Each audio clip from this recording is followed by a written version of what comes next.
Hey, what's up, everyone? Welcome to Normal America Show. Host Rob Noor. A drama stream this morning, or I guess this afternoon. It's no morning. But I might be streaming this evening as well, doing more politics stuff. When I put drama in the title of this stream, it is not to belittle people that were negatively affected by the situation. It's just the way that I thought it would be easiest for people to understand if they don't want to tune in to a stream that's not about politics or something like that. Maybe they would want to skip this one. And I totally understand that. I know the majority of the streaming I do is related to politics.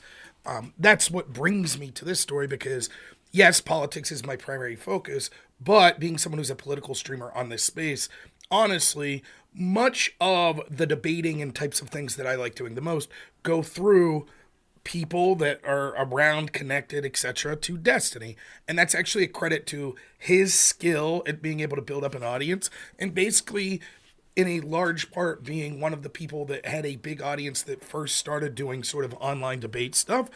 And it led to sort of all of a bunch of people that are, I think, are bad clones of Destiny or people that debate Destiny, etc.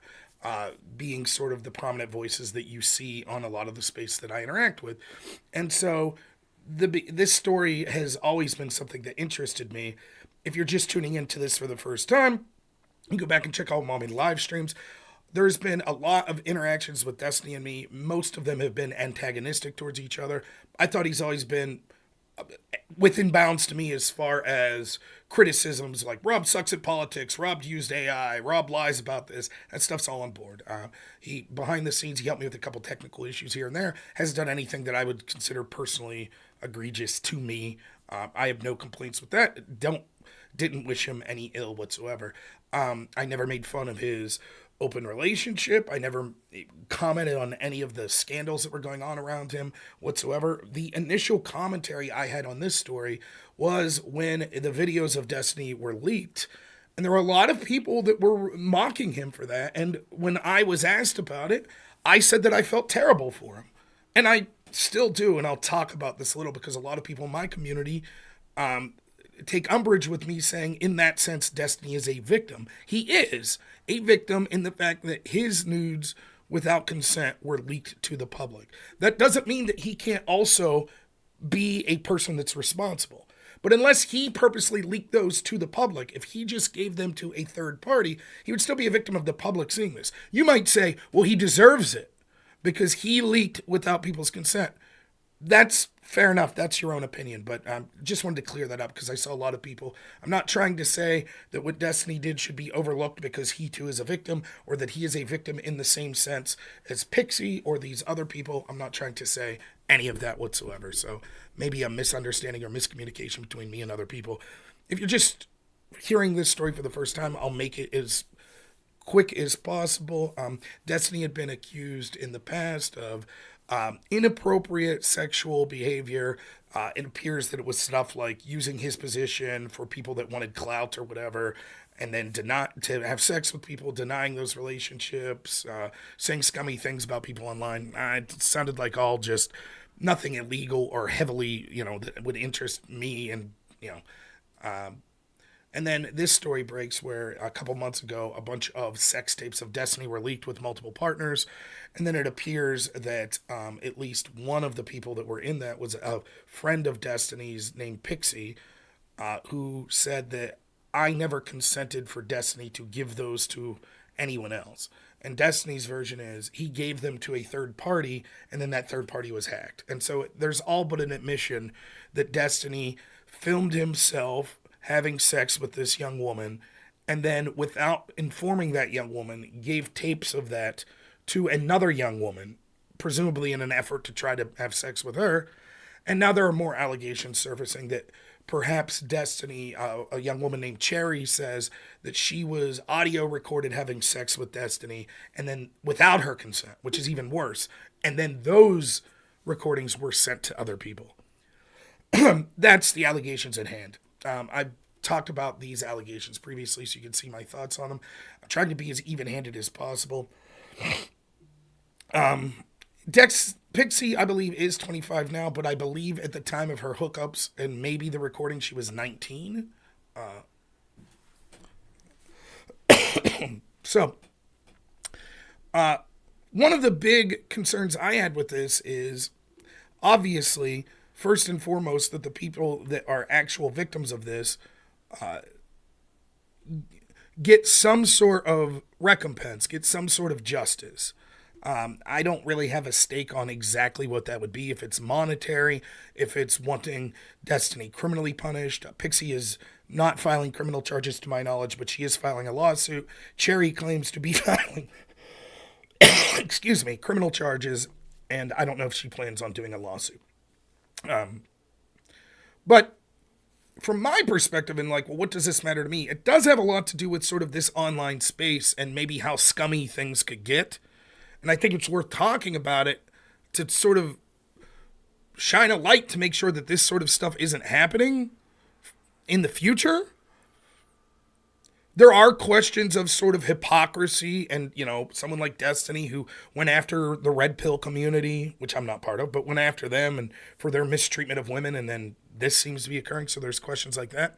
But then for me personally, which is far down the list of things that are important, and I think everyone that streams, and maybe even you could say this as people that just watch, do you want to interact with people that you think have significant moral failings?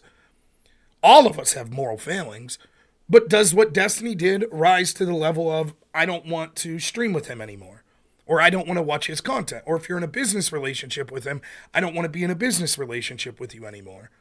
I think that those are fair questions that people are asking, and I feel the worst for a community that despises me, and that's Destiny's community, because the reason that I feel, as far as different communities go, I feel the worst for that community is I think a lot of them had, quite frankly, perhaps an unhealthy relationship, a parasocial relationship with Destiny. But even to the extent that it could be healthy, that was a community. And it was centered around this one figure. And now if you're legitimately outraged at that one figure, and there are people in Destiny's community that feel that way, where do you go from here? Can that community stay together if they're unwilling to forgive Destiny? It's an interesting question. And for me, I was already blacklisted from Destiny's community. Like I said, it wasn't any personal attacks or anything like that. But I did interact with people that are orbiters of Destiny. And so there are questions of, well, what did they know and when did they know it? And what's their reaction to all of this? And I think that's relevant. Because I would like to know, let's just say hypothetically that one of Destiny's orbiters that I talked with once a week, and they came out and said, good, this girl deserved it. Would I interact with that person anymore? No. That would be too far for me. I would say no. So I'm intrigued. And this is going to make me sound scummy, but I'm not going to lie. There is a drama aspect of this that's interesting. It's like watching Jerry Springer, except you know the people involved. That's what it's like. And there's part of me, because of how aggressive Destiny and his community has been, and going after other people, including for things like moral failings, and they'll criticize me because I voted for Donald Trump. They'll defend Destiny, making fun of the death of a firefighter. They'll say all Trump supporters are fuck around, find out if they get murdered at a Trump rally. Destiny himself said when asked by his business, his co-host Pisco, if he wanted that bullet to kill Trump, he said he didn't know if he could answer because of terms of service. But the worst thing that could happen was the bullet not killing Trump once it was fired. So yeah, there's part of me that's like, it seems a little bit of schadenfreude. Vita, thank you for the $5, says, when can we expect a debate or at least smacking lefties in a panel? Tonight, I'm going to review Andrew Wilson's debate with Cenk Uygur. That's not out quite yet. It should be coming out soon. As far as debating lefties, who? Probably a lot of them are pissed at me because I'm talking about this story. But yeah, sure, I'm always up for debates. That brings us to today's video. We're going to be looking at a video that was done last night that I happened to watch with someone who I actually like, Conor from the channel Counterpoints, and his co-host Brianna Wu, who's not someone that I view favorably. Full disclosure, there are people around Destiny. I don't know how close you would say some are. Obviously, if you have a business relationship with Destiny. Like there's Not So Erudite. She has a podcast with Destiny, a Bridges podcast. Pisco had a studio in New York. They were doing political content in New York. That's a like serious business relationship. But then there are people that maybe just are regulars around Destiny's community, etc. So there's different levels of people connected. A lot of these people I like. I like Pisco. I like Conor. I like Wick. I don't think he has a business relationship or anything with them.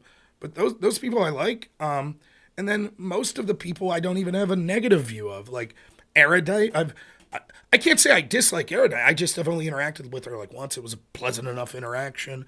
I don't know Dan that was one of the co-hosts. I don't really know him. I've had very limited interactions. Brianna's someone that I don't really care for some personal interactions we had. But in her defense, it's not been like super egregious or anything like that. But I just don't care for her. I think she's a shit debater. I think she's has a very high opinion of herself and will rub it in your face all the time. Super arrogant. Don't really care for her. But that's okay. A lot of people probably feel that way about me. It's not at the end of the world. So when I was very interested in what people like Pisco would say, people like Wick would say, and people like Conor. I was interested because I want to believe that they have a very good take on this. That they didn't know about this and say, I'm going to sweep it up. That they're not covering up for it now. So I'm willing to hear people out. And I'm even willing, and I've said this in the past, I'm not saying for me that it has to be like they all have to say, bury Destiny, I'll never talk to him again. I'm not even saying that. I just want to hear what they feel about the situation. That's it. And if their answer is, look, I think this is disgusting, but I don't think it's the end of the world. And, I'm going to take a little break streaming with Destiny, but I'm still going to be there for him as a friend. And I hope that he turns around. And as long as I see that he's doing the right things, I'm going to stand behind him. I think that could be defensible depending on how so I just wanted to hear what people's takes are. And I think Conor is I think seems like a good person to me. I think he's smart. I expected him to have a pretty good take on this. And I was shocked at how shitty it was. I don't know how else to put it. I think that Conor and Brianna's video last night is horrible. It's just absolutely abysmal. From an optics standpoint, and it's funny because Conor will mention optics here, like what Destiny optically needs to do. From an optics standpoint, this video that we're about to go through is absolute dog shit. It's so bad. So not to bury the lead, I'll give you what my feel of it is.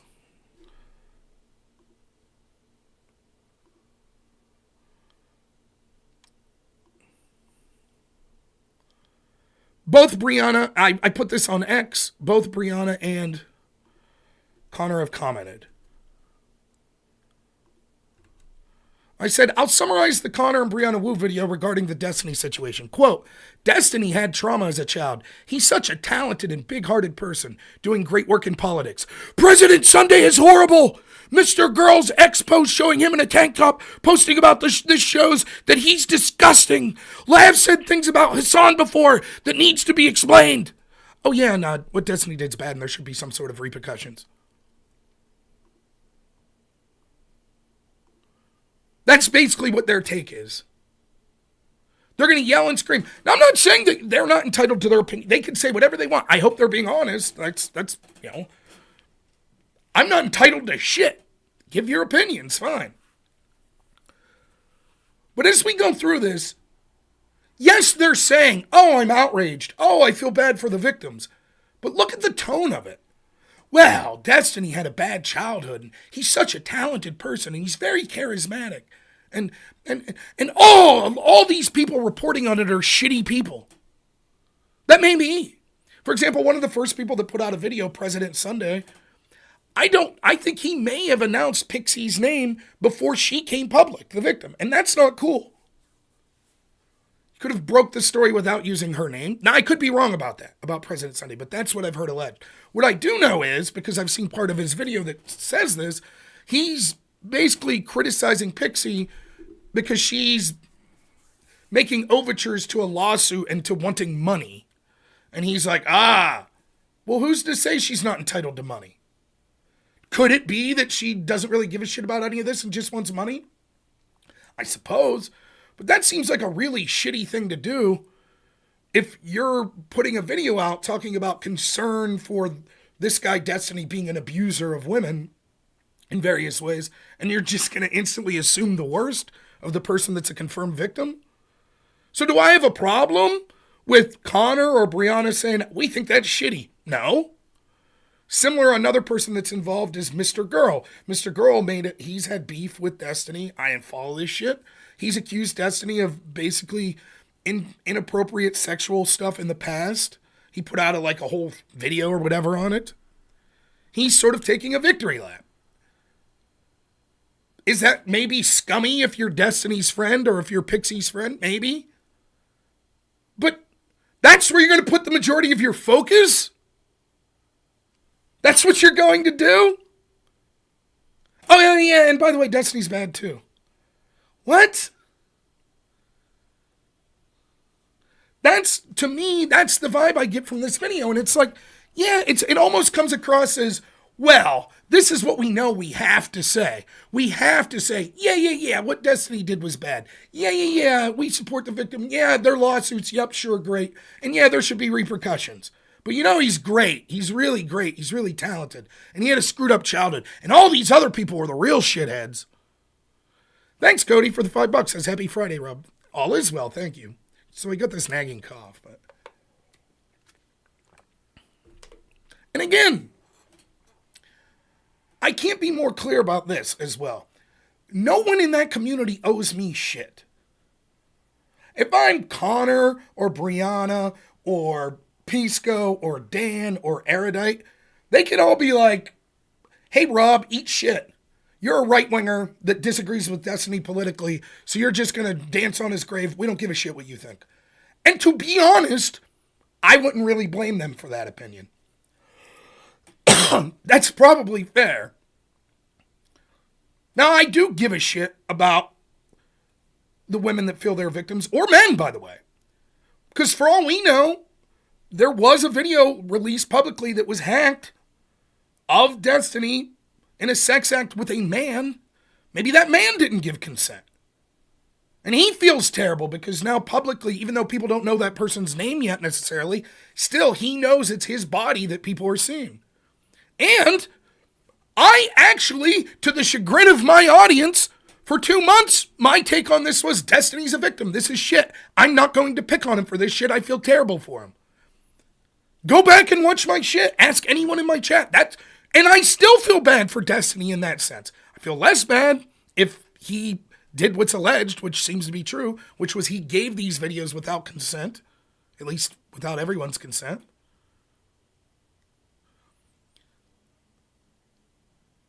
But I understand no one's going to follow all of that. And so if you're someone in the DGG community, you're like, I don't like Rob, screw him. They don't owe me shit. Absolutely true. But there are people within that community that have serious questions. And I don't think a lot of these people connected to Destiny are doing the best job answering them. Lord of the Nerds, thanks so much for $5. Says, I guarantee Dan and Erudite seeded the idea of payout of Pixie for blackmail counter-argument. They've been talking to her for months, they said. Maybe. But I'm just dealing with what I see. So I'll show you also like Brianna's response to me. She says, and then we'll get to the video and you can judge for yourself. She says, this is horseshit, Rob. We aggressively criticized the shit out of him and also criticized the dipshits clout farming on him. I say, no, it's not horseshit, and I'm not the only one who thinks so. Here was Conor's response. See, here's me. I'll summarize the video. And Conor's response is, I mean, yeah. So Brianna's co-host agrees that basically my summary of what happened was accurate. Then Brianna herself says, no, that's not what happened. Yes, it is. So then her response to that is, do you admit that there was aggressive criticism for him? We encouraged the lawsuits and said we believe Pixie without reservation. I would guess that probably 40 minutes of last night was just about critiquing him. I say, I'll admit those words were said to some extent. It's clear there was more anger and vitriol directed at other third parties. Everyone could see what was happening. Brianna says, in fact, I'll do my Brianna voice. Brianna says, I'm angry, Rob. I think a lot of these are pieces of shit that are trying to clout farm this, and it pisses me off. It's not content, it's people's lives. Some of these people are my friends. They deserve better than being turned into shit tier content for shittier orbits. You get it? She's mad because these victims are her friends, and people are talking about it, making content out of it. My response is, that may be. You know what's probably even worse than clout farming over these victims? The fact that they were made victims in the first place by Destiny.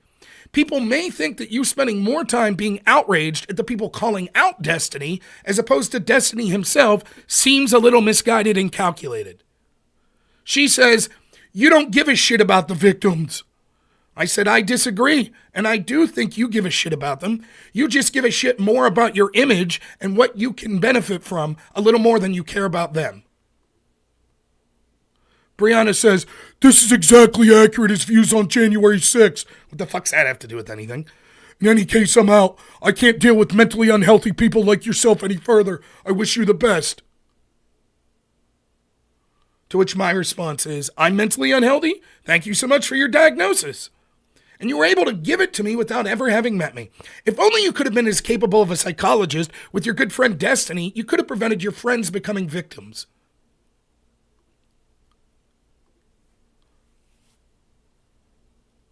Wow, what a great mental health expert Brianna Wu is. But in all the time she spent around Destiny, she couldn't see how inappropriate he was being with women around them. Couldn't figure that one out. But boy, she could diagnose me via a few expos. It's bullshit. My usual belief is innocent until proven guilty with a lot of things. I think that's the way our legal system should be held up. And even morally, I try to default to that, though obviously the standard is different. The standard for a legal conviction of proof beyond a reasonable doubt is different than my standard of what I think. So for example, if my neighbor gets accused of sexual assault, I'm going to come to a conclusion based on how I interact with him, based on what my feelings are, if I think that it's true or not. There's all sorts of factors that will factor into whether or not I think it's true or not. What are the specific claims? What is his defense? I know him. Does this seem like an action he would be capable of? My personal bias towards whether or not I like him or not. And I understand we're all going to have different things. If you are Destiny's close friend and he seemed like a really up and up guy to you in the past, you're going to hear allegations and you're probably going to be like, I'm going to tend to favor Destiny because I know him or anyone else. And here's the thing. I don't even blame you for that. I don't blame you. But once some of the allegations are admitted, okay, and you're saying, yeah, I believe them, well, that sort of changes things then, doesn't it? So then you have to say, well, how bad are the claims? Morally, forget about criminally, morally, what does this mean? That's what you would expect people around Destiny to be doing. That's what I'm doing. That's what regular members of his audience would be doing to decide whether or not you want to engage with this person any further. Erudite said initially she thought Destiny was apologetic, and so she was willing to stand by him. But now not so sure. Now Destiny's got some posts coming out. They don't look good. I'm not going to get into those on this post, but he's had some messages on his own Discord that have been made public where he's basically saying Pixie just wants money and making fun of Cherry to some extent. Not good. Not the things that you would expect someone who felt really remorseful would necessarily be doing.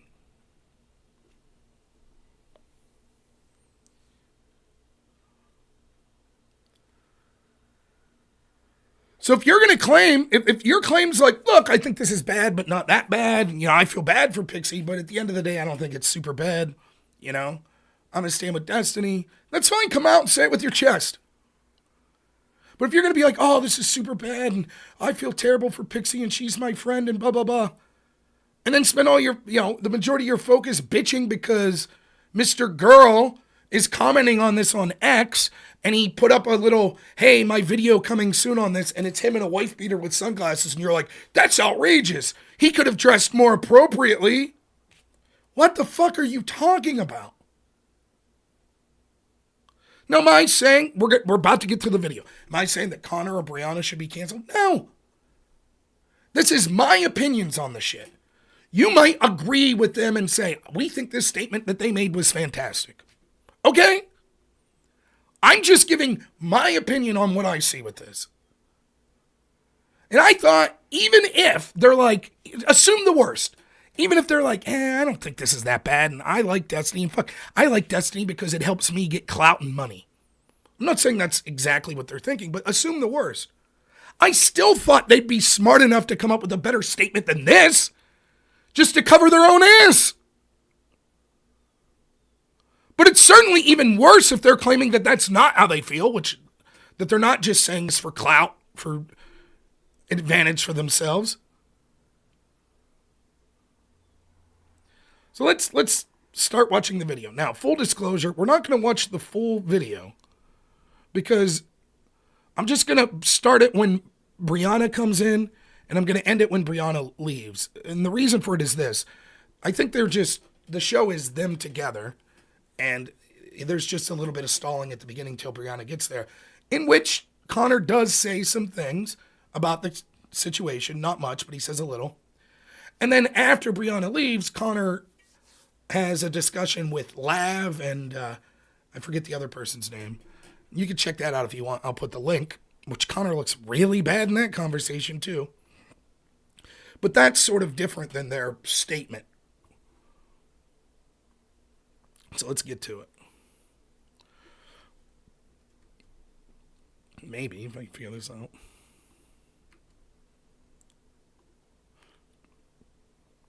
Brianna is here, so so I caught up with chat basically, and then I'm going to get Brianna in. The statute would start counting down the last verified date he distributed them, if I read some of the laws correctly. Yeah, well, apparently he had a live Gmail link, so I don't know. We'll figure it out. But let's bring Brianna in, let's say hello, and then let's get into the content. Hi. How are you? We're going to speed this up. Just so you know, I talk fast, so I'm going to speed this up to 1.25 to hopefully get through it. I believe it. Your volume's a little low for me, I think. We're going to go 1.5. Line it up. If I just put it a little closer to my mouth, how is that? It's okay, but I'm actually borderline wondering, is it like, can you just check your settings real quick and make sure you're hooked up to the best mic available? I'm borderline wondering if it's your lab mic right now. No, it's my, it's the right one. Okay, that just might be me. Chat, can you, yeah. Chat, can you hear her fine? Do I need to turn her up at all? Let me know in the chat. But good evening. I think we're actually all having a very weird week. Do you want to share anything before we kind of get into it? No, let's just get into it. Sounds good. Thank you, sweetie. Okay. All right. So what I'm going to do, actually, I already kind of brought up as many documents as I thought were relevant. So I have Pixie Substack. I have the Mr. Girl report. I have Mr. Girl celebrating, I think in a kind of a gross way, on Twitter, in 2 different ways that I think are worthy of some level of criticism, even if we keep it focused on Pixie, even if we keep it focused on Destiny. And then I have Destiny's reaction in offline chat to the backlash that he's getting right now via Nicholas Diorio. And so I think all of this is relevant. Do you think that we should add anything else to this outline? Let's just keep going on through it. So yes, to answer your question, Conor, who is a conservative, who when Brianna was working with Progressive Victory, Conor gets paid, or at least did get paid, I don't know if he still is, by Progressive Victory PAC. And he does this show with Brianna, I believe, regularly. It's sort of supposed to be like a crossfire type, Hannity and Combs-esque thing it's supposed to be. But neither here nor there for this. Now, one of the first things, for me, I think that it is clear, like, Conor's at least like, I'm willing to jump into these allegations, let's talk. Brianna seems like she's just like, let's just get this shit over with. Now, that's not necessarily something to criticize them about, because it's tough when it's people you know to talk about this shit, so, but you can tell it's just like, come on, let's go. Oh, yeah. Conor, I just want to hit this right off the bat up front. When this was all breaking, I put out a tweet saying I just didn't want to get involved with it, right? I don't. And can we just hit this head on before we start, man? Sure. Like, I like Steven. I like literally every single person in his orbit. I like Cherry. I like Kyla. I like Pixie a lot. Actually, I love working with Pixie. She's a great person. But there is the true to God, swear to God reason I have not been on Destiny's stream since last year. Like, I literally chose not to like dial in all last year. So there's some quality to his life. There's something about him, and I don't know what it is, but it just sucks you into all this horseshit around him. And we're laughing, but it's not. No. I've been swimming in it. I've been swimming in it for 4 or 5 years. I've almost enjoyed the experience a little bit. It's not. Well, okay. But you don't start to think then when you hear people make allegations, like we'll hear people in the past, like Lav have made allegations, and people like Brianna have just been like, no. Like, if you're willing to have someone's back that's basically making the comments that Destiny did surrounding the assassination, all Trump supporters are fuck around and find out if they get shot. By the way, question to Destiny and his fans that believe that. That is a comment that Destiny said. Hey, you should know not to take the risk to go to a Trump rally because Trump's so evil. So fuck around and find out if you get shot. Okay. Well, if someone would take that same attitude towards Destiny and Destiny's community now, could you say, hey, you know that you're hanging around with someone who's possibly a sexual predator that's fucking around and finding out if someone takes a violent action against you? How would they feel? Is that acceptable to them, or would that be over the line if they start to be targeted for harassment and violence? So, yeah, you stuck it out with them. You oftentimes defended Destiny when this sort of vitriol was going on. So people want to know what your takes are now that you're involved to some degree, either just as friends or as past or present business partners or associates. And you know about the story. People in that community want to know what you think. I understand it's uncomfortable to talk about. I would also feel uncomfortable to talk about it, but that's the reality. Fun for me, Connor. Like this week, I am like this Trump executive orders came out. I've got real world fucking shit to do. I've got real world stuff to do. I've got real media to do that policymakers watch. I've got meetings with elected officials to have. I've got meetings with the Democratic Party as we're trying to figure out what the fuck our trans messages should be. I've got real world stuff to do, and I'm literally trying to save my rights. And just unapologetically, that is my mission. I don't, like, if Destiny committed some sex crimes, that is terrible, and I will judge that as the facts come out in court, whether I'm going to work with him or not. I just don't have time to stress this shit, because I've got real shit to do. Well, and I think something about his fucking life that just sucks me into it. Well, I think that's part of the reason why a lot of DGGers, including people who are in my chat right now, they're bitter.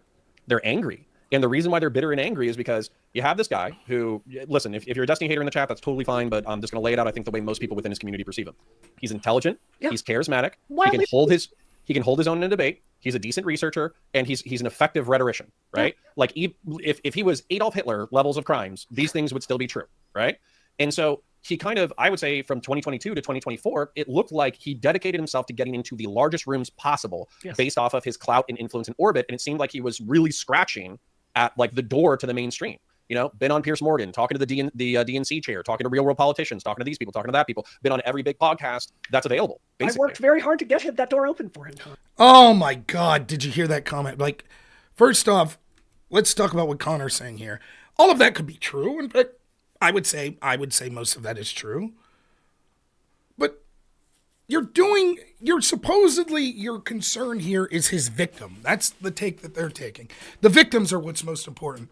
And it's like, you haven't even got to condemning Destiny yet, and you're already off what a great person he is, how skilled he is, right? You're already there. Like, come on. Then listen to what Brianna says. This to me, neither here nor there when it comes to sort of commentary about Destiny and this allegation, but it just says so much to her character. Listen to this. These people, talking to that people, been on every big podcast that's available. Basically. I worked very hard to get that door open for him, Conor. See, you understand. If you were wondering, how did Destiny break through to be able to be on Piers Morgan and to talk to Jordan Peterson and Ben Shapiro? Now you know the answer. It's because of Brianna Wu. Ladies and gentlemen, Brianna opened those doors for him. You see? That's what happened. Every time I've debated Brianna, it's, I talked to Congress people. I did that.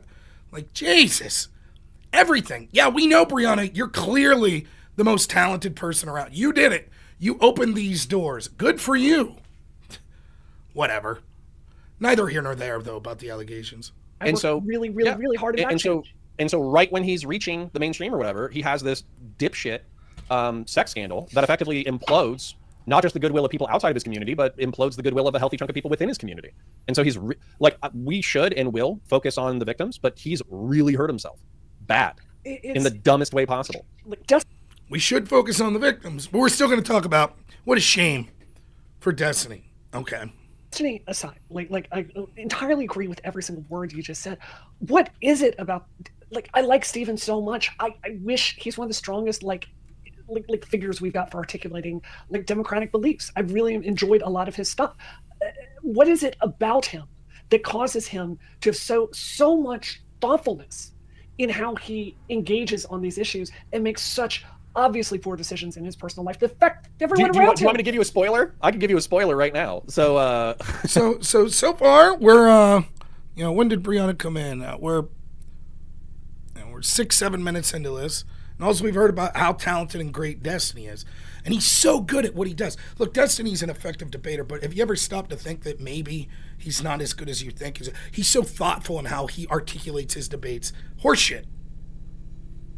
Yeah, he can be smart. He can make good points. But oftentimes he's using shitty tactics. And let's not forget the rhetoric he had around Trump and shit. Notice none of them care about that. It's just, it's unbelievable. Now we've got into, okay, we should be talking about the victims of the allegation, but first let's talk about how great Destiny is, and how, it's a shame that he's hurt himself in our community. And then, now Conor's going to get into a little diagnosis of Destiny. Why are these things happening? Well, let's listen to Conor. Go ahead. Yeah, so we're going to walk through the narrative. I promise everybody at home will walk through the narrative. However, when I went back and looked at the Destiny report by Mr. Girl, there's an allusion to a video called My Early Life Was Bizarre. And this is Destiny talking about his early life. And in that video, he talks about how he was raised by his parents, I think in Omaha, Nebraska. They ran a daycare center, and basically his parents ignored him because he was the runt of the litter. All of his siblings are 10 years older. So he has more siblings, and he never got to know them or got to know them intimately.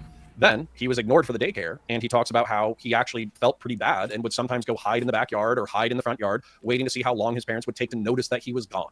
And so to me, that borderline sounds like neglect, right? But he cites that as everybody says, that this was bad, but I actually credit it with giving me an incredible amount of emotional resilience. I learned to, not look to others for my sense of self-worth, right? Well, the second thing that I actually think is pretty traumatic is when he was a teenager, his parents went bankrupt. So he effectively went and lived with his grandmother on weekends in particular, and his grandmother was going senile. So she was having all sorts of issues, including messing herself, including she had this one proclivity that I think is particularly scarring, which is effectively she would adopt dogs. She would keep them for 3 to 6 months. She would make up a health issue or behavioral issue and then put them down. And over the course of 5 years, Steven believes that his grandma, because he tried to get his parents to intervene, put down 20 dogs. And some of these dogs he cared about. And so for me, that's not a sweep. I'm being descriptive. I think that if he had some latent sociopathy, latent narcissism, latent whatever, those traumas absolutely fucking contributed to it. I'm personally uncomfortable psychoanalyzing him, so I don't want to do that. I hear what you're saying. So, I just want to be clear what my criticism was of this. So you've heard, we haven't even, if you're just tuning into this, and you're like, I have a brief idea of what these allegations against Destiny are, they haven't even talked about it. They haven't even talked about the victims. So I want to remind you, again, what Brianna said, it was horseshit what I said. Let's go back and see what my take was. We'll see. What's the first thing I said? Here's my summary. Destiny had trauma as a child. He's such a talented and big-hearted person doing great work in politics. Is that not how we've started? Isn't that the impression you get? Yes, you could say, he had childhood trauma and, he's talented. When you meet him, he's a good person and all this and this. And then you could later say, and what he did is inexcusable and he deserves to face punishment. But you don't see how perceptually what you're doing is sort of creating a narrative of trying to sweep this up a little? You don't see how that's how it looks?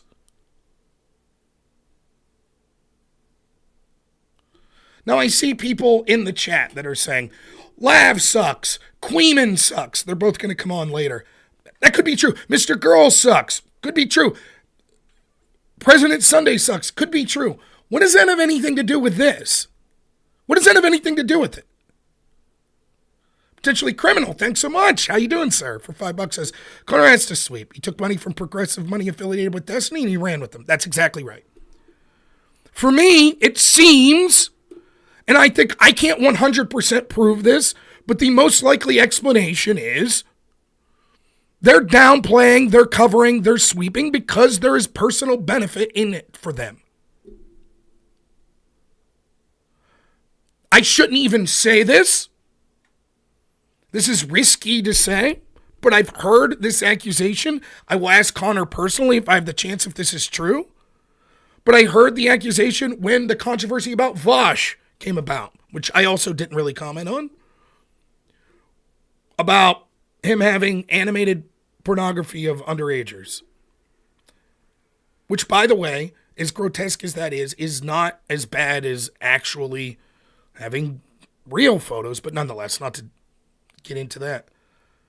Conor said it was disgusting in the past when people did that, so that's his take. It's horrible, it's bad. But he didn't want to really talk about it much with Vosh because Vosh was getting paid by Progressive Victory. And so was he. Now, I don't know if that's true. Perhaps I'm mishearing that, so don't quote it. But that's the word that I've heard that Conor said.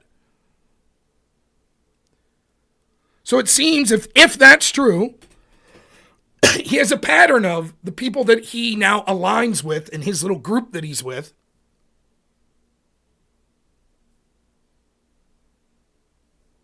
That he's covering for. Intel Wild, thanks so much for the $5. Says, thank you, Rob, for exposing the blue-haired Coomer gremlin. You're welcome. So let's get back. So now we're psychoanalyzing. Well, you know, Destiny had a bad childhood. He would go in the backyard and see how long it would take his parents. The other story, if true, is pretty shitty. If he spent time with his grandma and his grandma was adopting pets only to put them down. That's shitty, but...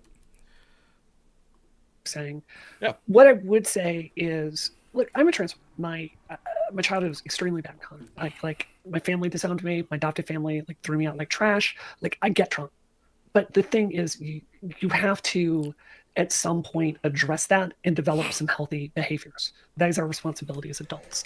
And I'm not saying I would never work with him again. Like I'm going to wait for the court case to come out, and we'll look at that. I think he's a decent man.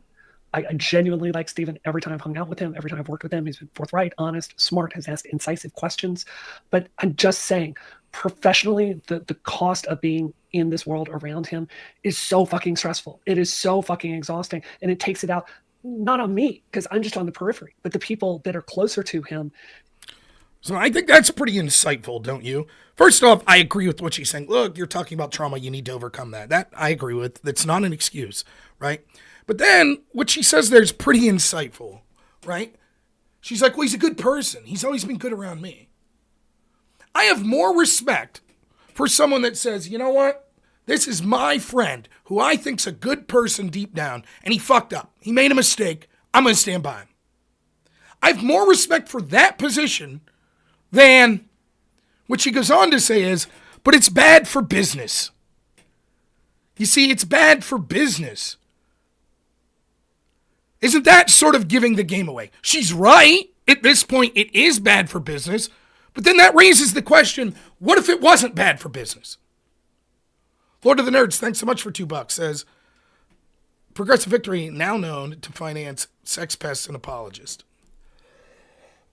What if it wasn't bad for business? What if Destiny, if there's a calculus done, and it's like, yeah, I think what he did's immoral and grotesque, but oh boy, now it seems like the outrage has died down, and actually he'll bring in more money and clicks for what I want.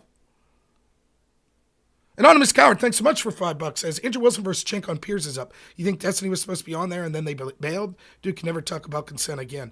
We're going to review the Wilson-Chink debate later tonight. I think that's something we're going to do. But I have no idea if that was the original guess. Old School for $5 says, Destiny's a psychopath.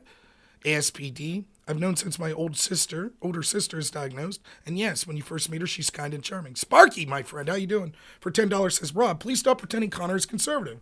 He will sell his principles out for less than $2,000 a month or clout. He's a progressive, a.k.a. how he calls it Burkean conservatism. The same thing, to be honest. Carlos, thank you so much for $10 super chat. Really appreciate it.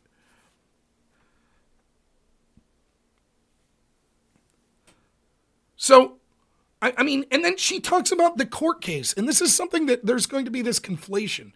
What does the court case have to do with shit? Like, now, and here's the point, right? If I'm in a business relationship with Aircraft Sparky, right? And he's accused of something like this, or let's reverse it. He's in a business relationship with me, and I'm accused. That way, I don't want to besmirch Sparky's name at all, right? The level for me to be convicted in a criminal case would be beyond reasonable doubt. Isn't it entirely possible that Sparky could believe that I'm guilty even though the court doesn't find me criminally guilty? The same with the civil suit, which obviously the bar is less than beyond a reasonable doubt, but nonetheless, they keep talking about, let's see what comes out in a court case. Okay, in the allegations that Cherry is making, yes, we don't have proof. But in the allegations that Pixie's made, they're both saying they believe her. In fact, in case you think we haven't got there yet because they haven't even talked about the allegations, but I'll remind you what Brianna says to me. Do you admit that there was aggressive criticism for him and we encouraged the lawsuits and said we believe Pixie without reservation? So there you have it in Brianna's own words. When they eventually get to talking about the allegations, they'll say they believe Pixie. So what is all of this? Well, we have to wait for a court case. I guess if I'm viewing this in the most charitable light, what she's saying is, if the allegations of Cherry are correct, which I'll need to see what comes out in court, that changes my calculus rather than just the allegations of Pixie.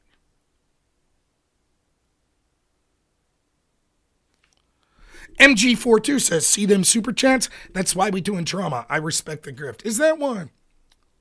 I could do drama for any reason that I want. I could have been doing it much greater in many previous times, and I really haven't. The reason I first started to talk about this story, do you think that I was getting super chats when I defended Destiny when this story came out? You think? Anyways. But I am admitting that there is an entertainment value to this and a schadenfreude to it. All right, yeah. And if people want to watch me talk about it, great. But I would be talking about it even if I wasn't monetized. Of course, then it would just be for the views, right? So I don't understand. Thanks so much, Carlos, for the 10 gifted memberships. Got to keep that grift going, the clout going. Thank you. I appreciate it. The other thing is, and I'm not saying this about MG42, but I've seen this from people on X in Destiny's community, like, oh, people were just going after him and like no one else has ever done anything immoral. I'm sorry, but I'm not going to listen to that from like Destiny and his community.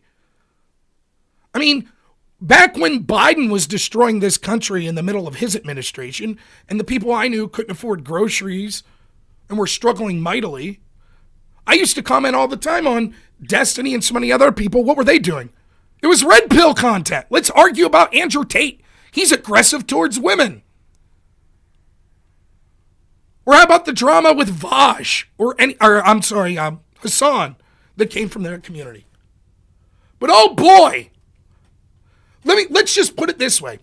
After I've talked about this story this week, if it comes out next week that I sent nudes, I filmed someone without their consent and sent them to someone else, do you think people in Destiny's community would be like, oh, well, we're not going to talk about that. That would just, No, they'd be like, oh, and I would deserve it. Anyways, let's continue. It is such a heavy toll. And I think that's part of why you're seeing so many people like step away. Like it is like a time bomb, and I don't know. You just keep rooting for this guy to learn and to make some better fucking decisions and figure out what the fuck is going wrong, and he just hasn't. And it's just like, oh. Well, and there's people in the chat who I think are misunderstanding why I'm bringing up that story. They're like, oh, so this justifies him doing what he did as an adult?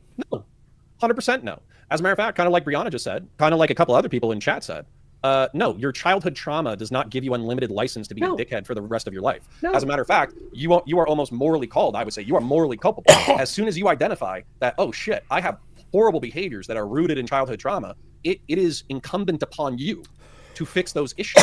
Because all you're going to do, if you continue to use these really bad coping strategies and these really bad behavioral issues, all you're going to do is you're going to hurt and traumatize other people with your bad behavior. Which he's done repeatedly. And that's kind of what we're talking about tonight. So, which he's done repeatedly. Victimized other people, traumatized other people by releasing need for, which he's done repeatedly.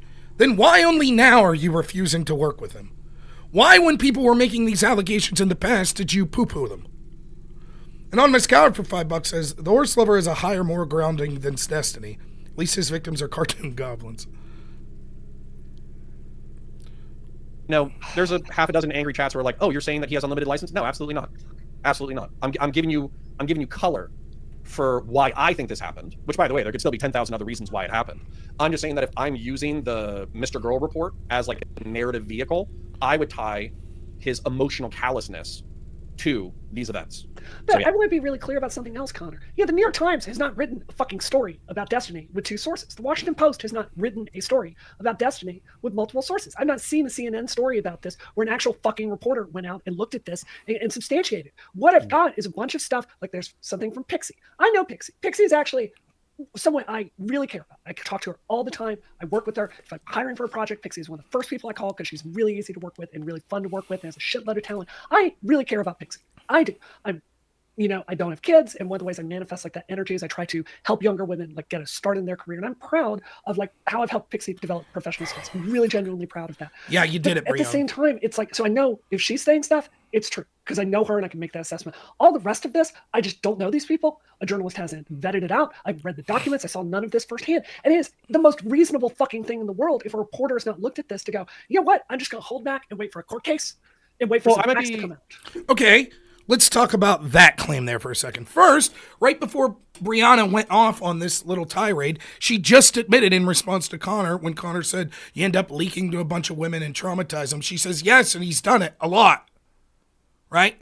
Then she's like, well, the New York Times, the New York Times hasn't looked into it. CNN hasn't looked into it.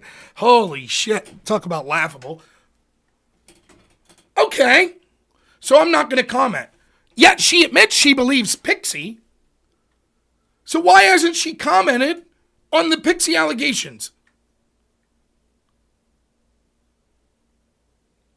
Explain to me. Okay, so basically, there's Destiny's ex-wife that's made similar allegations. There's Pixie.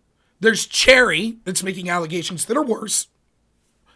That not only did he give pornographic materials of her without her consent, he recorded it without her consent, which is worse. So is she going to differentiate? She's saying like, well, I'm not going to comment until all the facts are on the table, which is okay. You might say, fair enough. But when you're saying, but I believe the allegations that everyone are talking about, the Pixie allegations, then what are you waiting for? I believe her without question. I was honored. I helped her, with her career. Great job, Brianna. You did it.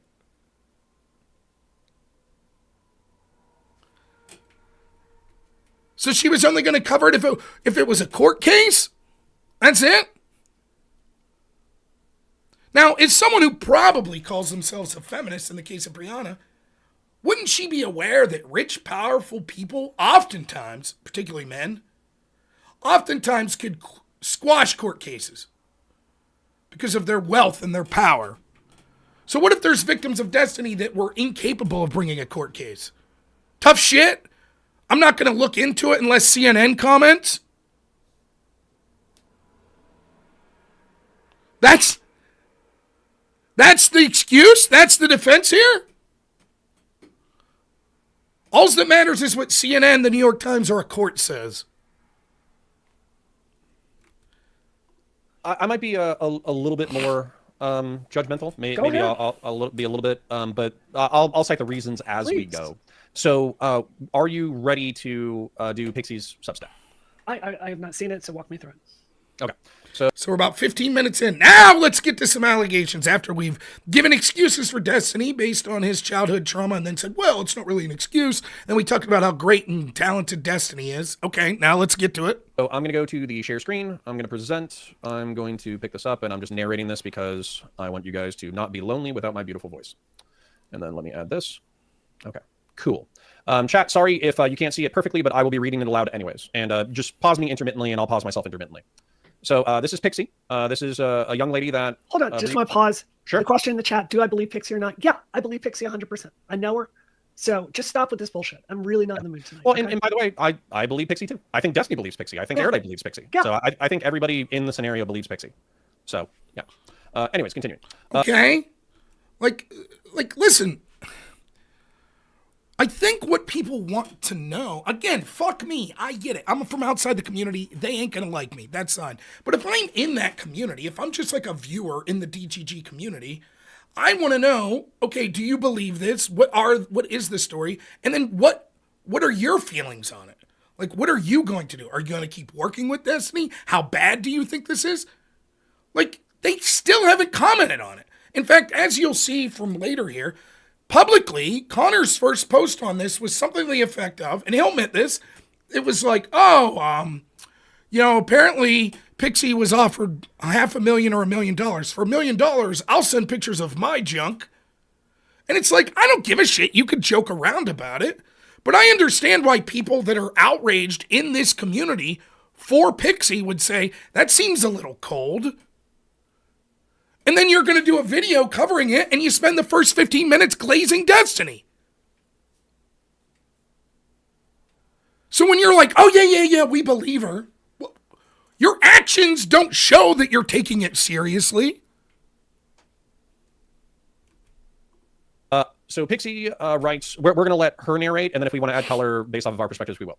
I will be suing Stephen Kenneth Bonnell II. That is Destiny's name. On November 29th, I learned that the streamer Destiny had non-consensually shared pornographic content of me online. My dignity, peace of mind, and hopes for the future were stripped away in a mere matter of seconds following the betrayal of someone I previously trusted. I am at least the third person he has done this to. I hope to be the last. I will not be commenting on the experience of the other women he has hurt, as it is not my place or story to tell. I think that's pretty stinking mature. Just for the sake of color, I believe that I don't know the third person. I believe the second person who is alleged is Destiny's ex-wife, Melina. So, I will, however, share my story in the hopes of preventing this from happening again. I have known Destiny for around 5 to 6 years and often find myself in heavy disagreement with him. Despite this, I do my best to see the best sides of all people, trying my hardest to spread positivity and create understanding where I can. I can attest to this. Pixie is a very nice, bubbly, kind person. She's lovely. Yep. It's corny, but I want to meet people where they are and focus on which ways we can build bridges together towards a better future for everyone. Some people call this a fault of mine. They claim I am naive and should be more careful. Those people are right. When I was 19, over 5 years ago, I was extremely sexually inexperienced and sheltered. Being severely terrified of leading someone on, or assault, I thought I could trust Destiny, who I had multiple long conversations with regarding consent and boundaries. Now, some people have argued the timeline. In my estimation, this means that they hooked up 5 years ago, which is a long time ago. That would make so you can imagine my 19. surprise when I discovered he distributed pornographic content of me without my consent. Yes, you read that right. Stephen Kenneth Bonnell II sent pornographic content of me to a random 19-year-old e-girl Discord kitten whom he had never met before, and then she published it to the whole world. Rest assured, despite never having met her, he at least spoke to her plenty of times on the telephone. I'll open that.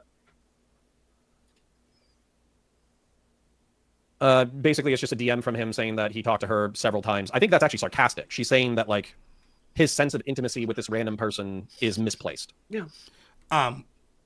I didn't want to pause here, but Intel Wild for $10 says here, more money for the grift. Thank you. I appreciate it. But yeah, I'm going to let them, they basically just read through the story, Pixie's story here real fast. So we'll do that. Of course, this is what he says happened. I think it is just as likely that he used her as a proxy to widely distribute the material while claiming deniability. I'm not going to editorialize. I'll leave that there. That's Pixie's opinion. That's her opinion. Yeah. I do not understand why Destiny would knowingly and willingly put me in a position where I would receive non-step sexual abuse and harassment. If we believe him, he was trying to impress a barely legal teenager using my body and my privacy. The betrayal, coupled with the hundreds of messages I've received filled with sexual harassment and abuse, have left me feeling hopeless and devoid of almost all happiness. The only thing that has kept me going is the hope that I can bring this man to justice and have him face legal consequences for his actions. For the past month, I have been speaking to lawyers about my situation and what to do, and have decided that this is the best course of action. I will be suing him for violation of U.S. Federal Code 15 U.S.C. 6851, civil action related to disclosure of intimate images and for publication of private facts in Florida. I will be seeking emotional and punitive damages for his actions. Do you have any commentary so far? Nope. Let's just let her say her piece. Okay. I've been told that a court case like this could potentially cost over tens of thousands of dollars. I am terrified. I mean, this guy talks about potentially suing Hassan Piker, as if for fun, and Hassan actually has the resources to defend himself. I cannot imagine what he might try to do to me in the process. Sometimes I wonder if he does this as an intimidation tactic. I wonder if he is purposely trying to put fear into my heart when he casually talks about throwing money into a lawsuit with a multimillionaire who can fight back, as if it's an indirect flaunt warning over his capability of outspending me in whatever legal case I throw at him. At the request of my friends, I've been encouraged to link my give, send, to go regarding this case in hopes that we can raise enough for me to legally succeed. She links it. Whoever the next quote-unquote Joe Rogan of the left is, it cannot be someone that crosses sexual boundaries, violates consent, and puts women's well-being and safety at risk. It cannot be someone who puts women in positions where they will be sexually abused and harassed. It concerns me that Destiny has been interviewing potential DNC chair candidates such as Marianne Williamson or Martin O'Malley, who have no idea of what he's done. As time passes and he tries to position himself to have interviews with increasingly powerful figures such as Zelensky, President Zelensky of Ukraine, I can't help be filled with fear that Destiny might continue to succeed despite facing no repercussions for his actions. If the Democratic Party wishes to succeed in the future, it cannot be a party that accepts the sexual exploitation of women. It cannot be a party that allows men like Destiny to break into the mainstream. For allowing him access to such spaces would be a direct endorsement of his behavior. I have been told that the payout might not be worth the harassment and attention I will receive. In an ideal world, I would do this privately, but I've been told there's no realistic way the court will grant me anonymity. This means my only option is public. I've been told by a variety of people to not go public. I've been told by some people that Stephen really does feel sorry, but I am not inclined to believe them, especially taking into consideration his actions regarding me. Regardless, what Destiny did is unacceptable, and I believe he will do the same unless he faces justice. Let me be clear, Destiny has violated federal law in his transgressions against me. He has violated my consent and is directly responsible for the sexual abuse I have received. I am terrified. Evidence log, Destiny apologizing to me for his actions. Note, I had to contact him asking about the situation before he sent me this message. Destiny downplaying the pain I felt about my concerns. Destiny offering to pay some bills, I guess trying to make me feel better. I'm sorry, is a water bill being paid going to make me feel okay about the lifelong trauma I've received? All right, so I'm going to close that out. So, just to pause here, I just want to add, so you hear her allegations, you could make up your own opinion. Everyone seems to believe it. Destiny's all but admitted that Pixie's allegations are true. There are some things that are her opinions here, such as her opinion that he should not be mainstreamed by the Democratic Party, or her opinion, she's questioning whether or not there was a hack in the first place. She thinks that perhaps Destiny intentionally leaked this material publicly, not just to a third person. I don't think, to steelman everyone, I don't think that Conor, Brianna, or other people are saying we 100% believe everything she's saying here, and meaning they believe that Destiny intentionally did these leaks to the public. They're believing that he leaked without her consent to a third party. So the other thing that's worth saying is the comment she made there about, like, this guy shouldn't be the face of the party. I got jumped on by Pisco the other day because as Pisco's doing this relationship with Destiny where they're interviewing all of these potential DNC chairs, I started to tweet out to those potential candidates, this is what Destiny said about the assassination of Trump. He said, when asked directly by his co-host Pisco, did you want that bullet to kill Trump? I don't know what I could say because of terms of service, but the worst thing that could have happened was the bullet getting fired and then missing. Now, I was told by Pisco that that's cancel culture. Is he also going to say that Pixie's engaged in cancel culture? By the way, the DGG community would do this. You think if Pete Hegseth sits down tomorrow with an interview with Nick Fuentes, they wouldn't be going, oh my God, look who Pete sat down with. Look what his beliefs are. But they say that's cancel culture when you do it to them. The truth is, I don't want it canceled. I think that the Democratic Party, this is my opinion, is radical. And many people that support the Democratic Party are radical. And if they want to make someone the face of it that says all Trump supporters are, quote, fucking around and finding out if they get murdered at a rally, then so be it. Just be transparent with it. That's it. So I wonder for the people, all the DGGers, when I brought that up, that said, that's cancel culture. Are you also saying this is cancel culture from Pixie? Just curious. That out real quick, and let's get a little bit of our reactions, I guess, to that. Can I just pause for a second? And Conor, if you're sensing then kind of just a little annoyed tonight, with my job, I regularly talk to very famous people, right? Like elected officials, So here we go. We just heard the allegations. So we had 15 minutes of glazing Destiny. Oh, his poor trauma, and he's a great guy, and he's talented. He's been nice when I've met him. Then we read through the allegations. Okay, that's fine. You read through them. So now, okay, let's get to our response to the allegations. And Brianna says, well, I and my job deal with famous people. And so surely she's going to say something about the allegations here, right? There is, how can I say this? Like I'm used to being around people that have achieved a certain amount of career stuff. Can we just pause here and just note how fucking weird and unhealthy it is that just leaking logs is everywhere in this space? And I'm not critiquing Pixie for doing this, but I'm saying, yeah, when I'm talking to a high-level elected official, typing messages, does part of my brain go, oh, if this ends up in court, someone can see it. Maybe I should be a little thoughtful here. Yeah, but this stuff doesn't end up on Twitter every single day. And this, if you're looking at... So the only logs we're talking about leaking here are the ones that Pixie leaked in her statement.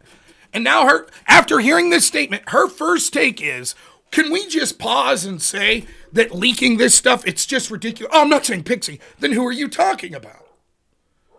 Just an aside? Right? Get the fuck out of here. Have you heard word one about, wow, what Destiny did here is really bad yet? Or it's not that bad. Here's the allegation. Have you heard anything? At this, everyone's secretly recording each other and saving these logs and publishing it. It's fucking sick, man. This is so unhealthy. Well, so hold on. But here's the thing that I think that has changed. And just to be super clear, sure. She 100%, I support her doing that. She's making allegations. I know what happens to women if they both put this out there. I'm just talking about the mental health of this space and why it's so bad. Sure. Wow, yeah. Oh, yeah, but I'm glad she leaked them. But I do have a problem with all these leaks. I mean, imagine that. Like, imagine that you hear this story and you're like, can I just say something? Here's, first off, my initial takes are, this Substack that was released, that Pixie released this Substack on, I'm tired of people releasing things on Substack. Like, Substacks, they charge you money sometimes, and it's just, not Pixie, I'm not saying Pixie, but I just want to complain about Substack here a little. It's like they're talking about everything they can to bury the lead. And sure, they'll eventually get to, oh yeah, and what Destiny did was bad, and he should face repercussions. But anything they can do to delay it, it's the old New York Times putting the real truth on paragraph 14. Talk about everything other than what's relevant. Sure. What I would say, though, is that we are in a new era, and I think that you and I, coming from a similar generation in timeline, we've seen this transformation. And so what I think kind of did happen in earlier years before the internet was people had public lives and they had private lives, and basically what was public, what was known to the public, and then people had private lives in which, some people, like, the only reason why you were able to stay in the closet, quote unquote, is because you had a private life, right? You had a closet in which you could stay in. Whereas nowadays, we don't have that. You are effectively one entity that, passes through the public-private sphere. And so what I would say, especially if you're a streamer, YouTuber, someone who likes to post on social media, et cetera, your conduct should be consistent with your personality and values at every single opportunity, because you borderline need to presume that every conversation that you have can be screenshotted and leaked. Every single conversation that you have via telephone or via a computer Discord, it can be recorded and leaked. So you better make sure that when you're having these conversations, you're not doing something criminal, messed up, embarrassing, whatever, because nothing stays secret.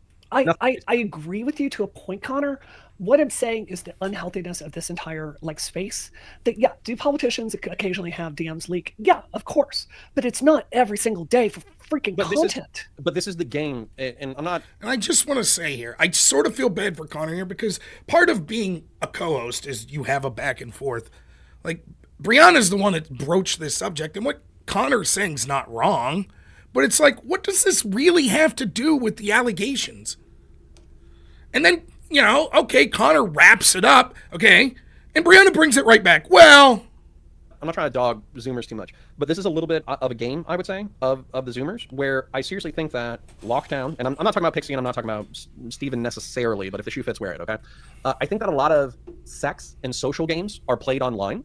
And so it's fun, right? It's like the perpetuation of high school. This person likes this person doesn't like this person. They're talking shit about each other in this DM while they're pretending to be friends in this DM. This person has pictures of this person's feet and vagina and boobs and face and all that kind of stuff. And so as a result, you get to play, like in high school in particular, a lot of people, there were politics in high school, right? There were cliques, there were groups, there was a social ladder to climb, and there was different ways that different people valued each other. Well, the internet has effectively perpetuated high school into the digital realm as long as you want it. You can be in sophomore year or junior year of high school into your 60s if you want to. And truth be told, in my personal opinion, I think a lot of people do this just being real, as a death avoidance strategy. And what I mean by that is they don't want to deal with their own mortality. They don't want to deal with religion. They don't want to deal with politics. They don't want to deal with death and destruction the world over. So they preoccupy their brain with, and I'm not talking about Destiny or Pixie here, but they preoccupy their brain with inane bullshit to keep themselves entertained. And I'm guilty of that too, by the way. 100%. Conor, put this comment from Calcon. All right, we're about now. What are we on here? We're approaching 30 minutes. Heard anything about their opinions on how bad this is? They just said, yeah, we believe Pixie. That's it. We've glazed Destiny. We've talked about how great he is. We've talked about his childhood trauma. We've talked about this space and people leaking DMs and what a problem that is. We've talked about how it's a death avoidance strategy. Intel Wild for $10 says, Rob, you know you're on the radar when they start pocket watching you. Yeah, I hear you. All right. I know Morbius was in the chat and wanted us to get to this moment. I know what's coming up. 42 minutes. Brianna wants a comment being brought up here. Ready? On screen, please. Sure. Hey, you know what? Brianna working hard as she can stay off topic of Destiny leaking news without consent. Fuck you, buddy. Fuck you. You have no idea what my week has been like. And if you think I support leaking news of my friends, go fuck yourself. Seriously. We're here having a discussion, and we'll get to the parts that you want when I fucking want to. Okay? So you can fucking act like an adult and let us have our conversation, and we'll get to that when I want. Is that okay with you? Is that comment wrong? That's exactly. Anyone watching right now, we're 25 plus minutes in.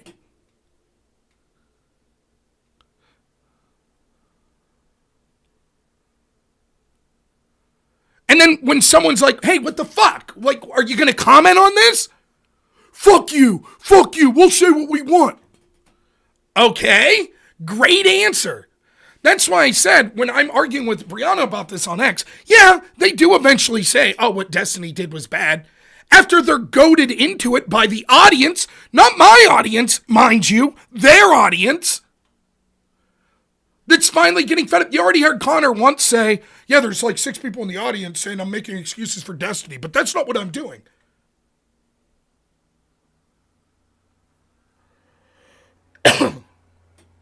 So I'm glad she's now, notice she's more outraged. Finally, we see some emotion from Brianna. Not because her friend has been victimized and is now suicidal, but now we see some emotion. Someone calls her out for stalling for 30 minutes to be able to talk about this. With you, buddy? Thank you. Yeah, or you can fuck off to another chat. That's another option. Yeah, you can also just go the fuck away. So the next thing that I wanted to hit, okay, and actually, I do need to. Can you mute this fucker from the chat, please? Thank you. Sure. Great. So listen, we all. Yeah, you don't want someone throwing your failings and the truth into your face, right? Boot them out, get them out.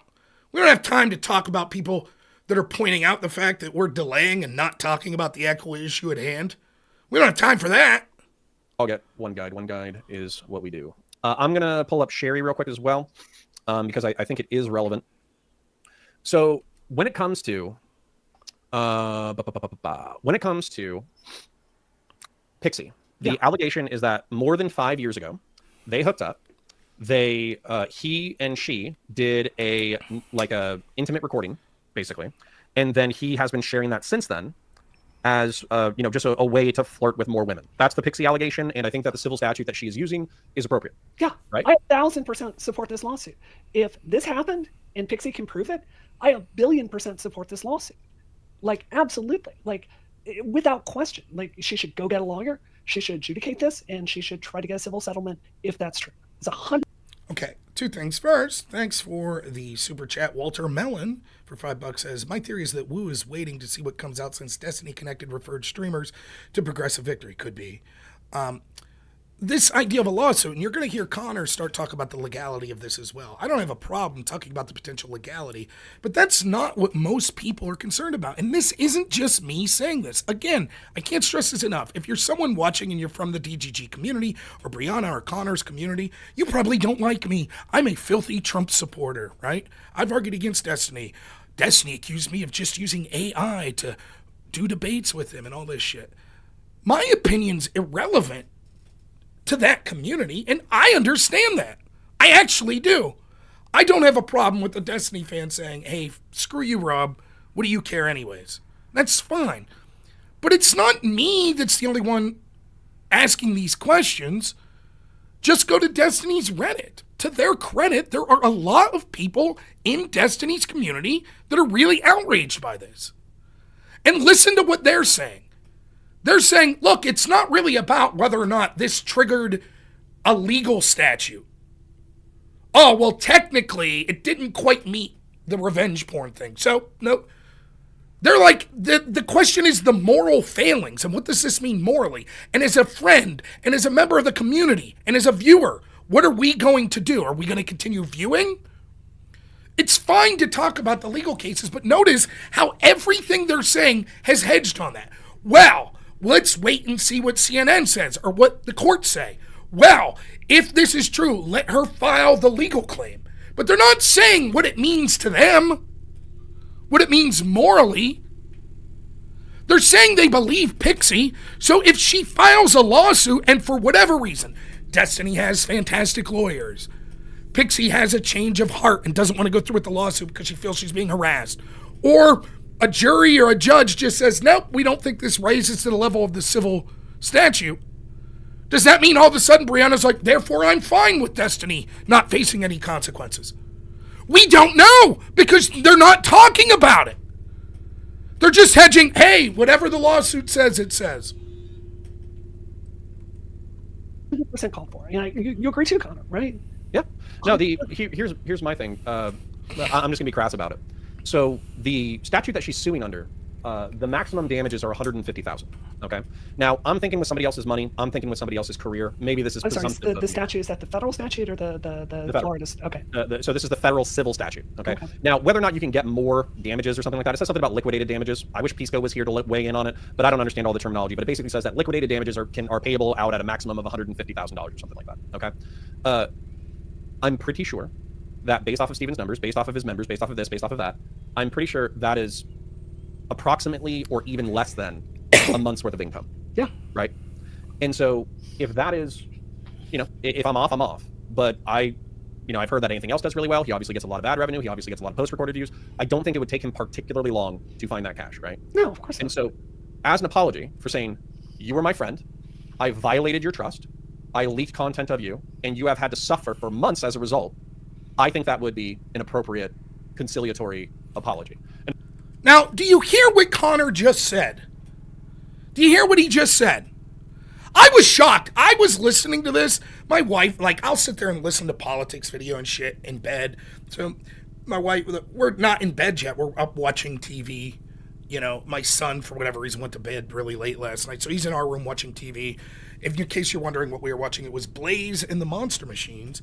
And so my wife's on her phone, and I'm listening to this on my phone. She's just she doesn't know many of the characters, and she's just kind of listening secondhand. And she was like, wait, what did he just say? Right? If you listen to what he said, the tone that he's going, you expect him to say the opposite. So he's like, okay, my understanding is the maximum she could sue for is $150,000. And Destiny, that's probably less than a month's worth of income for him. It won't take him much time at all to raise this money. So it sounds like he's going to say, so that seems like it's not a harsh enough punishment. Less than a month's wages. But then he goes, yeah, I think that's appropriate. That sounds about right. So for contrast, on a good month, with my job that I work in home health care, I make close to $4,500. So if I did this to a trusted friend, Conor would be like, yeah, that sounds about right. A month's worth of wages. That's right.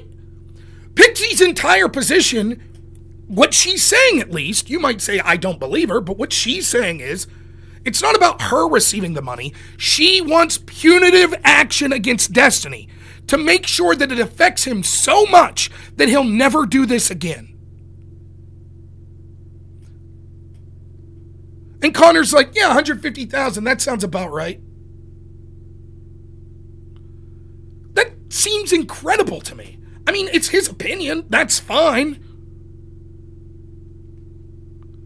But, I mean, I was shocked. Because I thought he said inappropriate. That seems inappropriate as a punishment. And then I re-listen, and he says, that seems like an appropriate. So an apology and $150,000. Less than a month's wages. Conor says, that sounds about right. And if they don't want to be friends after that, that's totally fine. But instead, we're going this route where the sides are entrenching themselves. And, you know, as a result, we're having this friction and this public implosion. So instead, sides are entrenching themselves, and we're having this public implosion. What the fuck does that mean? It's almost like he's saying, well, it's regrettable that this has become a public story. If Destiny would have just given $150,000 and apologized, then they could have been friends or not, and everything would have been settled. But as is, I guess we have to have this public implosion. No shit.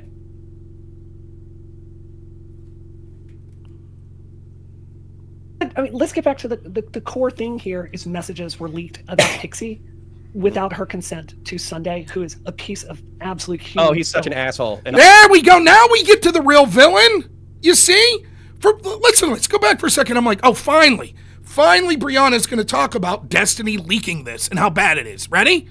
Without her consent to Sunday, who is a piece of absolute human. Oh, he's such an asshole. And I will be happy to bring up why he's an asshole momentarily. Sure, but I'm just saying, like, Pixie.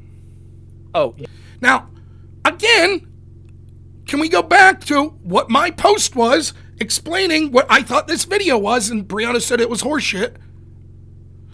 Let's summarize. Destiny had trauma as a child. Yep. He's talented, a big-hearted person who does great work in politics. Yep. Next thing, when we finally get who's the real villain? Number one, President Sunday is horrible.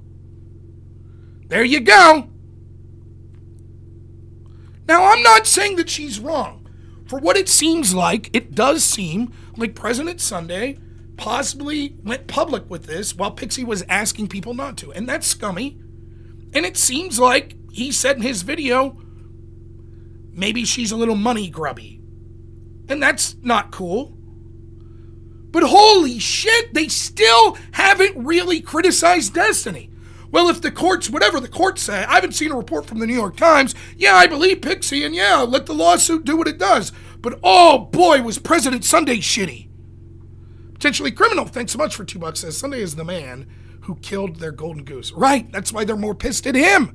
And again, I remind you, I told her, Brianna, in our X exchange there, she said basically Sunday victimized the people doing content off this.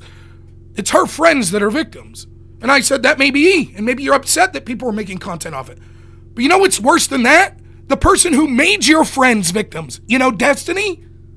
So maybe you should have more anger towards him. Instead of saying, well, I'll wait. How about this? Why isn't her take, well, let's wait and see in a court case. Let's see what the New York Times and CNN says about President Sunday. Notice she's quick to blame him. Not Destiny, though. But she's quick to jump on blaming the President Sunday thing. It's not like she chose to do this publicly in this moment, right? Like what happened to President Sunday. Mr. Bombastic is asking Sunday like President Sunday. Yes, President Sunday leaked this entire scenario against Pixie's wishes, blew it open. Which I'll just say it now: the people at home who have been tracking this field for a long time, you'll remember that President Sunday excoriated Max Carson for hours. It might have been 2 hours, where he basically called Max Carson a manipulative, predatory piece of garbage for violating Anna Voir's consent in order to publish the Mr. Girl report. And so it's kind of insane. Like, he can take his, sociopathic anti-Destiny energy and he... Dave Timmerman says, for €6, thank you. Isn't Conor's take exactly the Hegseth take? Sexual stuff doesn't matter in the USA. No, the difference is whether or not you believe in accusation or not. Yes, there is a claim of sexual stuff doesn't matter when it comes to politics, right? But sexual stuff, like, if you believe that it rises to the level of violating someone's consent, that would matter. The question is, most people won't believe it unless they're smoking gun proof. The difference here is Conor and Brianna are saying, we believe this. We absolutely believe it. Lord of the Nerds for $5 says, the orbiters sweep at an instinctual level now. They've evolved beyond conscious sweeping and sweep even when condemning behavior. Level 60 sweepers. Good stuff. He can take his little W and go home or whatever. But he did the exact thing that he annihilated Max Carson for a year and a half ago, which is insane. But I'm sure. Okay, well, I'm sure Destiny did the exact thing that he criticized other people like the Tates for doing. In fact, I've seen videos where Destiny said how appalling it would be for people to leak nudes, etc. He'll have his justifications. So here's the second thing, and to be honest, this is kind of where things changed for me, right? I think we're all a little bit. I'll admit it. I'll just speak for me.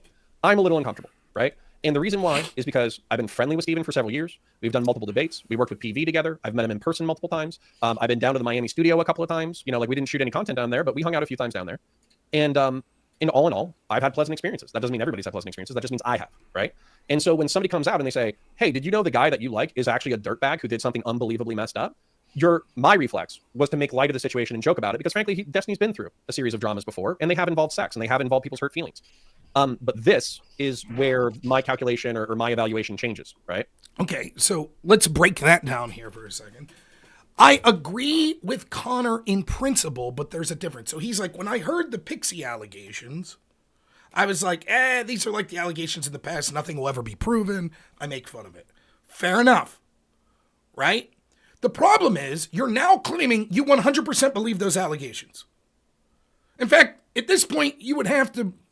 I've only seen one person comment that they don't believe this, which is insane because Destiny has all but admitted in DMs that he put out that he gave these videos to a third party without Pixie's consent.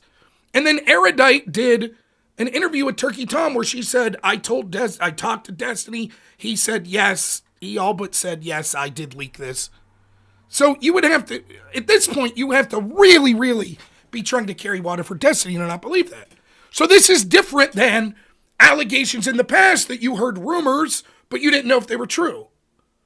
Now, I don't know about you all. I was listening carefully last night and now. Can anyone tell me, did either Brianna or Conor at this point talk about the severity, what they thought the severity was of Pixie's allegations against Destiny? Did they say one word? Wow, this is how bad that is. This is how it makes me feel. This is what I think should be done. All they said was, well, let the lawsuit go through. $150,000, that sounds legitimate. Now, I agree that Cherry's allegations are worse. Pixie's allegation is she consented to being filmed, but did not consent to that film being given to another. Cherry's allegations are she never consented to be recorded. And that recording was sent to another, and she didn't even know about it until after the Pixie allegations, which then another person reached out to her and said, hey, I received recordings from Destiny, audio recordings that are clearly you having sex with him. So that is worse. But Conor's like, basically just like, yeah, I was just willing to joke around when it was Pixie's allegations. Really? I mean, that's a startling admission. And again, he's not saying I was willing to joke around because I didn't believe them. He's saying I believe them. But I was going to write it off just like the rest of the Destiny accusations. This is what I mean when I say, and I like Conor. And so I'm listening to this last night like, this is optically the worst fucking statement I've ever heard. What are you doing? And I'm like, maybe I'm mishearing him. Like, again, I'm predisposed to go, oh, okay, I see what's happening. So when he's like, well, the statute says she could sue for $150,000 and, you know, basically that's less than a month's worth of revenue for Destiny. I'm fully expecting that he's setting up to say, so yeah, I think that's incredibly low. I think that's an incredible low punishment for how heinous this was. And instead he's like, no, that sounds about right. Okay. And then it's like, well, when it was just Pixie's allegation, I was just going to joke about it and treat it like the previous ones. I believe her, he's already admitted, but I was just going to joke about it. But now things changed with the Cherry allegation. So, geez, man, it's so bad. So Sherry says, today I was made aware of an intimate audio recording taken of me without my consent. That was also shared without my consent. I'm upset right now, and I'm going to give myself time to process. Now, I'm not going to find it immediately, but Sherry, I believe, alleged that this happened in 2023. And so I do have like callous and rude things to say, you know, in regards to the timeline. However, when it comes to that simply, that she was recorded without her consent, and then that those recordings were used for sexual gratification and then spread without her consent, that the reason why that's such a huge violation to me is because in this sphere, consent, like with progressive and liberal sex, consent is like all they talk about. It's all they talk about is consent. Yeah. I have another 3-minute rant, but I'm going to save you from it. No. Go ahead, Conor.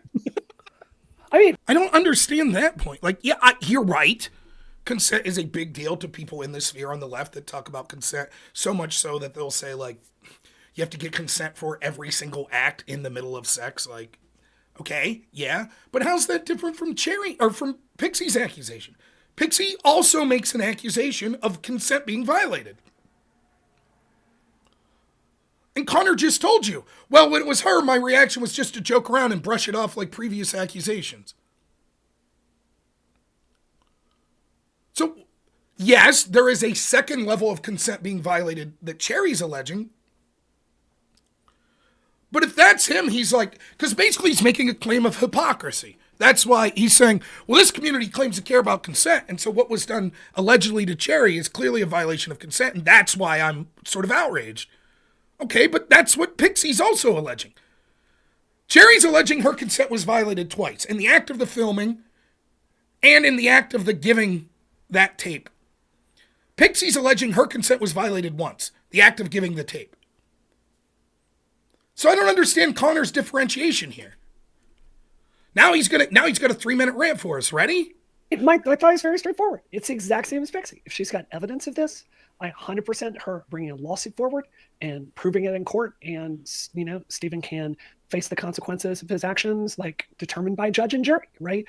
100%. Like if you've got a case, I welcome you bringing it. And are they saying anything? Well, this is how I feel about it. Here's how. No, it's just like, well, let the court deal with it.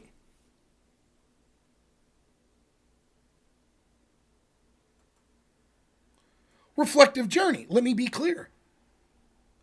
I don't think this is the worst thing in the world. I said this several times previously. If their argument was, understand my criticism isn't them saying, maybe they would say, I'm going to keep working with Destiny. I'm not even saying that that's something that is beyond the pale.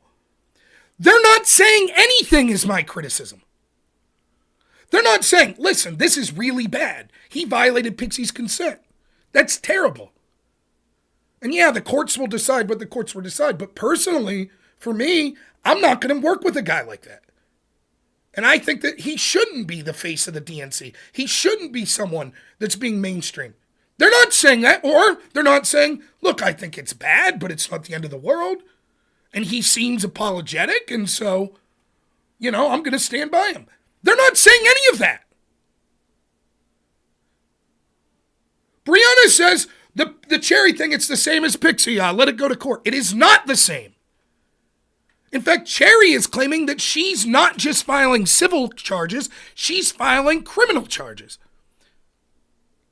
Which gives you a little idea.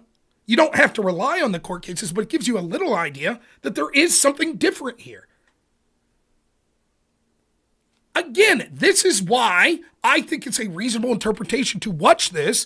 So far, we're 45 minutes into this? They've glazed Destiny, how great he is, talked about his past trauma, talked about how bad President Sunday is, said, yeah, the court case, whatever. But they haven't really done much of talking about what they think morally means for Destiny. It seems like they're avoiding it.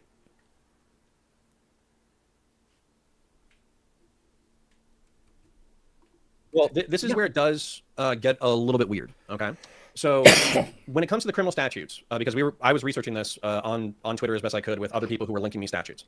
So when it comes to video voyeurism, okay, the reason why this doesn't seem to work for me is because this statute talks about a person who secretly records another person, but it's almost as if like that person is like outside of the domicile, or they set up a camera in order to record and all that kind of stuff. And the statutes keep saying image and video over and over and over again.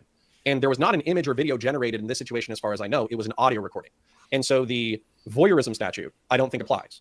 Then when it comes to the Florida state statute about cybersexual harassment, again, like a state attorney is welcome to educate me. But with the cybersexual harassment, the statute actually does stipulate that there was either some level of recklessness or there was some level of intent to leak it to other parties in order to harass the person who was recorded. And I think that's difficult if you're having private communiques where this is done and it's effectively done for like a, let's say like a lascivious motivation, right? So these two criminal statutes don't apply. Now, maybe there's a federal statute that applies, but I don't know about it. The closest that we could get was the audio recording somebody without their consent, which is a third-degree felony, but I think that is going to be fought out in a court, right? And that's if she chooses to prosecute. She said that she filed a police report, but if there's a little signature line where it says do intend to prosecute and don't intend to prosecute. If she's just making a report and she doesn't intend to prosecute, if she doesn't plan on going to a court, if she doesn't plan on testifying, that's a piece of paper that's going to get filed and it's not going to go anywhere, right? When it comes to the civil suit as well, a lot of the civil statutes that I was seeing had to do with video and images, and they didn't have audio recordings. So lawyers can educate the people at home better than I can, but I'm just telling you that Sherry's case, while being more messed up, seems to have less of a path forward than Pixie's, in my lay opinion. It makes total sense to me. I'm not a lawyer. I can't evaluate it, so I just don't know. So can you bring up this? I can't stress this enough. Again, forget about me. The people in the DGG community, this isn't their big criticism. Well, what's the courts going to say? And they're not talking anything about, forget about the courts, morally, what does this say about Destiny? I haven't heard anything. I'm not saying that you can't talk about the legality of it, but I'm saying we're damn near 45 minutes into this, and they still haven't really said shit. Can you scroll up a little bit, Connor, and get back to this thing here where it's Mobaz, Brianna keeps saying if they have evidence. Sure. So I'll let people read this. So look, I understand what you're saying. And yes, if Destiny did say that and it's provable, like that looks really, really bad.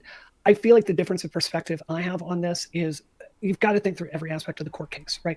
You've got to get it admitted as evidence, right? They can bring in experts to say, has this been tampered with, right? So I'm just saying, like, personally, I think, like, if, like, I haven't personally seen that, but if you're telling me Destiny admitted to it, I think it's probably true.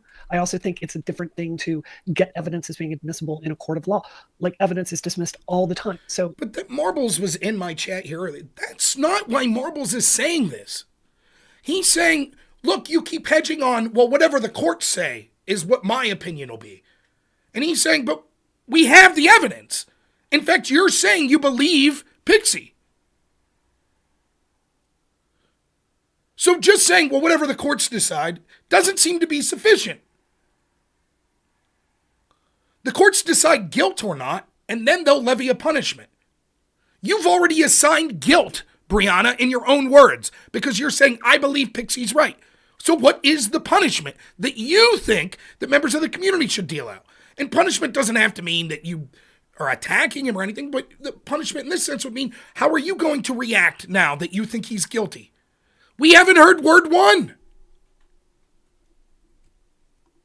that's not me hedging. That's me understanding like how the process is going to play out, right? This stuff we're seeing online, that's a really long way away from a civil suit, like going through and it being looked at and found actionable. So I'm just trying to be accurate here. Yeah, so I'm going to address one, because why not? Brianna put the entire wagon behind Destiny. There is no other option but to keep a tiny, but being a tiny drone, laugh my ass off. Okay. What the fuck are you talking about? Right. Pi, you fucking moron. Okay. So, number one, my most successful YouTube channel is Warhammer, not this. Okay. Number two, I love politics. I'm going to do it with or without Destiny. Number three, Brianna. First off, let's go through these. One, it could be true that he has a channel of other content that's his bigger channel. That doesn't mean that when it comes to his politics stuff, that he's getting much more eyeballs on him by working with Destiny. That's absolutely true. By the way, that's true for me if I do a stream with Destiny. The truth is, Conor got hired by Progressive Victory Pack, which largely comes through Brianna. And one of the reasons Brianna was able to bring people on was by showing them people like Destiny. She probably went to this pack and was like, look at how influential streamers could be. And who's the one that they could point to that would be the most influential and have the most eyeballs? Destiny. So the fact that both of them are going to deny the fact that there's personal benefit to views for them, for their business relationships, etc., to work with Destiny is ridiculous. In addition to that, being a member of that community and thinking that he's driving politics in a successful way in the direction you want, also in some degree is of some personal benefit. What can't be denied is we've been listening to this for over 40 minutes and they've barely criticized Destiny at all. They've done so in the most mealy-mouthed ways. So you can't blame people for looking at it and saying, holy shit. But let's listen to him say, oh, we have no connections to Destiny. There's no benefit in his channel thriving and us working with him at all. Brianna hasn't worked with PV since like what, December of 2023? Yeah. And then whatever interactions that you've had have been probably on stream or a few DMs. Yeah. So pretending that Brianna is a Destiny orbiter, I would admit that I'm a Destiny orbiter. I am or was friends with him, and I hang out with his friends online. I hang out with his friends all the time. Well, and then maybe that is a little bit more valid, that you hang out with like Pixie or talk to Kyla or something like that. I don't know. They're my friends. That doesn't mean I'm like, my career is not, I don't make money for knowing Steven. I don't define that. It's actually a huge headache in my life. It has nothing to do with what I do professionally, like literally nothing. And remember, we've already heard from Brianna. She opened those doors to the mainstream for Destiny, so it's all big inconvenience for her. Yeah. Oh wait. So hold on. So Morbla says, yeah, like, both of I you are don't need speaking, Destiny to like be well known. I don't. The lanes I swim in have nothing to do with Marbles. You would have to cite me an example of us sweeping, or else I'm just going to assume you're shit posting. Because so far, what we've done is we've covered Pixie and we've covered Cherry, and I think our editorializing has been spot on. So yeah. That might be the funniest fucking thing. You know, I know Connor's original statement on X was making a joke about the Pixie allegation. That might be the funniest thing he said. Their editorializing has been spot on. They're not sweeping. Holy shit. Anyways, so what we're going to do now is I'm going to move to the Mr. Girl report. And I understand that, and I'm not going to read all of it. I'm not going to do anything crazy. Hi, okay, you can't call Mr. Girl a rapist if the subject's about Destiny 2. I've never called him a rapist. I won't. Well, there was that one time, but, you know, he says that he had, you know, basically nonverbal communication. But anyways. Do I personally have the opinion he's a pedophile? Yes, I have that opinion. But oh, geez, I wonder if there's any lawyers listening. Seems straight up calling him a pedo, and she's going to do it more than once in this. Now, maybe he is, maybe he isn't. I don't know much about Mr. Girl. But in light of the topic at hand and, you know, wanting proof from a court before making accusations and waiting for CNN and the New York Times to do a report, maybe a little hasty to just throw out the P word, you know, referring to someone else. Just saying. I'm not saying all right, let's not make it more complicated than it needs to be, okay? So, all right. So, Mr. Girl, also known as Max Carson, has been... Okay, I'm sorry. I'm just feral tonight, Connor. Put this up from Paul. Put this up from Paul. Pie? Paul Aris, that comment about Kyla. Oh, how long you'll think it'll be till we find out that... Ooh. Kyla is married. And this is not fucking funny, okay? If you are married, like, women just fucking exist. And we've got lives and husbands and relationships. And just because we know men does not mean we're fucking them. This is such an inappropriate comment about Kyla. It's disgusting. You could say it's inappropriate about Erudite. That's fine. You could say that. And as your friend, I can understand how maybe that would upset you. But let's not act like, well, someone's married and so they wouldn't. Like, isn't the whole crux of this story that Destiny was married and was banging a bunch of people? And that they were publicly denying it? Even Pixie said, oh, I'm not one of these people that has to sleep with Destiny for clout for my channel. That's one of the reasons she feels uniquely harmed by this. So, you know, I understand protecting your friend and saying that's outrageous. And as far as I know, there's no proof that Erudite had a relationship with Destiny.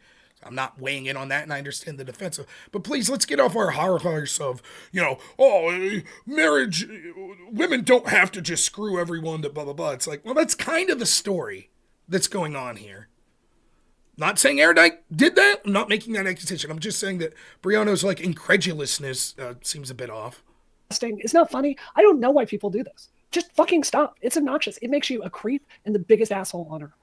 Well, hold on. So, sorry, we addressed Sherry, Mr. Girl. So, chat, you're distracting me. Stop it. They addressed Sherry. I didn't hear shit about how serious the allegations were against Sherry or Pixie or what that personally meant to them about moral failings. I just heard some, well, we'll see what the courts say. Now we're on to Mr. Girl. Here we go. By the way, people are saying Mr. Girl's really scummy and we've known it for years. Let me be clear. I've never interacted with Mr. Girl. Everything everyone's saying could be totally right. Even the things that Brianna's saying, that could be true. It could be that Mr. Girl is just now dancing on Destiny's grave because he has a personal axe to grind. In fact, that's probably likely. I don't know. My whole point, and it's fine that people want to talk about that. But if you're doing a stream to talk about these allegations, they've barely said anything. So far, they've talked about how scummy President Sunday was. It seems like if what's being reported is true, that Sunday released this without Pixie's knowledge, and that he seemed to basically accuse her of being a money grubber. Yeah, I think that's ripe for criticism. If what a lot of people are saying about Mr. Girl's true, that also could be ripe for criticism.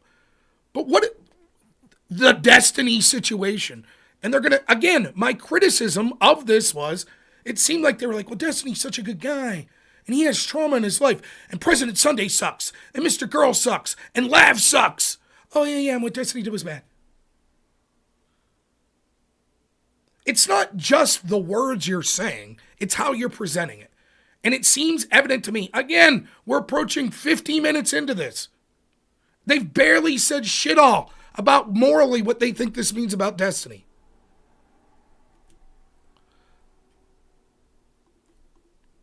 No, okay, no, Paul. See, dude, this is why you guys are dumb. Yeah, you're dumb. Okay. You're It's really okay. dumb. I'll get Your one going. dad is going to take care of this one. Thank you. Okay, sorry, that just almost gave me a stroke. So,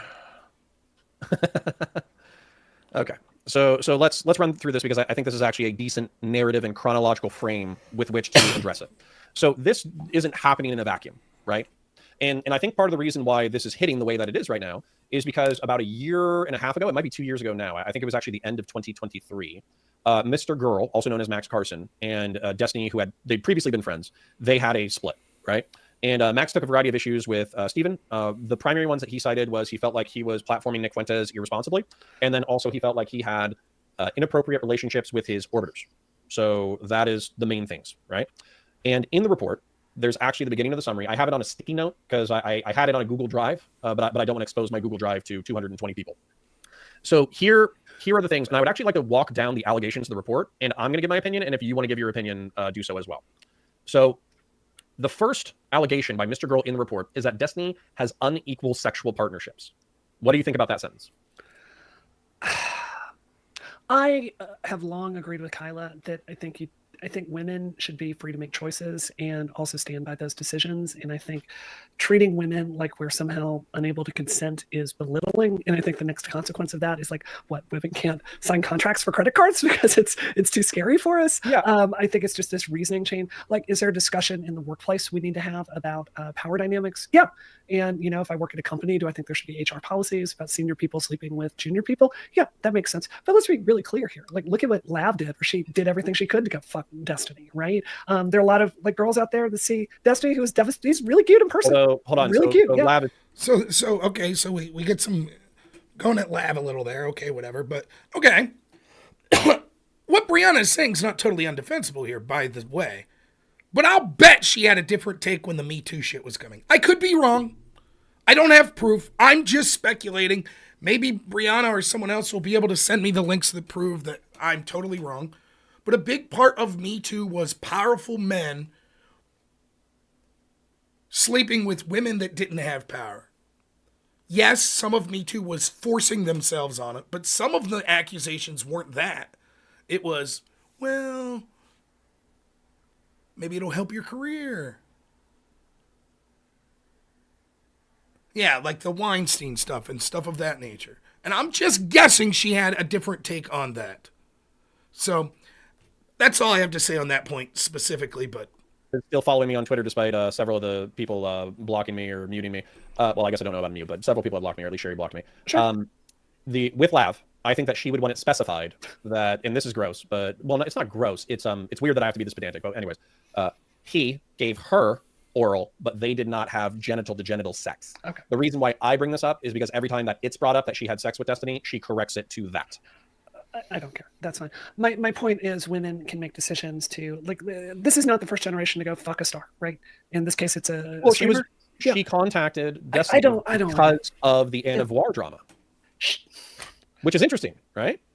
Because the Anne of War drama, people were criticizing Steven even at the time, is effectively that Anne of War had a form of OCD. Destiny flirted with her and hooked up with her, dipped out. She was not liking how callous and cold he was. And then they bounced off of each other for like 2 or 3 years, effectively ripping each other apart. Mm-hmm. And almost everyone in Steven's life said, you're a fucking moron for entertaining this relationship. Dan said that. I think Kyla said that. I think I said that. I think Chud Logic said that. I don't know if you ever said that or were even aware. I honestly don't know this Anna stuff. I haven't followed it. I don't know anything about it. Well, sure. But the point is that, like, the reason why people are sometimes attracted to Destiny is because of the lascivious drama, right? It's because of the sex. It's because of the drama. It's because of the fights. It's because of the stream blowouts. I don't think that's it. I think you don't understand this because you're not into men. So Maybe. let me.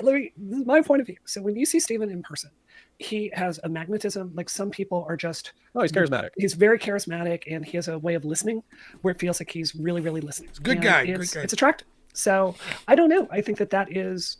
It's very easy for me to see why younger women would see that and would want to reach out to him. Like I'm sorry. Like some women just want to go fuck famous people. Like this is just something that people do. It's not. This is not the. And again, I'm not necessarily disagreeing with this point. It just seems like more red herrings.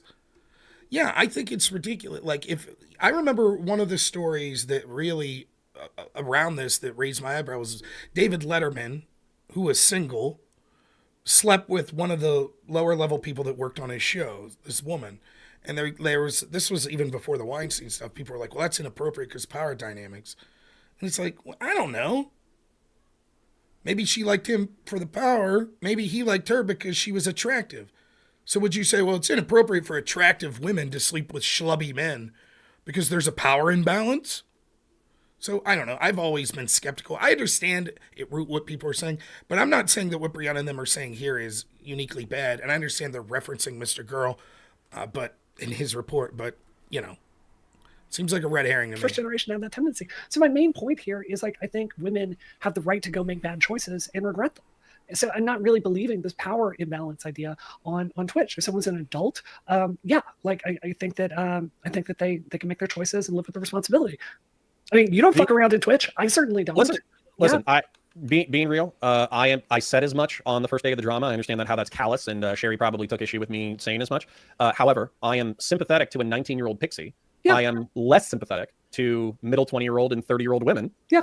Who effectively watch Steven go through drama after drama after drama after drama, and then they're like, "Yeah, it's my turn." Like that's fucking bananas to me. Yeah. But anyways, I don't have a secretary. So the second charge, okay. Destiny has used his audience to bully smaller creators. With 100%. Demon Mama, hold on, you're gonna love these two examples. With Demon Mama and Ryan Beard cited as examples. I have my take. I want to hear your take. I think that's true. I want bully. I mean, you can call it whatever you want, but don't start a fight with DGG. I mean, what can I say? I mean, look, this is the arena. This is streaming. There's 100%. Okay, so isn't that a funny take? Yeah, okay. Destiny's community bullies smaller content, but hey, man, suck it up. This is the arena. Okay, didn't she just whine to have someone booted from this chat like 20 minutes ago? Did I miss that? Just boot this guy. But it's the arena, Brianna. Suck it up, right? Can't handle a little criticism? Not to make this about me, but I will give a little insight into interactions I had with Brianna. I'm some fucking dude that does home health care 70 hours a week. I do this shit as a hobby. I used to do all these panels. I'd go on with all these lefties. Did one with Brianna. I wrecked her. She's not a good debater. She accused me of treating her like shit because she's a woman. Okay. Right? And then she saw me do a discussion one-on-one with Destiny. So she reaches out to me and is basically like, hey, your discussion with Destiny was reasonable. Is it because he's a man and I'm a woman? And I was like, what? No, it's because you started talking shit on me. And the panel that I was on with her, she started off saying all Trump supporters are fucking morons and children and blah, blah, blah, babies. So I gave it right back to her. In that particular discussion with Destiny, he wasn't insulting me. I didn't insult him. She demanded an apology. She said, if you apologize for me, I said, I have no apology to offer. And she basically said, well, I just want to let you know that there were opportunities with panels that I've been on where they were going to bring you on, but now I'm going to tell them I refuse. This is the arena, she says. Have some thick skin.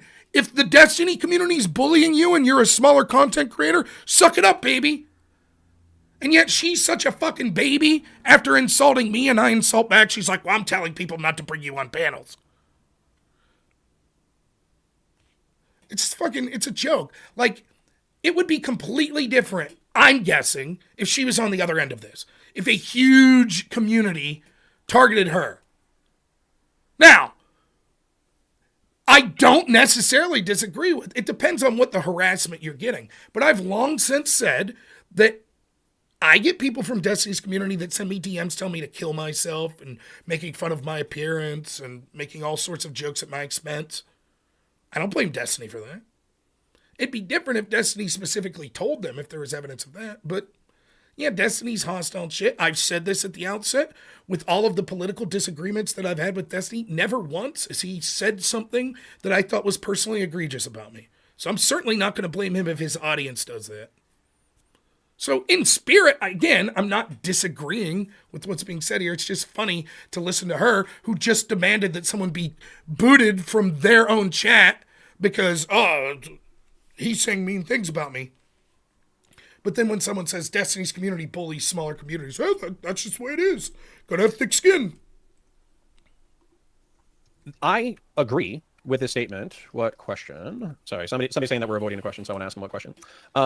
So I think streaming does involve bullying and harassment. I think a chunk of people get bullied and harassed, and Steven is not. My friend Eli is a really good example. This is a lovely young woman, very smart. I don't mind saying DGG was beyond abusive to her, right? Like, she made some reasonable statements. They went after her, and Twitch lost a very intelligent, interesting young woman. It was really disgusting to see. So yeah, of course that happens. Okay, so somebody said she dodged whether or not he has a pattern of unequal relationships. But I think, so sorry, I'm actually going to defend you a little bit.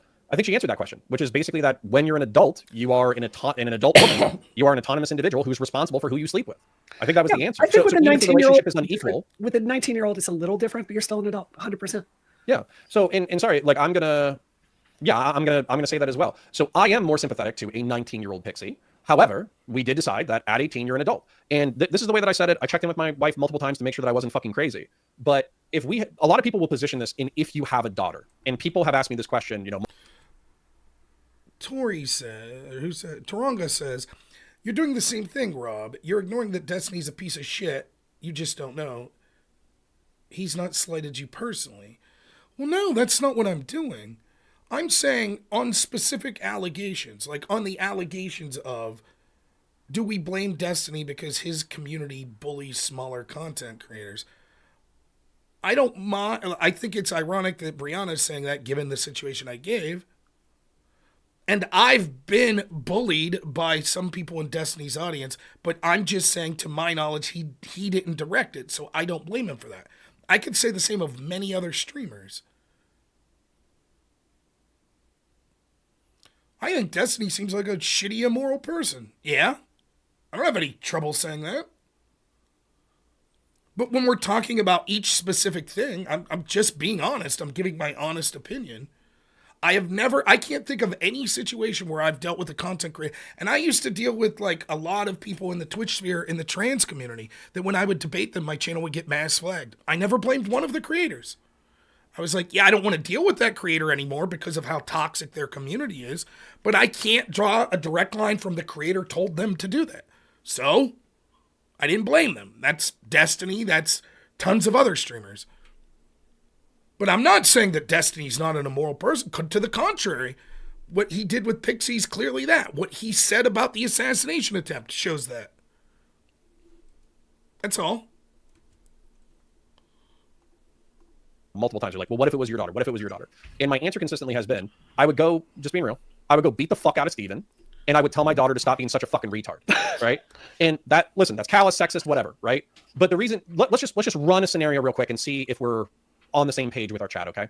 So your daughter is 18 years old. She walks up to you and she says, Dad, you didn't teach me about sex or relationships that much.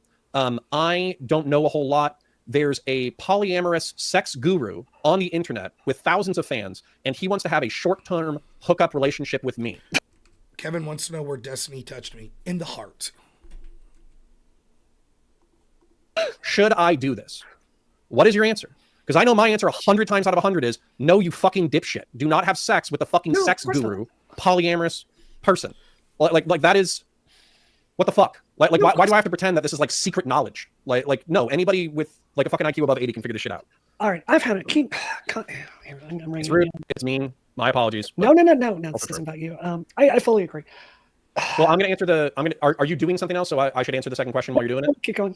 Okay. So Destiny has bullied smaller streamers with Demon Mom and Ryan Beard cited as examples. I'm sympathetic to people who have gotten dogpiled. It's not fun. No. Being a smaller creator, having dozens of people calling you a fucking moron in your DMs, people blowing you up on Discord, calling you cringe and lame and all that kind of stuff. It sucks. Okay. I'm not saying it doesn't suck. The reason why I thought it was funny that he used Demon Mama and Ryan Beard as examples, and this is me being honest again. Demon Mama, back when she was streaming and she was in the debate space, she gave as good as she got. Yeah. She was a abrasive motherfucker who said some of the rudest shit that I have ever heard on a stream ever. True. And then Ryan Beard, his reputation, not trying to dog the man because I haven't interacted with him, but his reputation is that he's a smug, snipey, smarmy prick on Twitter. And so it's not whether or not the point is true. Like, I'll concede that the point is true. I just think that you need to pick more sympathetic examples when you're making this point. That would be my advice if Max had asked me to edit this this thing. I fully agree. Can you look at Discord, please, Connor? So I agree with that. We're not even defending Destiny here. We're just accurately describing what the Twitch space is, which is a bunch of clout-hungry people that gin up drama to go up other people, which is why. I mean, again, I understand why they're going through this Mr. Girl stuff, because it's like, well, Mr. Girl's saying, see, the evidence was out there even before this, so I get it. But isn't this sort of tangential? And they're... Again, I can't stress this. We're damn near an hour into this video. What have they said about Destiny? Like, about the allegations at hand. Now we're talking about, well, did he sleep with girls for clout? Is that bad? Does his community bully other communities? I get what Mr. Girl is doing. He's painting this broad picture of how toxic Destiny is. And I get that they think that, but it just, all this to me, it's like, what is the point? And I think you'll even hear Brianna say that here in a minute. It's so hard to find people you can work with. Like, it's just, it's insane. So don't go into Twitch if you can't handle like some conflict. Like, you're just never gonna. It is. Yeah, Brianna, don't go into a debate panel if you can't withhold talking shit to other people and then throw a fucking fit when they respond back to you in kind. It's like saying, I want to go into racing, but I don't want to go fast. Like, this is not for you. So we are victim blaming. I'll admit that. However, I think we're victim blaming debaters who get into the debate space. But I'm gonna point this out. Yes, you're not a victim. That's my point. The debate space is not the only space. The debate space is the most abrasive space on the internet. You can do react streams. You can do political commentary. You can read the news. You can do entertainment breakdowns. You can have civil debates. You can have civil conversations. There is 1,000,001 forms of content that you can do besides debate, right?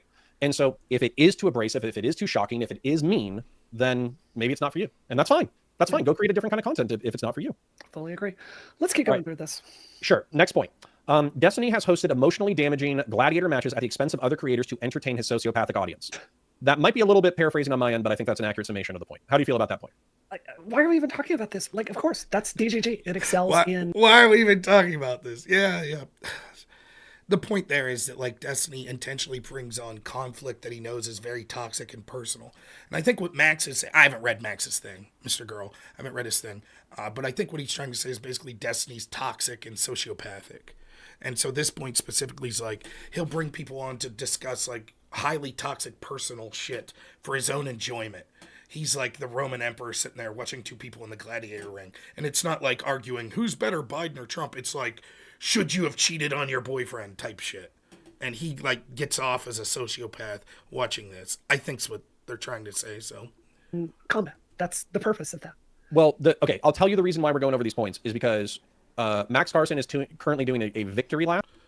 Wrongful Rage for $10. Thanks so much. Says, yep, popcorn still wins. Thank you. On Pixie's allegation. Yeah. And I think he's being fairly inappropriate, which I have 2 comments after this on. But what's happening is the Mr. Girl allegations from 2 years ago is getting mixed with all of the impropriety that Destiny is now credibly accused of. Mm-hmm. And so it's becoming one big thing where Max Carson has been proven right that Destiny is a bad man worthy of, social isolation. Sure. I just think the structure of Twitch doesn't really have much to do with non-consensual sexual imagery, but Well, isn't that okay? Is Destiny a bad man that should be socially isolated? Isn't that the question? I mean, think what you want of Mr. Girl and his dossier that he put together or whatever. But if they're aware that that's the question at hand, they could say, we don't give a shit about any of this Mr. Girl stuff. But given what we now know and believe about the Pixie allegations or the Cherry allegations, they haven't answered that. They haven't even broached it. I understand the point. Yeah. Okay. And then Marble says, Conor with the it's their fault for participating 10-9-8. I mean, you got it. But hold on. So Marbles, you might actually be, you might be surprised. You might be surprised by something that I say in reference to this.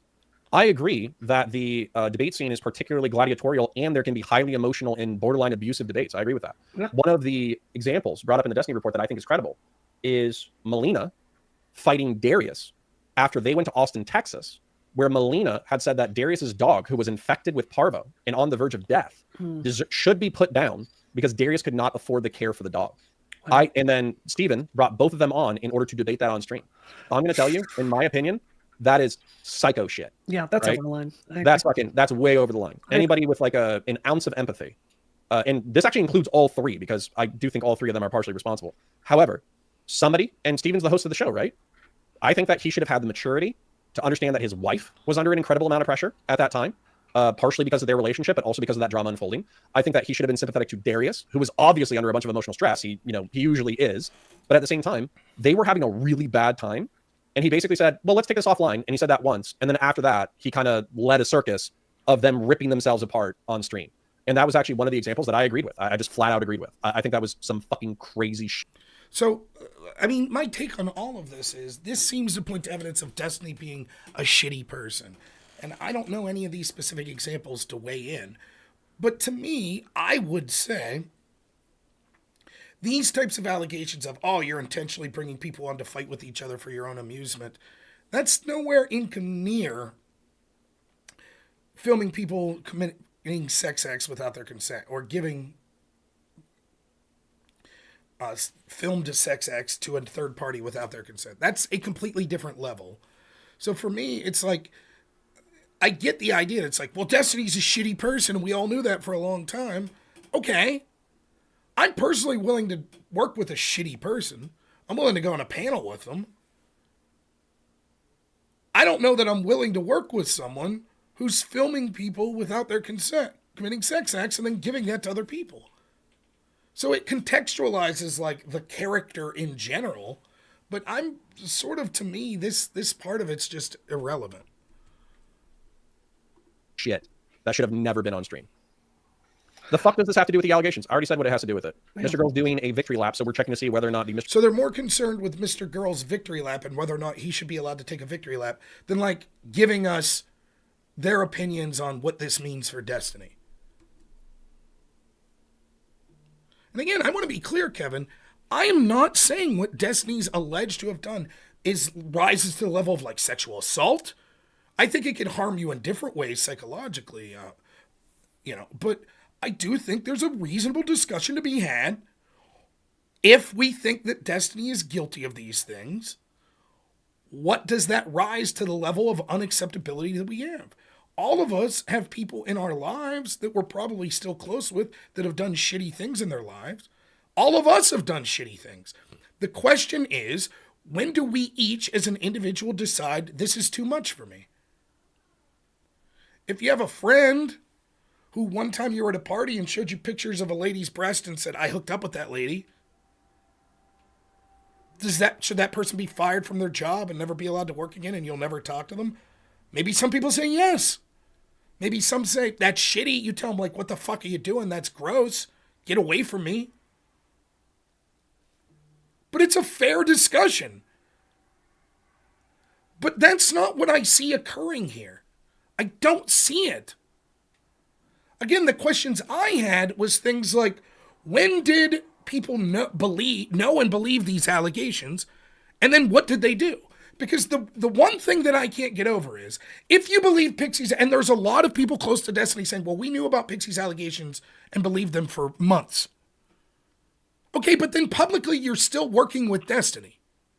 And if your explanation is, well, like Erudite said, we thought he was contrite, we thought he was apologetic, we thought sticking around him was the best thing and he would do the right thing.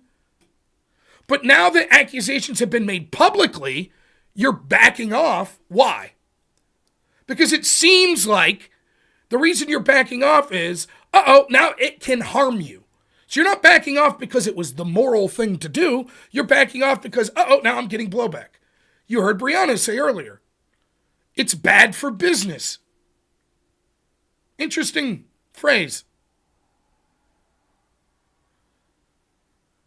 Now, Erudite may well say, well, it wasn't until I heard the accusations of Cherry that I was like, that's too much. And so now I've backed off from my business relationship with Destiny. I don't know. She hasn't answered the questions. And again, I came into this because I like Conor. Brianna, not so much, but I don't hate her. I like Pisco. I like my interactions with Conor and Pisco. I heavily disagree with them politically, but I actually like them. And I'm hoping that they're going to do the right thing. And I don't know exactly what the right thing is, but I want them to explain to me, this is what we knew, this is what we're doing, before I make a decision of whether or not I think that they're people I want to interact with again.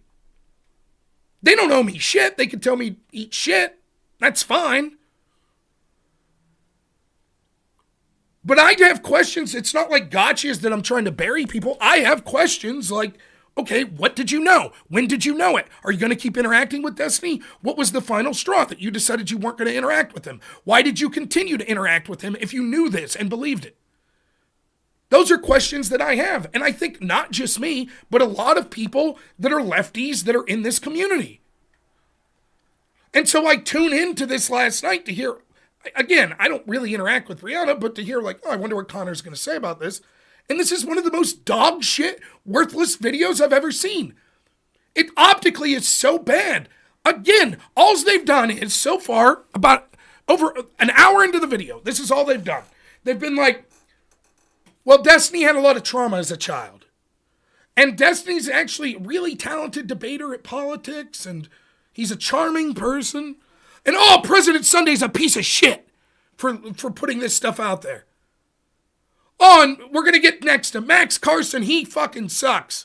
And Lav, she said some things about Hassan she needs to answer for. And well, the court, we'll see what the courts say about Destiny. And yeah, but he should face some punishment. That's it. That's what I'm sitting here like puzzled. And so when I debated last night. I shouldn't have done this. One of the worst things. I violated one of my own rules. Last night on X, I pointed out like, shit. After I watched this, I was like, someone that I like, I just saw a video of that disappointed me. I'm wondering if I should comment or not. And then ironically, Conor responded to me. It was like, stop retweeting me or subtweeting me. And I just put bells. Ding, ding, ding. That's right, Conor, it's you. And then ironically, Conor was like, go ahead, do it. And then someone made the point that I see a bunch of, no doubt, DGG fans in my chat making, you voted for Trump and he's a rapist, so you can't say anything. High IQ take there from people. And Conor went, oof, like that was some good argument. So I slept on it and was like, yeah, fuck it. I'm going to mention it. I'm going to talk about it. And then both Conor basically was like, yeah, that's what we did. And Brianna was like, no, that's horseshit. We didn't do that. And started arguing with me. So I was like, well, let's take it to the video then. Maybe I'm wrong. Let's go look at the video. That's how we got here. Mr. Girl Report lines up with what Mr. Girl Report was just rambling nonsense. Like the reason it had the saliency is because it was so badly written. No one's going to sit there and read all that. Well, Chud Logic did. And Chud Logic stated, and I think this is astute, is that it was a CDO. Do you remember what a CDO is from 2008? I don't. Okay. It's from a movie. I think it has Steve Carell and it has Ryan Gosling in it. I forget what it is. The Big Short, I think it's called. Mm-hmm. And so a CDO is a collateralized debt obligation. It's where you take a bunch of homeowners loans. You have several of them that are good. Then you mix them in with a whole bunch of, well, in this case, allegations, but in the case of a CDO, a bunch of bad loans. You sell it as a speculative investment using the good loans as an exterior front. And then you just sell it as a piece of trash, and then eventually it financially implodes, right? And so in my opinion, and I think in Chud Logic's opinion, is that the Mr. Girl Report was a CDO. There were 2 or 3 decent allegations that were worthy of criticism and analysis, but there was another dozen allegations and points that had no business being in the report at all. That makes sense. And that actually, the last one was the bullying can be so bad that people consider suicide, and Hassan Piker was used as the example. I think it's so similar to the other points we don't need to spend any time on it. Yeah, that makes a lot of sense. All right, let's keep going. Okay, so maybe this is me sharing my distaste for something, and this you can just blame. Okay, we're an hour in. Now Conor's going to get to what he finds distasteful. So now we're going to talk about Destiny and how Conor finds what he did to be distasteful. Because remember, he believes Pixie. So now we're going to get to what he really thinks, as opposed to what the legal standard is. Now we're going to get to the real case here. Ready? And this on me if they're like, oh, they spent more time talking shit about Max Carson than they did anything else. Well, listen, I think this deserves a little bit of shit talking. Okay, this is Max Carson's current reaction to the drama. In light of recent events, I will be hosting a special emergency episode of my call-in show, Mr. Girl Hotline. I told you so. and he's in a tank top, or some people colloquially call this a wife beater. He has his arms up. We can see his armpits and muscles. His muscles look good. We'll admit that. And he's wearing sunglasses. I think that's fucking insane. I think that he and Lav have tried to make their entire careers about Destiny like a turd hanging off a dog's ass, and it is so pathetic. It is so. Yeah, you see, Max, whatever you think of him, I don't know the guy. I don't. But let's say you think the worst of him. You think he's just a piece of shit, and maybe he's an abuser or something. I don't know, whatever people accuse him of, right? What's their big criticism here? Well, he's saying, I told you so, and he put a picture up of him in a wife beater. That's where we're at. Finally, we're getting to the heart of the problem here. If Mr. Girl had been sitting solemnly with the tuxedo, then Conor would be like, fair enough. But he's leaning back with the wife beater on. So now we're getting to the hearts of the criticism. I mean, he even says, I know people are going to say that we're focusing more on Max than Destiny, but Max deserves it. That's right, Reflective Journey. There is some of that. There's space to maneuver. Where's all of Destiny's supporters going to go? Well, if you're one of the ones that are sweeping up for him, maybe they come to you. Or maybe Destiny, you're gambling. If everybody isolates him and he does come back, you're one of the ones that'll stick around when he comes back. I'm not saying that's what they're doing, but how could a rational person not think that that's a possibility based on what we're seeing? Of course, when they talked about that, they said, oh no, neither of us benefit from Destiny, really. Brianna doesn't even work with them anymore, and my channel's Warhammer. So pathetic. Like, go do some work on your own that has meaning. And just, like, there's so much criticism of Destiny that's fine. But if you're basing your entire career off of him, it's just fucking pathetic. Like, Listen. Okay, so the reason why I'm bringing this up, okay, and I promise, chat, we can refocus on Destiny and how he's a bad guy and how we should all get our pitchforks and chase him out of Miami, okay? We're going to do that? We'll get there? So what people have done, a healthy chunk of people, because in the opening to this drama, I made a joke about it. I think it was funny, but it was fucked up. And if Pixie took issue with my joke, I would not hold it against her at all.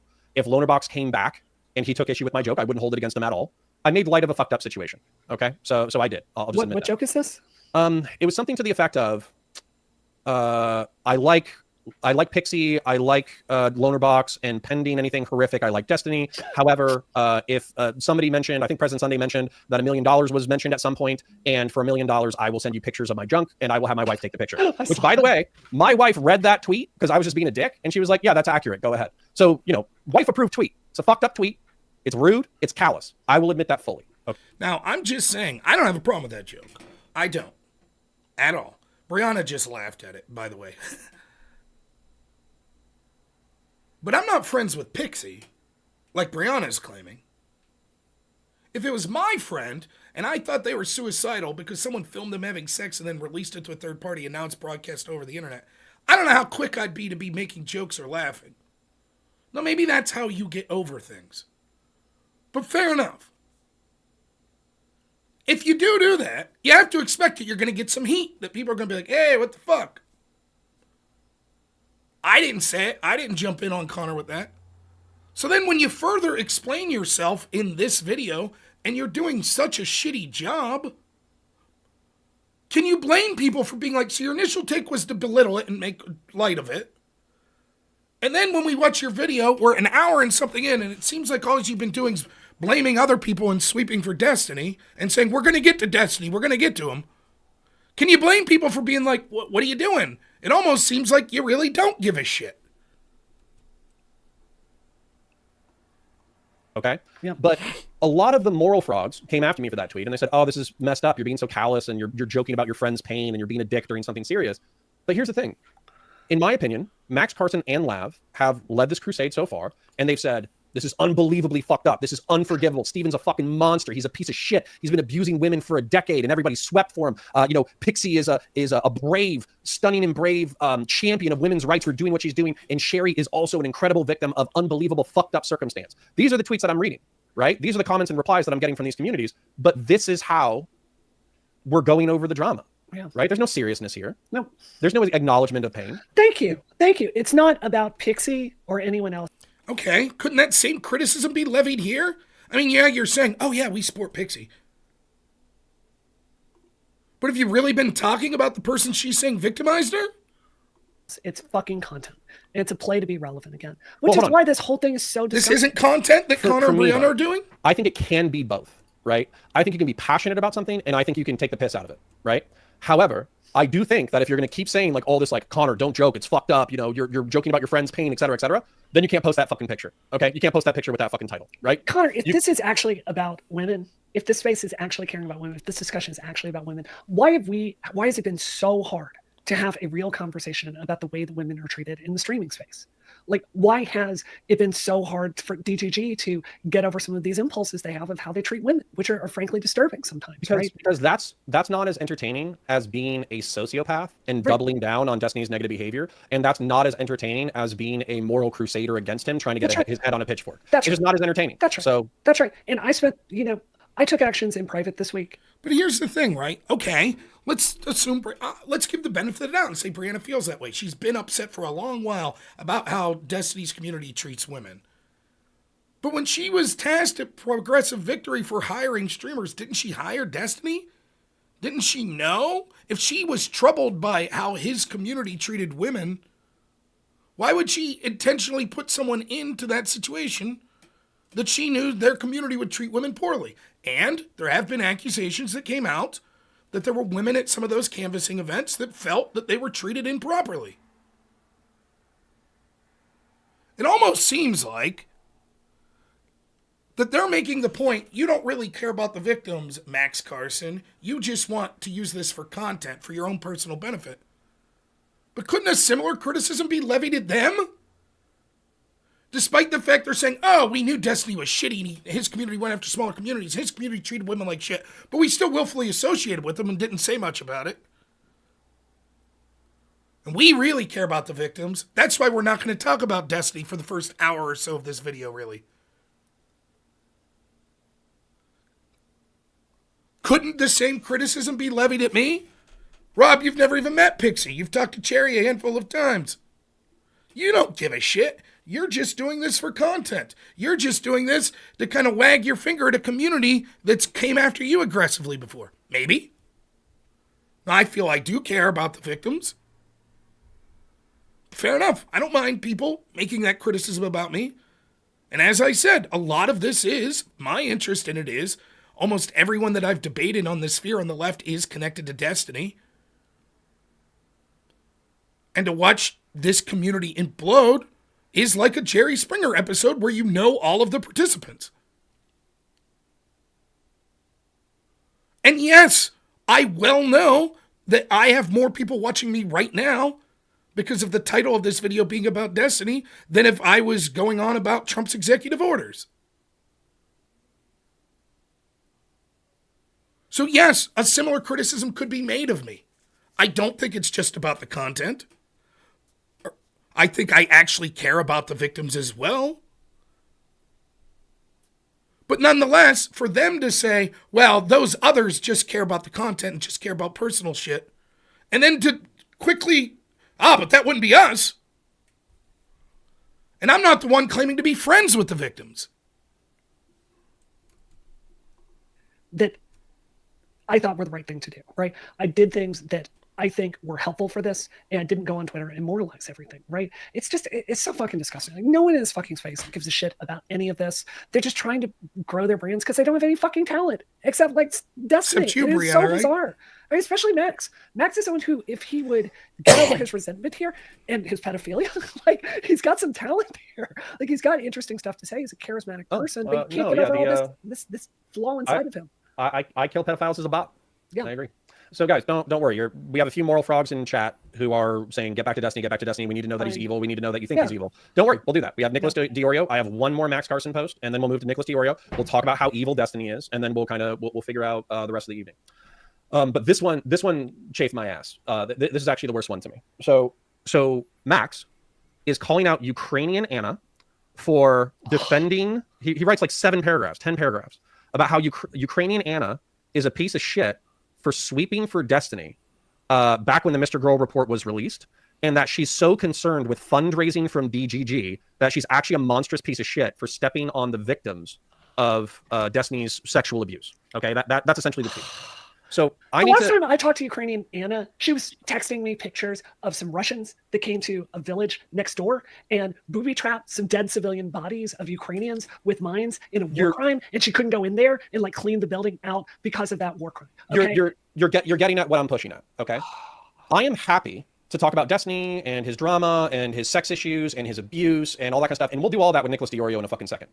I cannot imagine being so fucking autistic that when I'm doing my victory lap because I defeated my long-term enemy in a bout of public reputation, that I take time out of my day in order to impugn a woman for raising tens of thousands of dollars for the military in her country, which is currently at war, and she lives in eastern Ukraine. Half of her posts are, hey, I'm in this city that's getting rocket attacked right now. Here's a video of me hanging out in a door frame as a... So let me talk about this. I don't know that they go line by line through this. I don't know Ukrainian Anna, nor do I know her personal situation, but let's assume that it's as is being told, and this is someone in a war zone. I don't give a shit what you think about the war in Ukraine. If you're there, if you're in on it, whatever side you're on, you would say, yeah, you need help, and you're going to... It's not really a grift in the sense of, oh, Rob wants people to donate to him so he could go to the buffet and be a fat fuck more and eat more. It's, we need this money to save lives of my comrades, right? And in that sense, is it, if the accusation Max is making, which is she swept up for money, does that make it more palpable? Yeah, it does. I'll be honest. Now, I have no evidence that this Ukrainian Anna is sweeping up for Destiny and, you know, in an attempt to grift to get more money. It could well be the case. I think the point that Conor and them are making here, which is, well, but even if that was the case, I mean, for God's sakes, there's dead bodies all around her, and, you know, she's desperately trying to save her comrades. I'm sympathetic to that view, but I don't know what specifically she did. I did read this Max post. It didn't strike me as anything too crazy that she had done, but I guess I would have to look at it more thoroughly. Again, I think this is tangential, but whatever. Apartments next door to me get hit with fucking missiles. Half of her posts are her walking around her city and finding slaughtered civilians. And the reason why she posts about that isn't because it's fun. She's not staying in that city because she thinks it's a good time. She's staying in that city in order to communicate with alternative media pundits like Destiny, who brought her onto the platform so she could fundraise for volunteers and militia and Ukrainian armed forces. So the fact you want to have a serious conversation about consent and sex and text messages and all that kind of stuff, I'm down. Let's do it, right? But you've lost the fucking plot if you're taking time to shit. And just, I could read real quick here what Max is saying a little in this post. First, he makes the claim that, like, well, you knew how bad of a person Destiny was from previously. If I could steel man Ukrainian Anna here, it would be, well, even if I believed you that he was bad for the reasons you said, this rises to a level beyond that. The filming people unconsensually or sending people without their consent sex tapes. So that would be possibly an argument she would make. And then Max goes on further to say that basically Anna's statement alludes to the fact that when she heard the Pixie allegation, she was willing to stand by Destiny, but the Cherry allegations were a bridge too far. And so, oh, you were willing to still work with someone? Why? Because you were getting a bunch of money? Look, to each their own. They could make their own moral decisions as to whether or not they think that releasing someone's consensually filmed sex tape to a third party is reason to completely disassociate with them. If theoretically Anna thought that it meant the lives of her comrades, that literally when I go on with Destiny, I raise tens of thousands of dollars that will save lives of my friends and family, then maybe she makes the moral calculation that it's worth it. If the argument is, but Destiny's my good friend, maybe you make the moral calculation that's worth it. I don't know. That's not really the criticism I'm making. Shit on someone who's in a war zone who's concerned about whether or not they're going to be able to continue fundraising because it keeps her community alive. Yeah. You've lost the fucking plot. Yeah. Okay? But anyways, let's move on. I just felt like if, Max is going to moral frog about the sweepers taking their time in order to call out Destiny, it's so we can point out when he's... Now, again, let's go back to my statements, right, on what this was. So we're over an hour in. I said, let me summarize it. Destiny had trauma as a child. He's such a talented and big-hearted person doing great work in politics. President Sunday is horrible. Mr. Girl's ex post showing him in a tank top posting about this shows that he's disgusting. Now we're going to get to Lav. Oh, yeah, and what Destiny did is bad. And, he should have some sort of repercussions. Isn't that the exact vibe that you're getting? They've shown more anger so far at President Sunday and Mr. Girl than they have Destiny.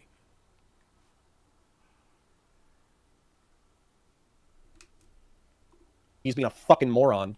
And the same thing with Lav. You know, like Lav has no credibility to talk about anything with sexual misconduct after she accused, like just hallucinated and completely, I hate Hassan, but she's completely made up this allegation against Hassan. Like, all right, hold on. Yeah. So if we're doing this, I'm going all the way, okay? Go for Let's it. go after Lav is Lav. allegedly watching us right now. Lav, what happened? Okay, you allege that your friend Paris Jackson, the pop star, had a consensual sexual liaison with Hassan Piker when she was 17 years old. Yeah. Did that happen or did that not happen? Was she 19, like in the Instagram post that actually show Hassan Piker and Paris Jackson together? Or was she 17 and she forced him to sign a non-disclosure agreement and he had, statutory rape sex? Because whenever somebody asks you about this, just going to be clear, whenever somebody asks you about this, you basically what you say is, I'm under an NDA.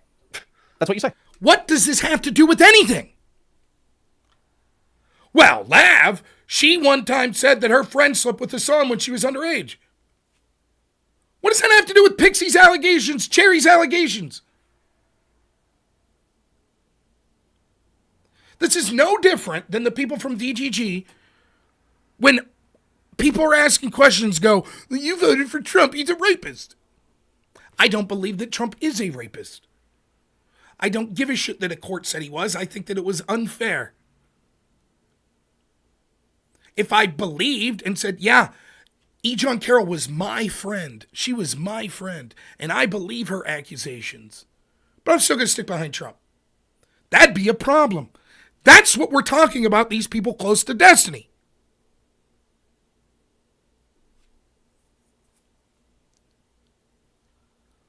All of this shit, it's just deflections. People that you have a personal relationship with have been accused of something that you believe that is very heinous. Are you going to continue to work with them? Well, Lav once said this thing about his son. Right, we're not talking about Lav's accusations.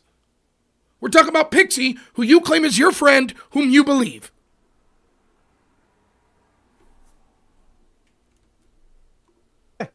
So, what is it?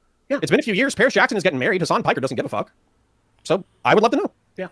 This is my point. Like, she has no credibility whatsoever on all of this. Anyone who watches her can see how mentally damaged she is and just eager for anyone to notice her. It's just like, it's every time she shows up in my mentions, it's just like this. I would rather literal Satan show up in my mentions than Lau. It's just, she's so broken. So, like, what are we doing here? Like, this is why I'm so frustrated, Connor, because none of this is actually about the victims. It's just clout sharking. Well, okay. So, what I'm hopeful for, and this actually is all going to be dependent on variables that are outside of my control. Okay. So what's happened, and I have no problems with like refocusing back to Destiny, and we're going to do that right now. So what's happened is Pixie was violated. Okay. How many times have we heard this? Well, yeah, we'll get to Destiny. I have no problem getting to Destiny. We'll get to Destiny. We'll get there. Okay, we're over an hour and 15 minutes into this. We'll get to them. Yeah, we spent time talking about Lav and President Sunday and Max Carson. Oh, we were mad. We were yelling about them. Okay, we'll get to Destiny. Here we go. Hour and 15 minutes in. We already heard about what a great guy Destiny is. And he's charming and he's great at politics and debate. He's charismatic. And he had a lot of trauma as a child. So now let's get to it. She had her trust violated. Yes. She had her people, privacy violated. Multiple people. She is owed. She is owed compensation, and she's also owed an apology. Okay, that's just true. All right. Sherry, if the criminal allegations are correct, if she has some kind of civil allegations where she can sue for it, then God bless her. Wish her the best. Yeah. Okay. When it comes to the criminal allegations, there is a part of me that thinks like, well, fuck. Like, this is crazy that Steven might spend time in jail, but maybe the fear of jail is what he needs in order to wake the fuck up and realize that he can't treat people outside of himself like sexual pleasure tools. That's not what they are. They're human beings with their own ambitions, with their own desires, with their own lives. And he effectively treated them like they were disposable. That's what happened. And so if you're going to treat people like they're disposable and they have means with which to get justice from you, they're going to use those tools. So in my opinion, this is going to sort out the way that it needs to sort out. Let Lav on cowards. I'll happily talk. So basically, you tell me if I'm wrong, what Conor just said there was, yeah, sure, let them file their court cases and whatever happens, happens. It'll sort out.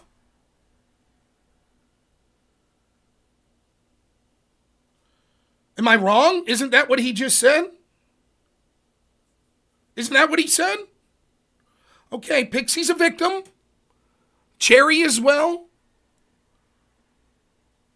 You think he's clear? Then was I accurate in how I represented what he said, Dave Timmerman? He said, what should the repercussions be? Well, you're right.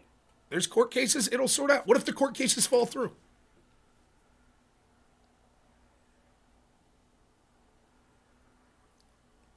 What if they fall through?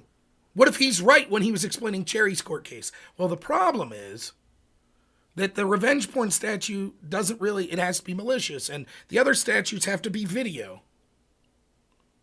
And so it's like, wow, what was done to her was really heinous, but because of the way that the statutes are written, she can't file a charge. Then what?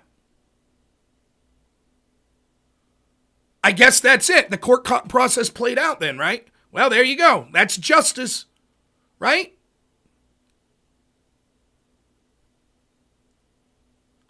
That's justice. You see? You see? Now, I want everyone to see. Do you see someone like Dave Timmerman? Oh, it's Pete Hegseth. See, that's what it is. Donald Trump, Pete Hegseth, Lav, Mr. Girl, President Sunday. Everyone but your daddy, right, Dave Timmerman? Everyone but him. The difference, Dave Timmerman, is them saying, we believe them. We believe them. We believe Pixie. But if the court cases fall through, oh well, we'll continue to be chums with Destiny and say, well, there you go, no punishment for Destiny. Even though we believe Pixie, as a person, I'm still going to befriend Destiny, still hang out with them. Because Pete Hegseth. Because Donald Trump.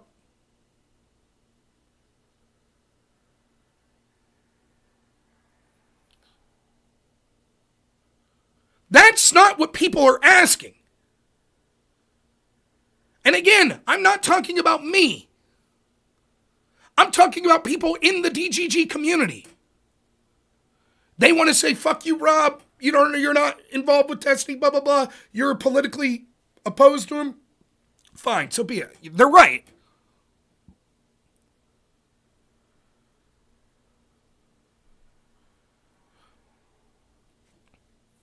But what do you say to those people? Well, yeah, if the courts rule that Destiny did wrong, he did, and if they rule he didn't, then he didn't. But I believe Pixie. I'll keep working with Destiny. I'll keep pumping out the content. It's surreal.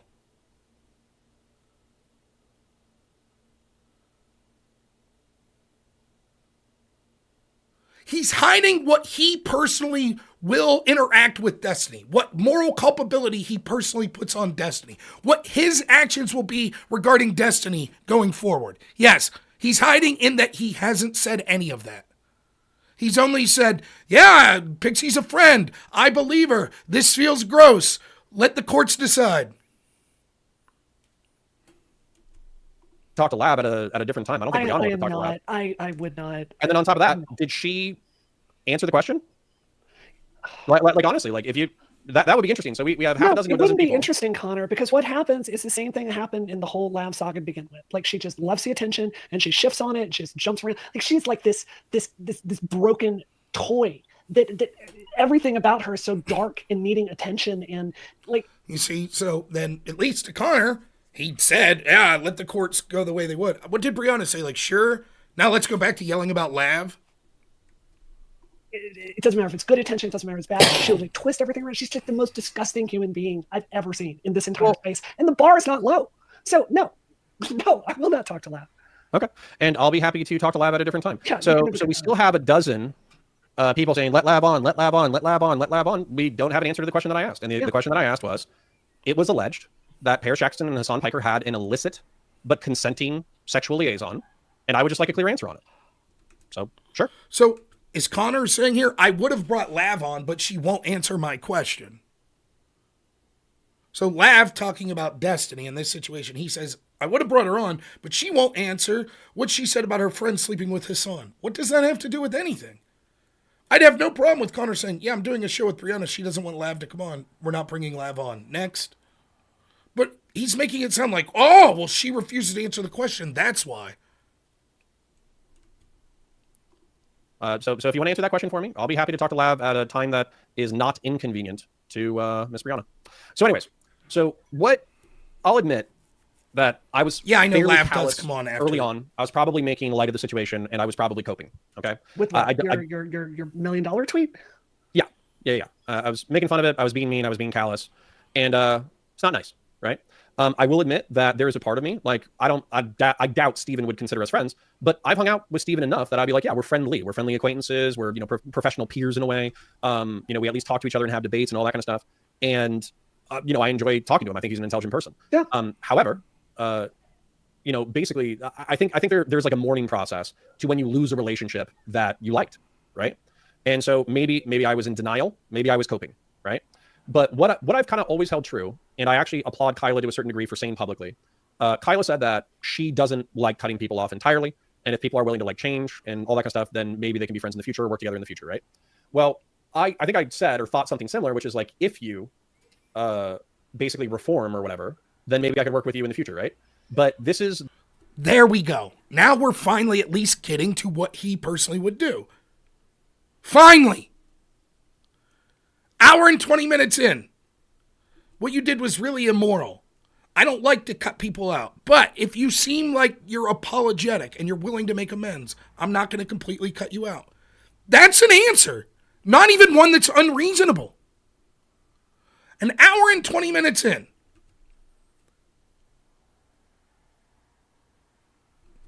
Hour and 20 minutes. So now let's go further. The way that Destiny is reacting to this issue right now. And I have to say, this is not what I think is acceptable, at all. So reading the logs, and chat can help us out a little bit. There's exclamation point IP ban thrown throughout this, where I'm assuming people who are talking shit about Destiny in the chat are getting IP banned. Okay, so that's what I'm assuming is going on. All right. But while this is after the drama's unfolded, I think he's in offline chat. Destiny says, Hugh Chungus, I don't care. People can describe things however they want, like we did in 2024. My only real area of interest is politics and stuff going forward. I've been out of the drama interpersonal game for a long time. They can all do that on Jay Stalker's stream. Okay. This is like bullshit, by the way, right? The idea, this is just bullshit, right? The idea that it's like, well, I used to do drama, but now I just want to talk about politics, so I'm not going to discuss the drama about me. What the immoral actions I've taken. That's such bullshit. Just say this. I can't talk about this because there's pending litigation. But the idea that it's like, well, during the election season, I talked about politics, and now I just want to be politics, man. I don't want to talk about drama. Now that it involves me. I mean, what bullshit? I don't blame Destiny for being very careful about what he says publicly, because there are potential criminal and civil cases going forward, but that's just dumb. True. Okay, but the alleged leak happened with Sherry happened in 2023. And I'm going to be a little bit of a dick about this, okay? In 2022, Lauren Southern broke up with her husband, I believe, in 2021. She would have to tell us the exact timeline.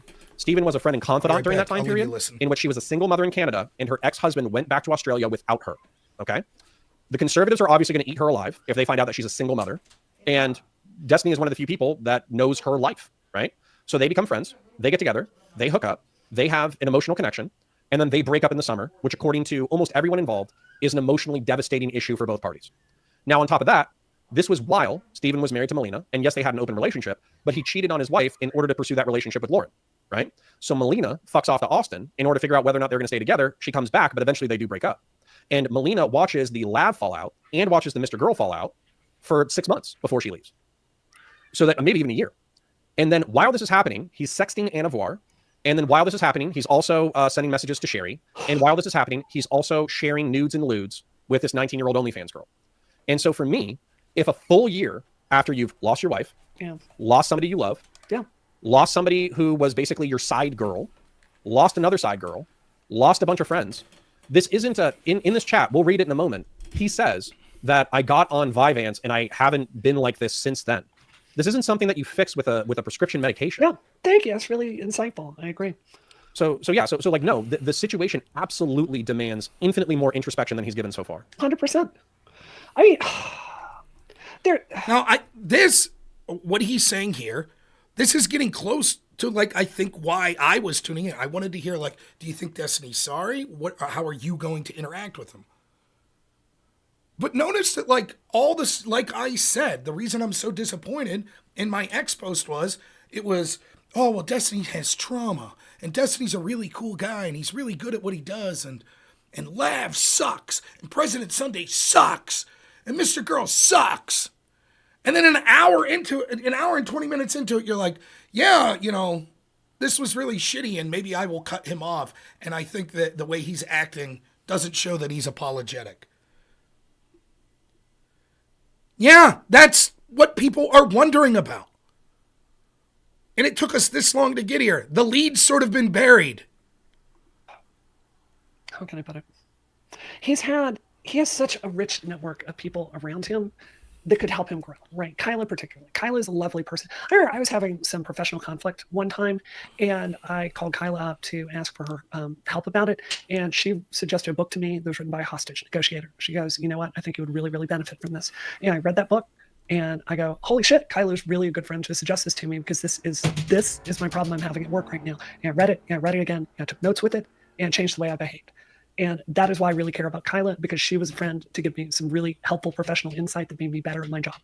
Yeah, so Stephen has access to all that and a lot of other people that could help him. He's had every single chance to grow from this and to make better decisions. And the way I feel is like, it's not personal. Like, I don't personally have a stake in Stephen growing or not growing, but it's like, if he's making decisions at this point that are leading him into extremely expensive lawsuits, like, that's kind of, maybe that will be the wake-up call that he needs to make some different decisions here, right? He's making his own bet. Like, I made an assessment a year ago that this space was too unhealthy to be in, and I withdrew from it, right?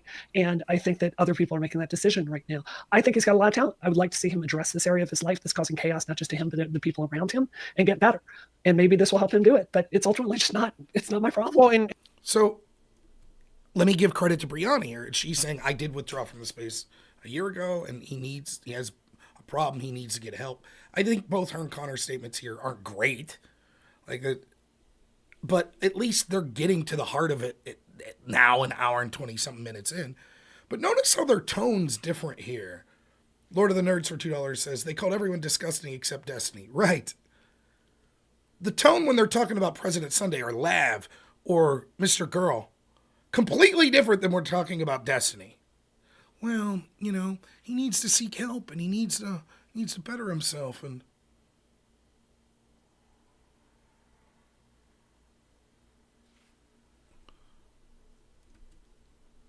And here's another thing that could happen. It could be too little too late, right? So if they're right now, we are operating under the information that Pixie had a non-consenting video leaked, and we are operating under the assumption that Sherry had a non-consenting audio file leaked. That's where we're at right now, but there could be another dozen people. Of course, right? There could be more. And if there's more, this is the kind of thing that not only can it compound financially, it can compound criminally as well. 100%. So he could be fucked. And we don't know. And it'll unfold over the next few weeks. But that's all the more reason, Conor, to treat this. I mean, this really gets back to my point. And God knows I hate to give this narcissist attention. This is why it's so offensive to me to see Lav and Mr. Girl and all their ilk just trying to milk this stuff for content. There are women here that have real court cases that need to be adjudicated, right? And we need to have a space where other women can come forward, right? This is such a morally inappropriate time to make this about you building your own clout in your own audience and trying to build up your own brand again. Like, it's so wildly inappropriate. So, like, again, she's on the cusp of, it's like, okay, you're finally talking about, like, the allegations and what this means about Destiny and what and then right back to, and this is why Mr. Girl and Lav. What are you doing?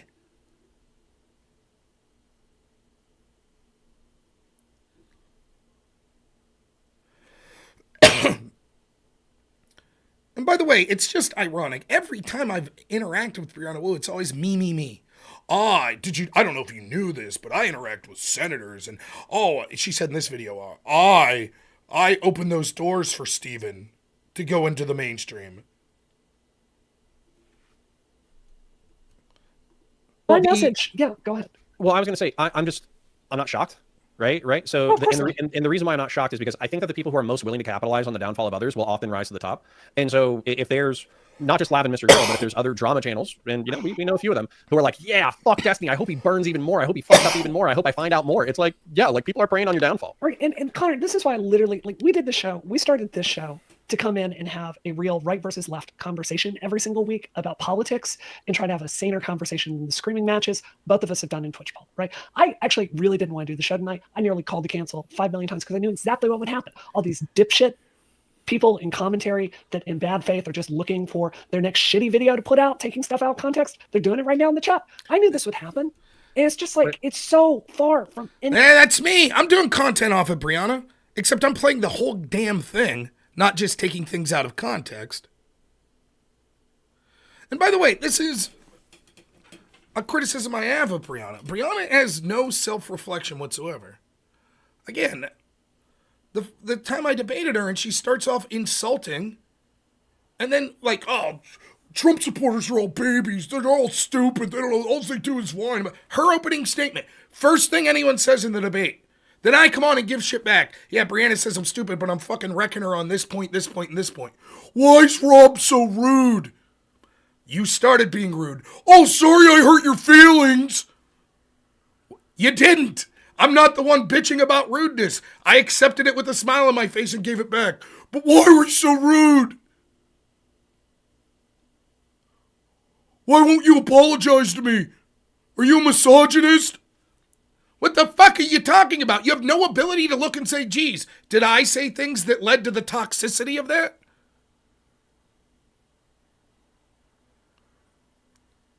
Same thing here. Well, people are gonna, it's all clout, they'll take it out of context, blah, blah, blah. And no, that's outrageous. They're saying that we were sweeping for Destiny. Dude, even people in your own audience were like, what is going on? An hour and 20 minutes before you start breathing a word. Basically, all you've said so far is like, yeah, I believe Pixie, and let's just leave the courts decide. But Mr. Girl's shit, and Lav's shit, and President Sunday's shit, and all the people that'll stream are shit.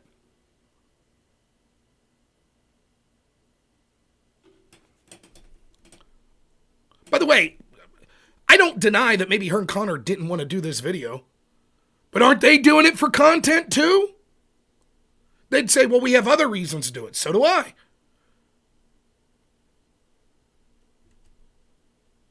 Pretty hard to criticize people using the story as content when you yourself are using the story as content. Anything that's important. It's mind-boggling to me.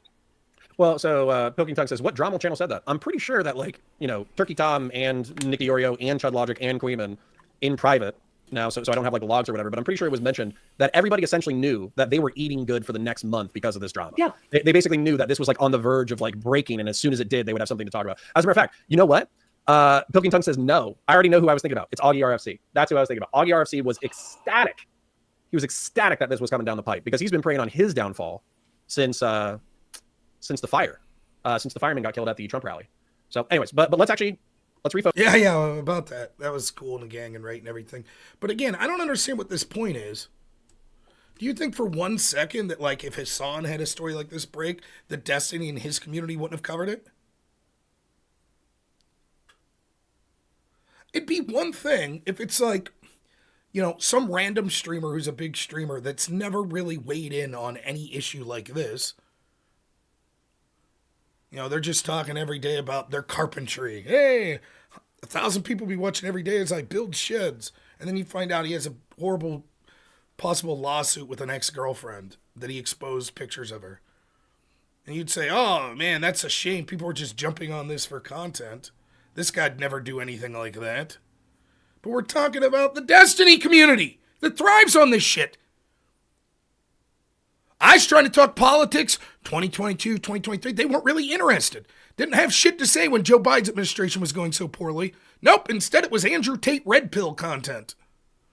As they shamed people like Andrew Tate for treating women badly.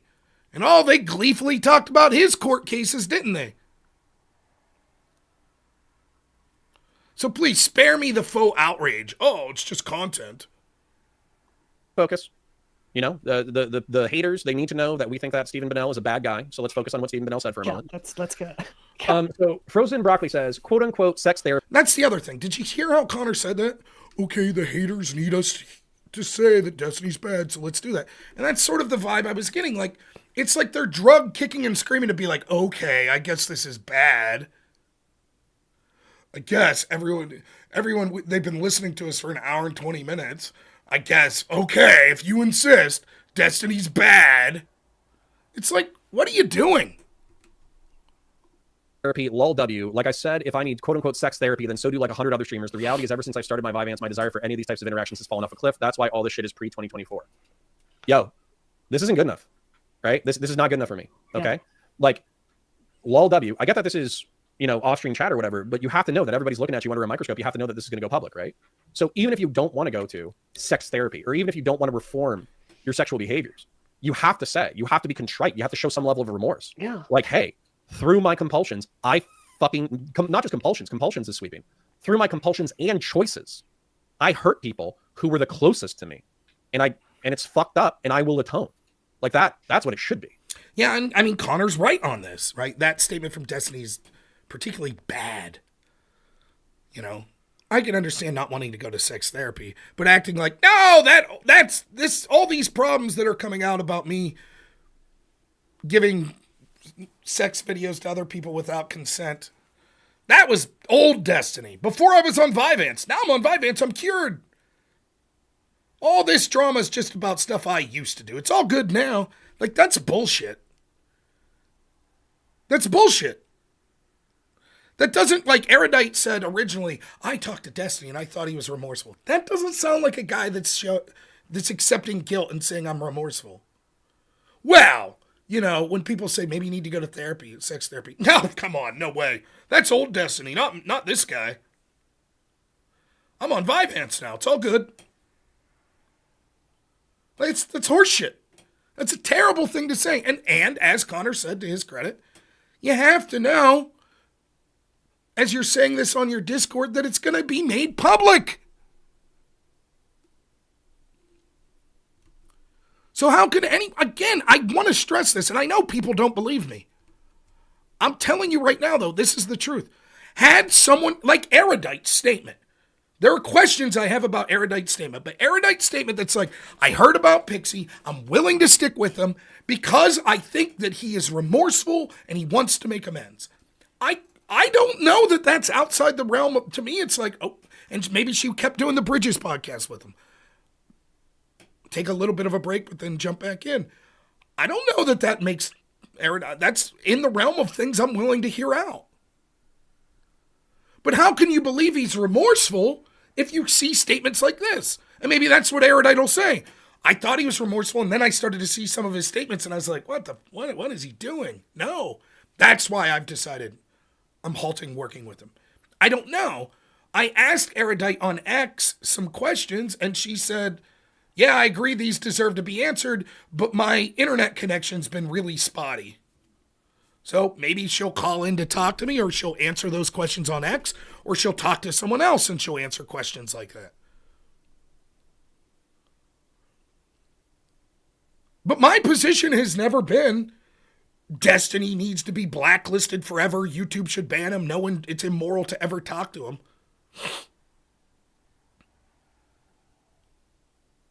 It can be. There are, if you're like, well, I'm just talking to him for the money.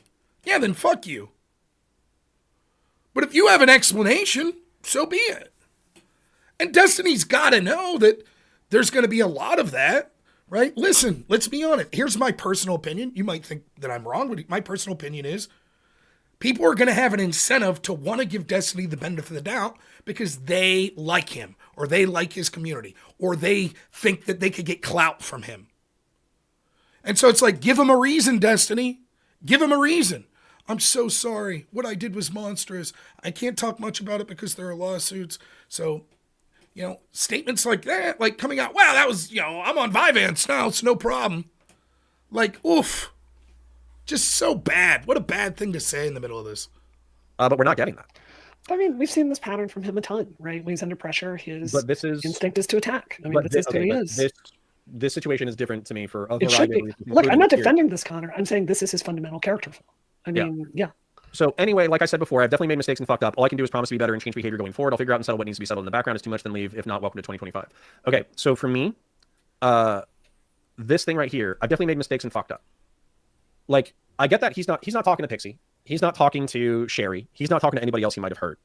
But what people want to hear, what I want to hear, is I don't want to hear, oh, I fucked up and in the future. Because he does this sociopathic bullshit, because let's face it, he probably does have a little bit of sociopathy in him, where he's like, oh, I don't care about apologies. I only care about behavior. This is like something that he said for like years, right? Well, human beings who have emotions and who feel remorse and contrition, they care about apologies. Because a sincere and heartfelt apology shows that you actually do feel some level of vicarious pain, and you're not going to inflict that misery on another person again. So I do want to hear the words, I'm sorry. Now, he doesn't owe me shit. But I'm just saying, if I'm going to interact with you in the future and you fuck someone over this hard, I borderline need to hear you say, I fucked up. I hurt you. I'm sorry. I will try to make it right. And if it can never be right, I understand. Exactly. Right? Now, let me be clear. Conor and Brianna's video here has been dog shit thus far. I don't take back anything I've said. I think my characterizations have been exactly right. I mean, remember, we're over an hour and a half in when he finally starts talking, says this.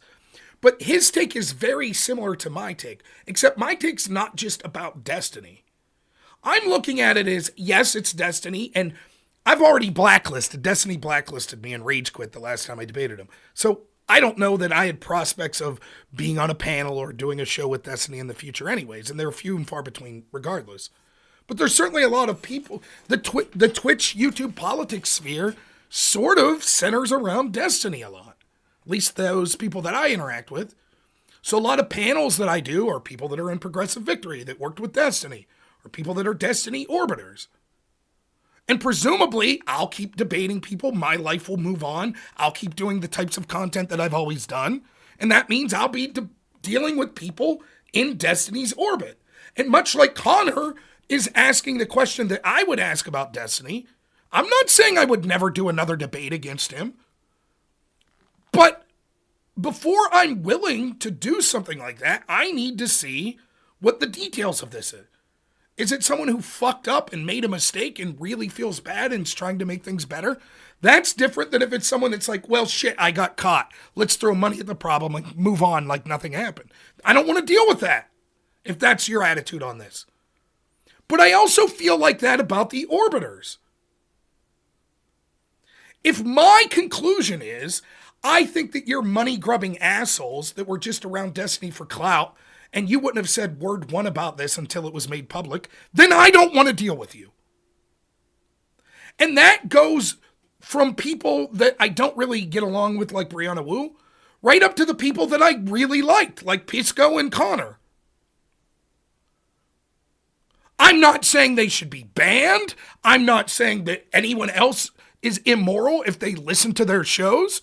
I'm just saying, personally, me, when I'm deciding who do I want to interact with, I don't want to interact with someone who's like a sex pest, who's sending videos out and is like, I don't give a fuck. And I don't want to interact with people that sweep up for them and go, I don't care, it's for money. That's how I feel. And you could say, you're right, you're wrong. That's how I feel. And so Conor's point here is exactly the type of thing I want to hear from the people that I'll be interacting with or not in the future.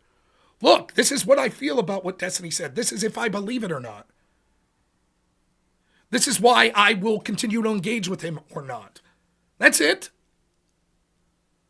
And the fact that Conor's initial statement was a joke, okay, and then putting out a video where he shows more anger and people like Mr. Girl, Lav, President Sunday, and then finally, an hour and 20 minutes in, it's like, oh yeah. Brianna hasn't said to what Conor said, she's getting there a little. Now, even if I think this video's dog shit, I don't know, given some of the things that are being said at this point, that I'm willing to say I'm never talking to Conor again. I'm not saying that. Nor even if I did, would I say, you all should boycott Conor. Conor should be kicked off YouTube. I'm not saying any of that shit. I'm just saying, as an individual, I have the right to make a choice on who I want to interact with on this space. And if someone does things that I think that are immoral enough that it reaches a certain level, I don't want to interact with them. And I think you have that right as a viewer. You might really like someone's content, but if you find out that they're arrested for sexual assault, say, you might say, look, they could keep streaming, but I'm not going to watch them because I think that's beyond the pale. Maybe not. Maybe you say, well, maybe you'd still go to an R. Kelly concert if you put one on. Whatever, to each their own. That's it. That's all I'm doing. That's all I'm looking at. I'm not here trying to bury people, trying to cancel community. That's not my intent. You might think I'm lying, but I'm telling you the truth. I talked to a guy who's sort of tangentially in the Destiny orbit, a Conor boy. 2 nights ago, I told him straight up. I really hope Pisco says shit that assuages my fear that... Because my big concern is the people that knew about this in the background, stuck behind Destiny, kept doing podcasts with them, and now that it's came public, they're like, oh, I got to distance myself. Why? Because to me, that doesn't sound like you're distancing for moral reasons, because you're willing to stick by him when you believe that he did this terrible thing. But now that it's public, now it's, oh, now it might hurt me. It might hurt my image. So now I'm going to take a step back. That's bullshit. Now, I'm not saying that I have definitively found that anyone around Destiny has done that. But there are questions. When did you know about this? When did you believe it? Why did you keep doing shows with Destiny? Keep doing projects with him if you knew about and believed this? What's changed now that you all of a sudden are pulling back from him? And by the way, if I was Destiny, I would ask the same question of these people. So you knew this, you believed it, you kept doing your podcast with me. We planned on doing shit in the future, then all of a sudden it gets made public and you're like, whoa. Sounds to me like you're not really my friend. Sounds to me like you didn't have a super hard moral obligation that you were going to so oppose to what I did that you couldn't work with me. What it sounds like is when the kitchen got hot, you got the fuck out. Because all of a sudden, it might hurt my image.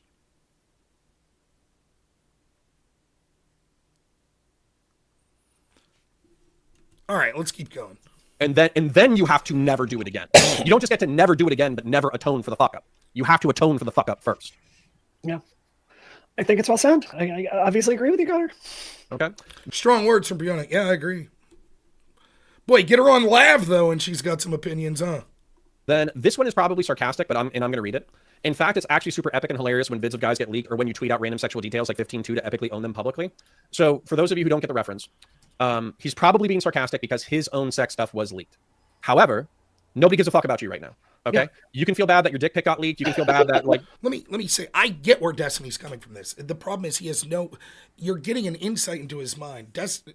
Again, this pisses off my audience. To the people that are watching that are like Destiny supporters or that are lefties that are predisposed to not liking me. When these initial leaks came, my audience was like, ha ha, pick on Destiny. He was blowing a dude. And I was like, no, I think that's fucking horrible. I feel terrible for Destiny. That's terrible. His kids got to see that shit, or could see that shit. His parents, his friends and family. That's fucking horrible. I don't care what I think of the guy personally. He's a victim in that sense. Now that we find out more that he directly led to that, if we believe his story, that he gave it to a third party that was then hacked, I still feel bad that his shit got out there, but clearly you feel way less bad than the other people that didn't give videos without consent, like Pixie. But Destiny's point here is basically like, well, before people knew that I gave these videos, when it was just, oh, Destiny got hacked and these videos of him are out, everyone made fun of me. Oh, but now that it's Pixie and maybe Cherry, oh my goodness, it's the worst thing in the world. No one gives a fuck because I'm a guy. Yeah, there's sort of a point to be made there. No one has confirmed that, Todd. No one has confirmed that at all. Todd Sullivan keeps saying, nope, Destiny's the one who posted all this publicly. Destiny's version is he sent it to a third party and then that third party got hacked. That's what I'm operating on the assumption. If Destiny publicly leaked this shit himself, then clearly he's not a victim at all. So prove it, Todd. Show me the evidence.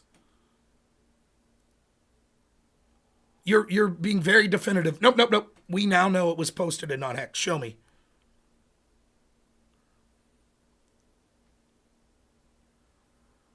Anyways,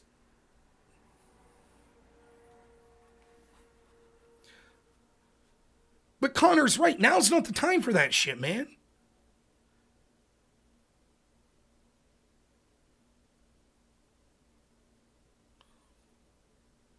Destiny's friends and family are victims, Rob. Destiny gets consequences. Yes. But that doesn't mean that he's not also a victim of that original leak. If you rob a store, you steal from the change jar, and you put it in your pocket. But you did steal from them. Then you go to the car, and as you're sitting in a red light, someone comes up to you, beats you in the fucking face at the red light, pistol whips you, takes your change that you stole, plus your wallet with $300 in it.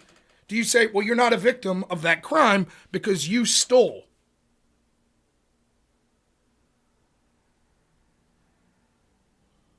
No, he's still a victim of a crime. You might say, fuck him, I don't feel bad for it. Turnabout's fair play, motherfucker. You steal from other people, people steal from you. But it's still a crime that occurred. You're still a victim. And before we knew that this was, when it looked like Destiny maybe just got hacked, I felt bad. And I understand why Destiny's saying. But the point is,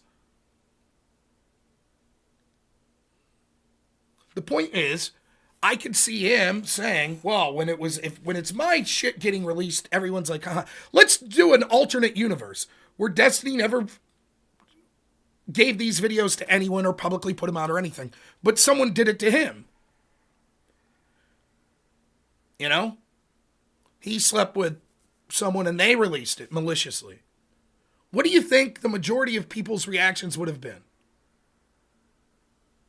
The most vocal people, what do you think their reactions would have been?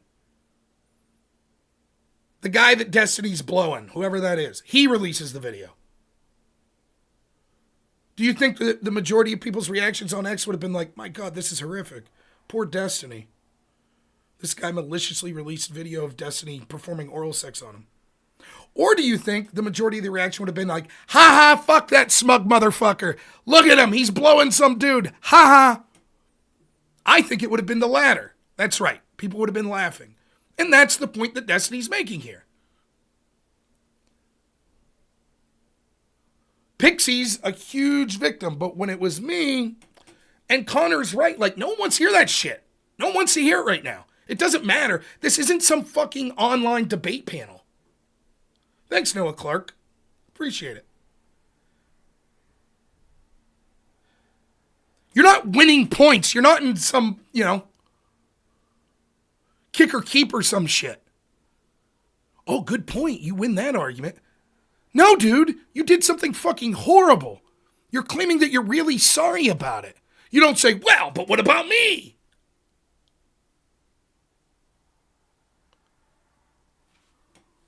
And you could get an insight of here that Destiny still doesn't seem like he thinks what he did was that bad. If he's like, well, me too, I'm a victim too. And that doesn't sound like someone who's super remorseful. People fucking make fun of you. You can feel bad that your blowjob video got leaked. Nobody gives a fuck about you. And the reason why they don't give a fuck about you is because you're the person who leaked it. You're the person who sent it to people who were not trustworthy. What they care about is the people whose consent you violated. Nobody gives a fuck about your leak right now.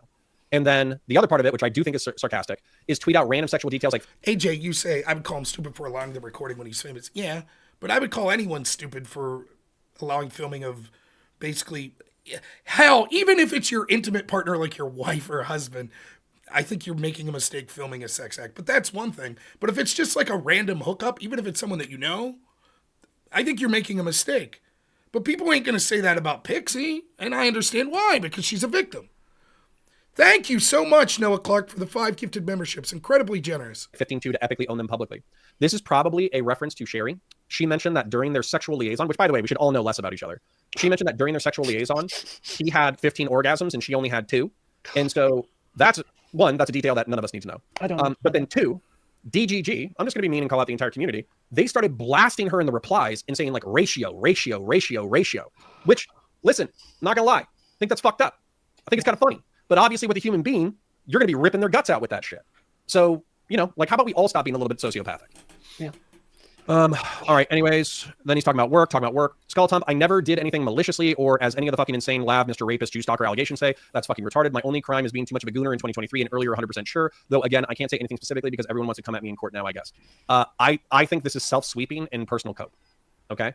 You might not have been malicious, meaning that you were cruelly trying to leak the nudes of other people, but you were so reckless you might as well have been. Sharing them with a... Yeah, and again, I don't disagree with anything that Conor's saying here. I think this is the meat of what people expected to hear. What do you think about this? But it took him an hour and a half to get to it.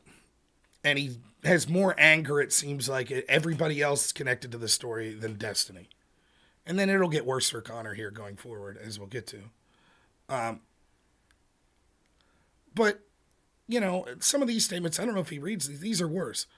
He's saying, if I have to go on the sex offender register, this is Destiny. If I have to go on the sex offender register list, I'm taking 20 other streamers with me, okay, lol. What's the implication here? Are you just threatening other streamers? Like, or are you aware that other streamers have done similar stuff, recorded people against their will, and you've just kept silent about it? How is any of this helping Destiny's image here? I mean, this guy's eventually going to come back. Is he just going to ignore everything and say, I'm not talking about it and move forward? Or is he going to say, look, I am sorry? And who's going to believe him with shit like this being said?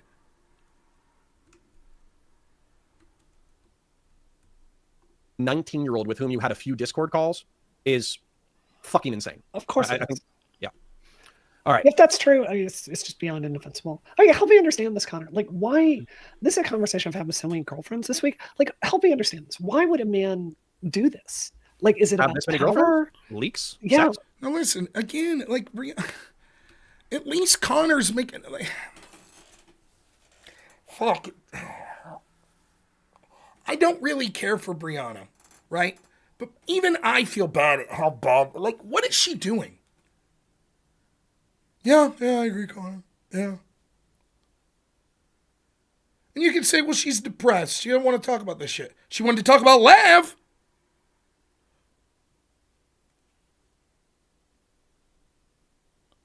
Like, is it just she's not that smart? Is it just that she doesn't want to really shit on Destiny? I mean, she said a little, but it's just like, it just looks so bad. Yeah. Well, why would a guy do this? Like, what is going on? Oh. Listen, I've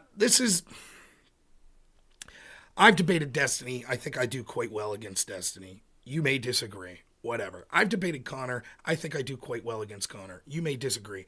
Both Destiny and Conor are capable debaters. I think Brianna's fucking wretched. Wretched. It's just empty platitudes. And I'm starting to wonder if...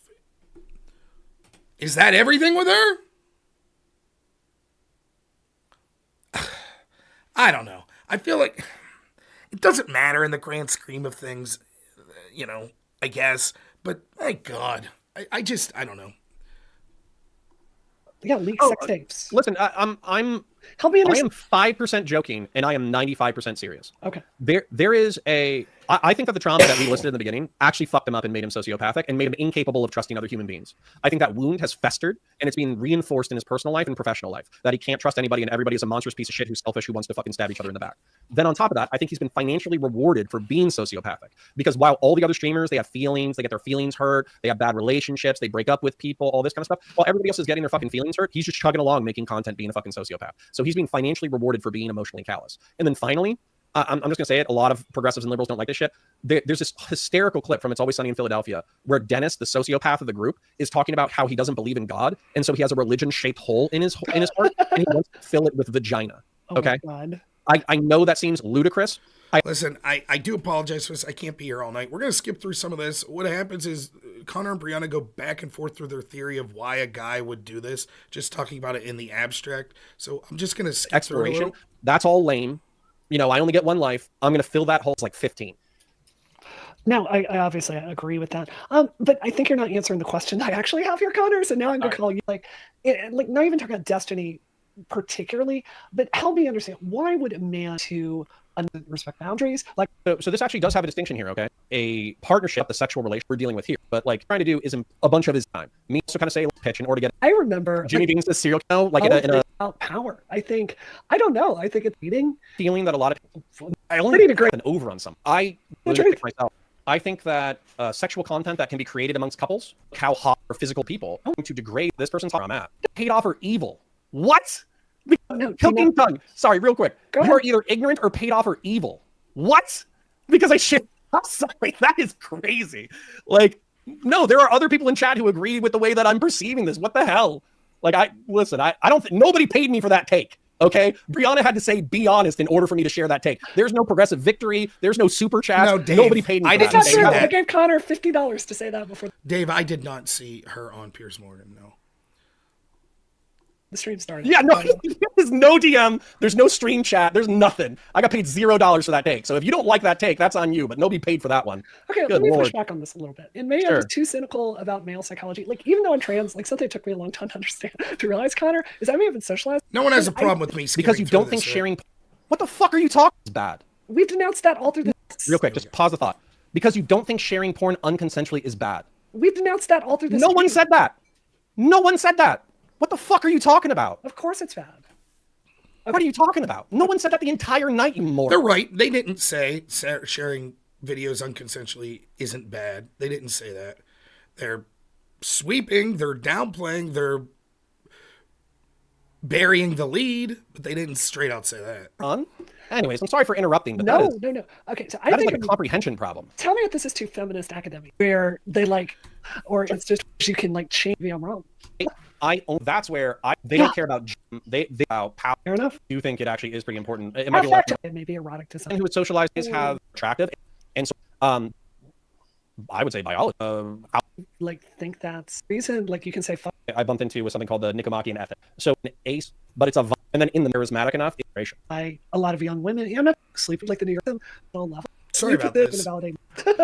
We might have evolved. I would right. I think unfortunately we are. That brings me, I think, to the end of what I was looking at.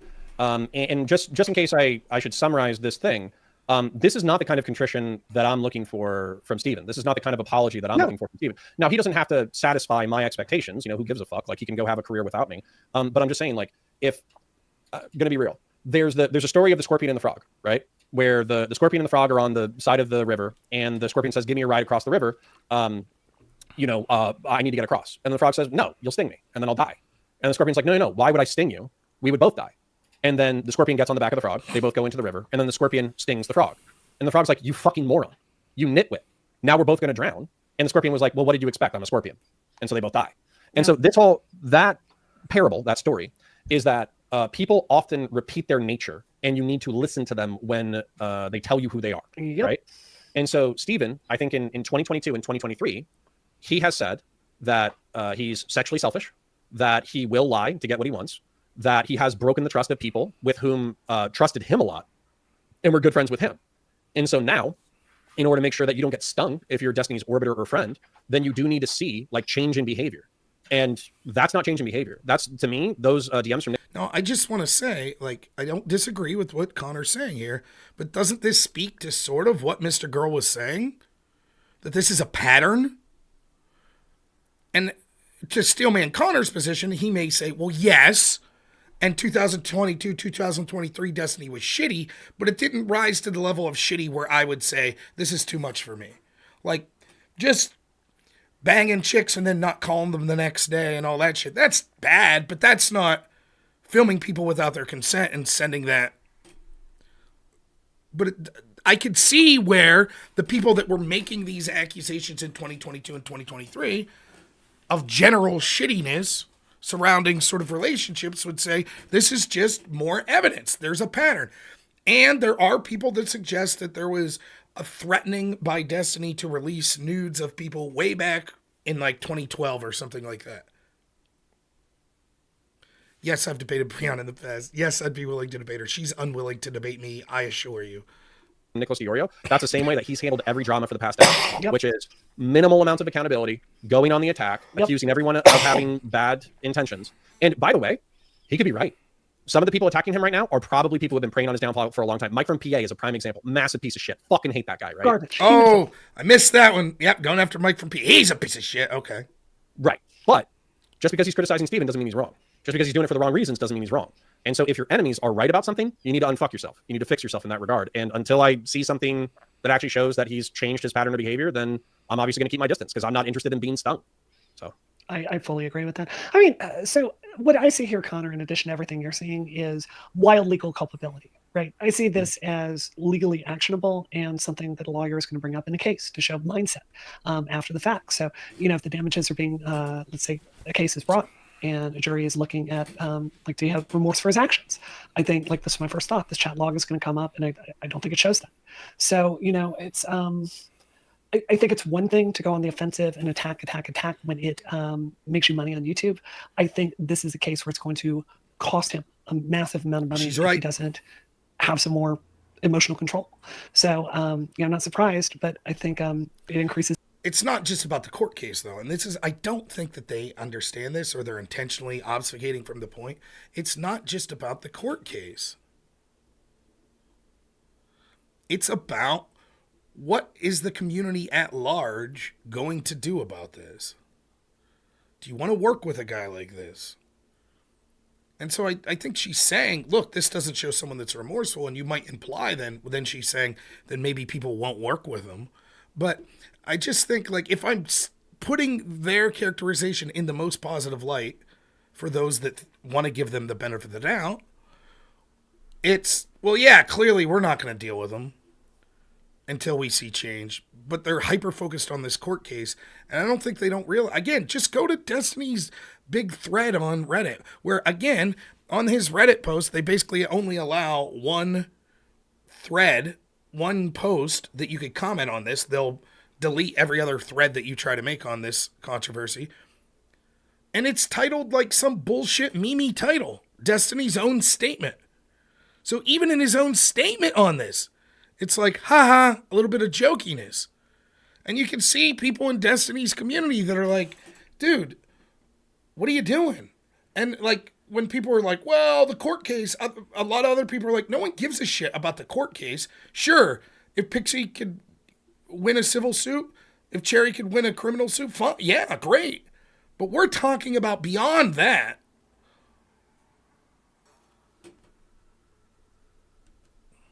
Is the odds there's going to be a significant dollar amount attached to this. Yeah. Well, and there's somebody, Jethro, I think, who was trying to ask you out on a date. But Jethro, I'm just going to disclose you right now. Yeah. Brianna's married. So I've been married for 17 years. I'm good. Thank you. Yeah. Good. And then Jazar asks, and correct, Jazar, I'm not trying to be rude or mean. I think Jazar is a lav confidant, but him and I have good rapport. Do you think he's even capable of changing this behavior? I don't know. But what I'll tell you is I moved every 3 years. When I was a kid, I got used to losing relationships. So I would basically build like intimate, strong relationships. And then 3 years into it, we would move.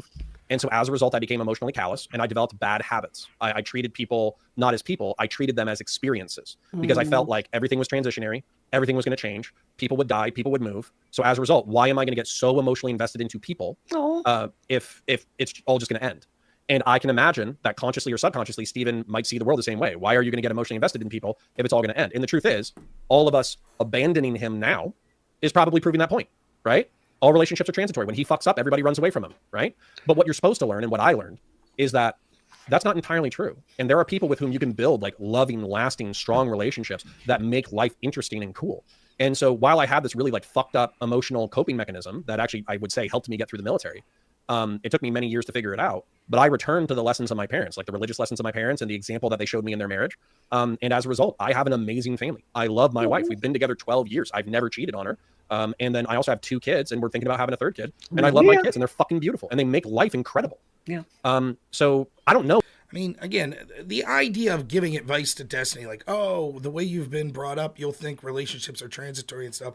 I don't have a problem with that. Look, I don't think what Destiny's accused of, even if we believe everything, raises to the level of like, this guy should be thrown in prison for the rest of his life or any shit like that. And so there are going to be people that want Destiny's well-being to also be focused on, which is fine. I don't know if now's the time and the place for that. But okay, you're giving advice like, look, not everything's transitory. Not every relationship, there are people that you could love, blah, blah, blah. That's all well and good, I guess. You know, I just don't personally know if Pixie was my friend and I was pretty outraged at the treatment of her. I mean, they're saying they believe Pixie. Pixie's saying that she's suicidal. Whatever your opinion is, listening is irrelevant to what Conor and what Brianna and what other people involved in this believe. They're saying we believe Pixie.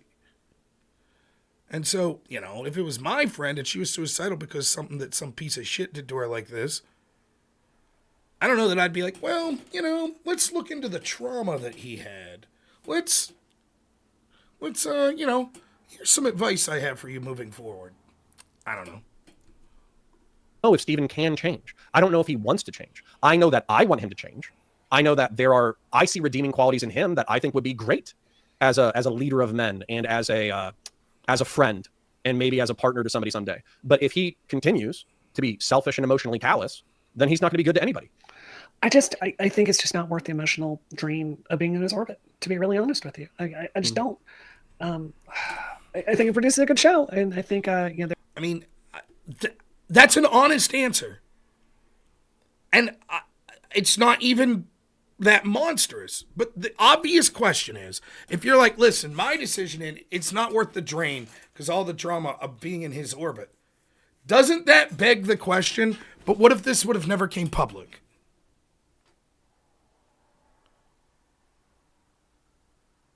What if Pixie would have never, if you heard about Pixie and you believed it, but it did, then is it as much of a drain?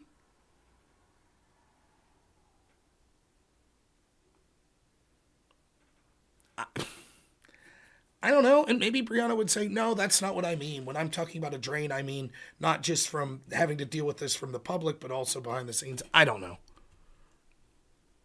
But it just... There are people, if they can do that, they'll get stuff out of it. I think like he's got some really good qualities. I've personally seen him be a good friend to people and be very generous. But I think it's just a reality show where you've seen the fight between Ronnie and his girlfriend so many times you just can't watch it again. And that's just kind of where I am with this. It's a train wreck. It's professionally exhausting. Hannah Morell asks, who called Destiny a sex guru? So what I said earlier was I used it as an example because in Pixie's Substack article, she said like, oh, he knows about consent and he's really nice and he talks about sex a lot and blah, blah, blah, blah, which is why I trusted him. So I was using the example of if you as a father or you as a mother had your daughter at 18 come to you and say that there was a sexually experienced polyamorous sex guru on the internet and she wanted to hook up with him in order to figure out more about life, do you think that's a good idea? Obviously, the answer is no. Yeah. So that's what we were talking about with being a sex guru. Not that it's literally true, just that's the way it might be presented. Anything left to say on this, Conor? No. So we hit 2 hours and 10 minutes. I'm going to check my DMs. I'm actually probably going to have, we're setting up a Last Time on Counterfire channel where these can kind of live as VODs. We're going to keep them live on our channel as well. My victimhood doesn't come close to Pixie. Okay, now we're going to skip ahead a couple minutes. You don't really miss much. And he brings Lav on. Yapping for forever, so forgive me a little bit, okay? Just to be clear, we still have an hour and 30 minutes. We're not going to go through that hour and 30 minutes. We're going to go through a little bit of this, particularly one part that I want to get to, because now it's like, okay, my opinion thus far, Brianna's gone, right? So I could talk about my opinion of Brianna's portion of this statement. My opinion is that this was terrible. You saw what I just saw. You tell me if you think that my summary was accurate. Because, by the way, when I put this summary out, Conor was like, yeah. Here's the summary. Destiny had trauma as a child. He's such a talented and big-hearted person doing great work in politics. President Sunday is horrible. Mr. Girl's ex post showing him in a tank top posting about this shows he's disgusting. Lav said things about Hassan before that she needs to explain. Oh yeah, and what Destiny did is bad and he should have to face repercussions. That's the impression I got from watching 2 hours and 10 minutes. They didn't even get to really talking about meat and potatoes of what they thought about what Destiny did until an hour and a half. Only after their own audience continually prodded them, when are you going to talk about Destiny?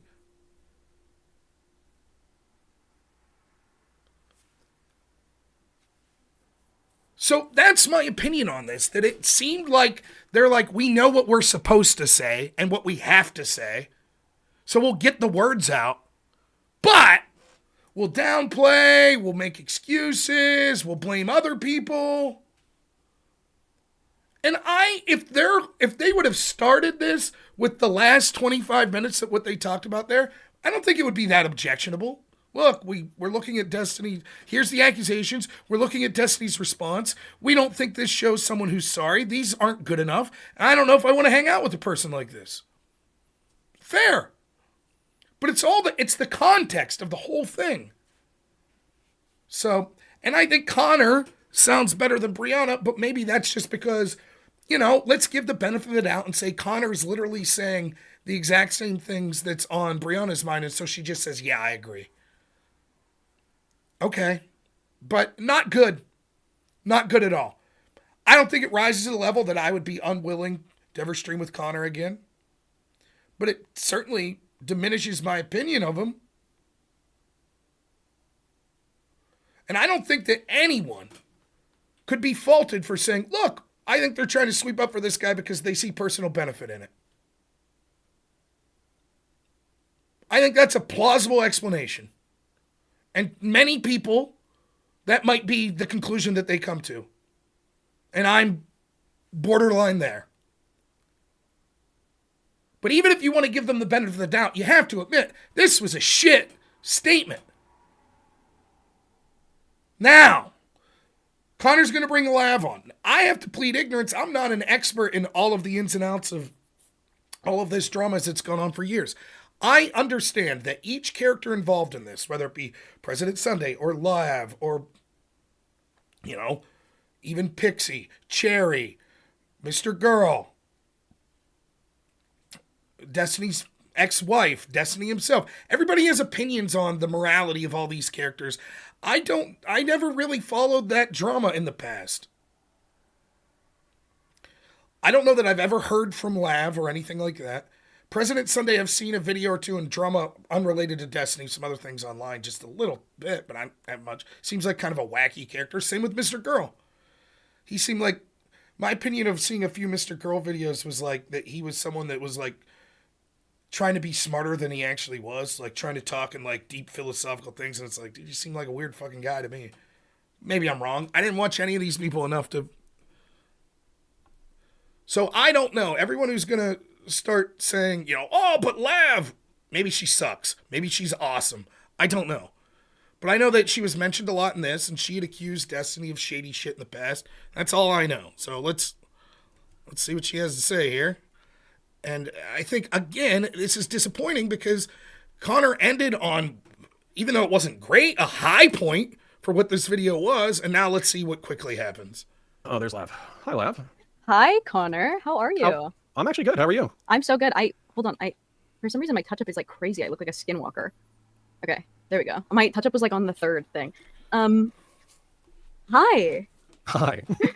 So I watched a little bit of your conversation with Brianna Wu. Sure. I love how you guys really focus on anything but the fact that your friend and ally has committed a sexual crime.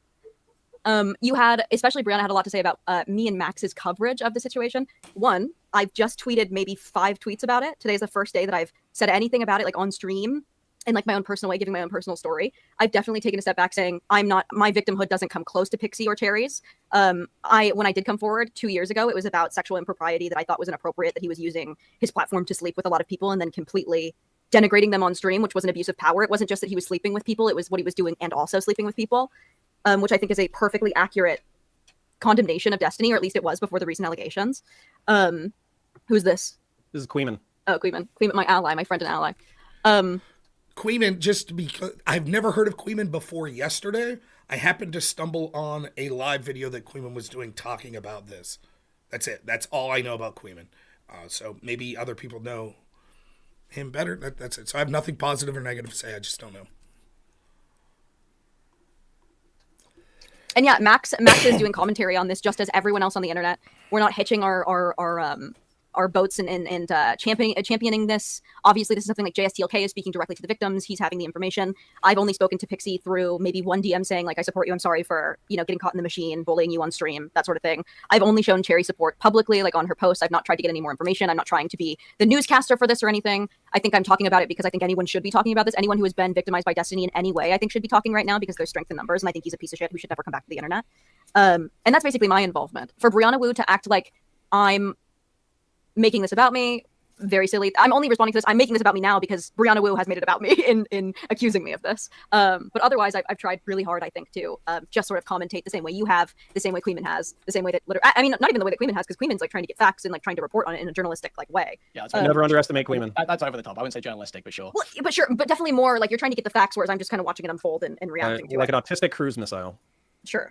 But yeah, it's crazy to me that Brianna Wu now has condemned me more than I think any other person online. I've never seen her condemn anyone. I mean, so far what Lav's saying, I agree, right? In the sense it's like, well, it was nice to come on and listen to you guys and talk more shit about me than Destiny. Yes, that's exactly what I'm saying. And it's not, because you like Lav or you know Lav's story. No, it has nothing to do with that. It's just like, who are all these other random characters? You all are saying, we believe what Pixie said. We think what Cherry's saying is very serious allegation. Let's talk about that. We're talking about Lav and how bad she is. We're talking about Mr. Girl and how bad he is. We're talking about President Sunday and how bad he is. It just seems like the priorities are misplaced. And so I agree. If I was, Lav's the one being talked about, so you can imagine she's like, what the fuck is this? The way that she's condemned. Okay, I think you and I have had friendly banter in the past. I will continue to try to do friendly banter, but I am just going to press you a little bit, just because I think that there are things Press me, Conor. Okay, so the main thing, and I am being a douche about it, but I'm just going to say it because this is the cudgel with which you are repeatedly beaten, is that you alleged that Hassan Piker had an illicit but consensual affair with a friend of yours. Okay, again, I don't. What the fuck does that have to do with anything? What does that have to do with anything? It actually gets worse. Conor bringing this up. What does that have to do with anything? If I try my best to bring a string through what Conor's trying to do here, it's, Lav, you had comments about Destiny, but I don't believe them because you had comments about Hassan that you were never able to prove. So I demand you answer for those comments about Hassan before I discuss what you're talking about, what you just mentioned, which was Destiny being a bad person, him taking advantage of women, and the fact that we talked more shit on you than Destiny in this stream.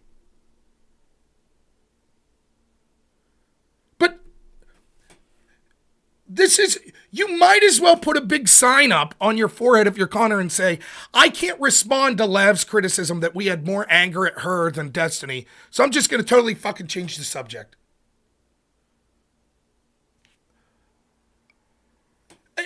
I was listening to this last night, I'm like, what? That's your big thing? And he said it earlier in the stream when they said Lav was in the chat. Well, what about what she said about Hassan? Huh?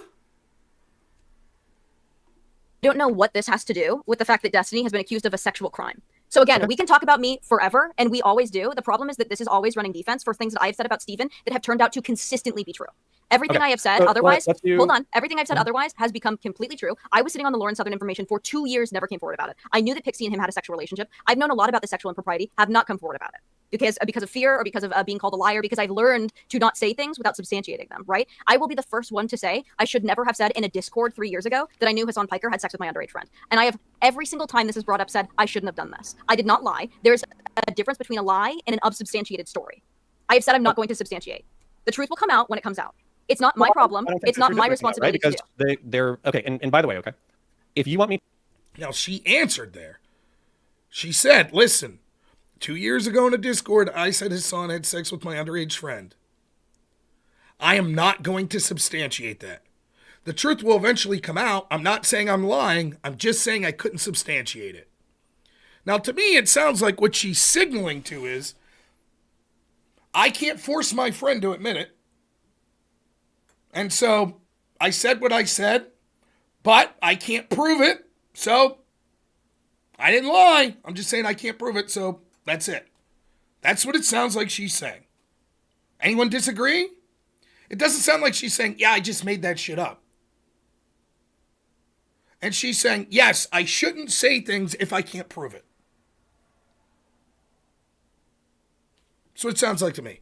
Again, but the broader point is, what the fuck does this have anything to do? The things I've said about Destiny were true. I don't know if that's true or not, but that's her claim. And why are you focused on this instead of the allegations against Destiny? I need to make some statement of contrition, some statement of agreement, where I just say, hey, this Pixie thing is beyond fucked up, and I wish Pixie the best in her legal endeavors.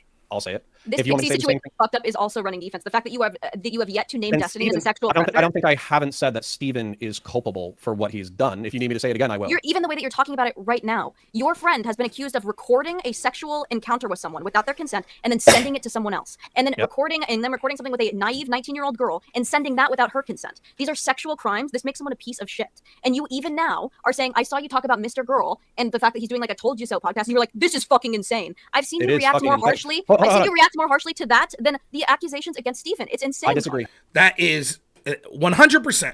I've never met Lav, but exactly right. That's exactly the point. Yes, you said the words, oh, Destiny's bad. Yeah, he's culpable for this shit.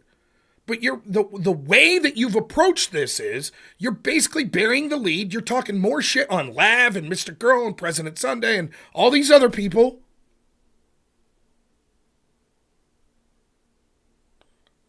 I think she's spot on here. And Conor's like, I disagree. Well, okay, let's see why. That's the exact impression I got. And the people that are watching right now, we went through it. Of course, I editorialized, but you saw what I saw. I disagree. I don't think you watched. So what I can come up with my own phrasing, but I don't want it to be picked apart. So do you have a phrase that I can say that would make you think that I actually do think Steven is an asshole and a piece of shit for what he did, and he does deserve the consequences that are coming his way? But even this, it's like, okay, what do you need me to say? And again, the whole presentation that Conor and Brianna put on was like, well, Destiny had a traumatic past, and he's this really cool guy, and President Sunday sucks, and Max sucks. Oh, and the audience is telling us we need to talk about Destiny. Trust me, we'll get to that. They're morally frogging. We'll get to Destiny being bad. And then Lav, she's fucking sucks, and this person sucks, and that person. Oh, there's the audience again, saying we need to talk about Destiny. Trust me, we're getting there. And now it's like, well, what do I need to say? It just reeks of like, just tell me the syllables that I need to say to make this go away. Oh, you need me to say that Destiny's a huge piece of shit there. Destiny's a huge piece of shit there. Great. Can we move on now? It doesn't sound like someone that's like, my God, I'm friends with Pixie. She's going through a horrible time. She's suicidal. I believe her. She says Destiny exploited her. Without her consent, sent these videos. I believe it. That's terrible. Doesn't sound like someone who's that concerned. It sounds like someone that's just going through the motions. That's what it sounds like. Destiny should be on the sex offender registry. Yeah. No, I'm not saying that. Why not? Why not? You don't think fucking pedophiles? You don't think future partners have a right to know that this guy might be recording them without their knowledge when they... I will say right now, I don't know that Destiny should be on the sex offender registry. Queeman will later say something that's like, don't you think women have the right to know that this is a guy, if it's true, and he would be found guilty of recording people without their knowledge? Yeah, I think in some way women have the right to know that, but I don't know about the sex offender registry. Now, I don't think Conor necessarily makes good arguments here, but...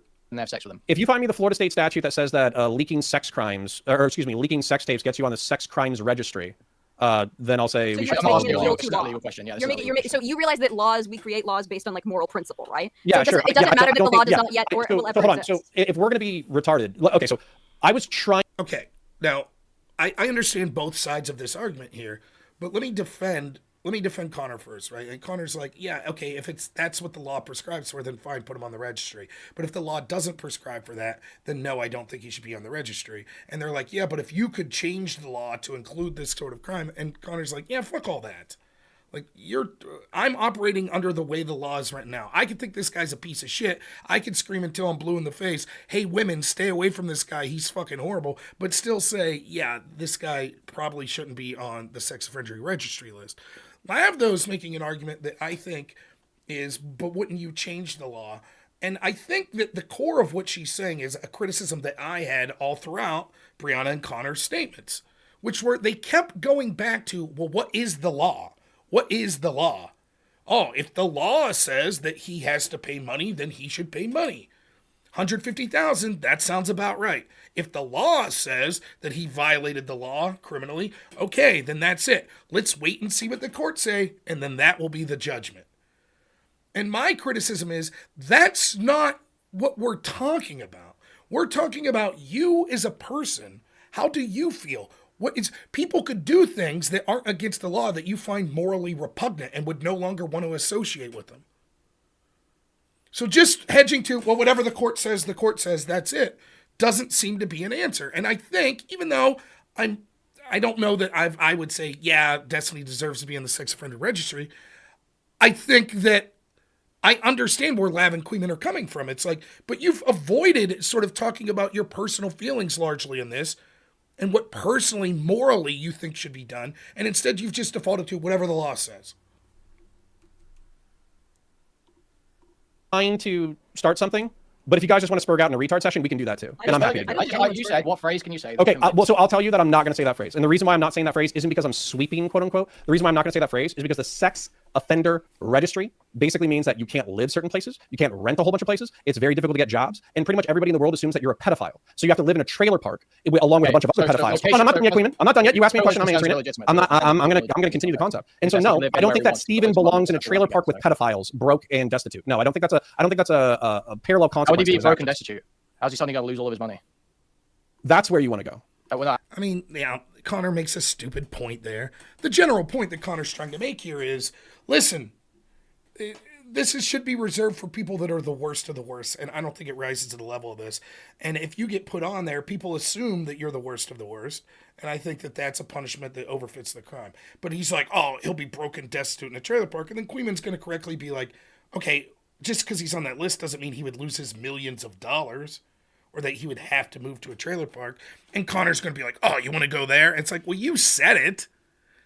You know, I know what Conor was trying to say, but he's the one who made this point about having to live in a trailer park and be broken destitute. And so I understand Queeman being like, well, how the hell would that happen?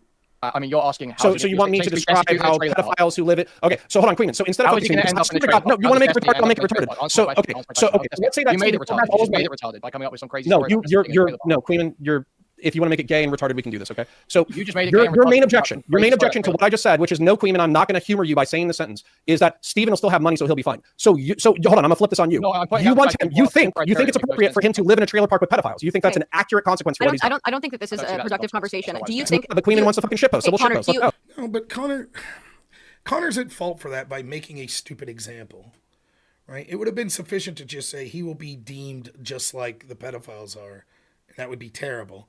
But to say, well, he'll be in the trailer park with the pedophiles, that's probably not the case.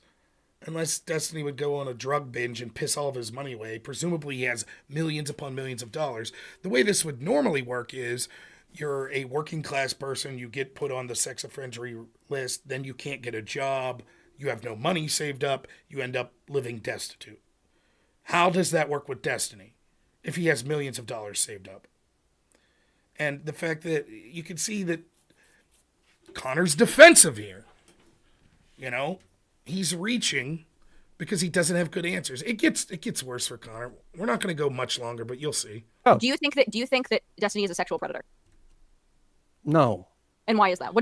Okay. Now, I want to outline something for you about debate. Sometimes what's true doesn't matter. It's what you think when you believed something to be true. Let me give you an example.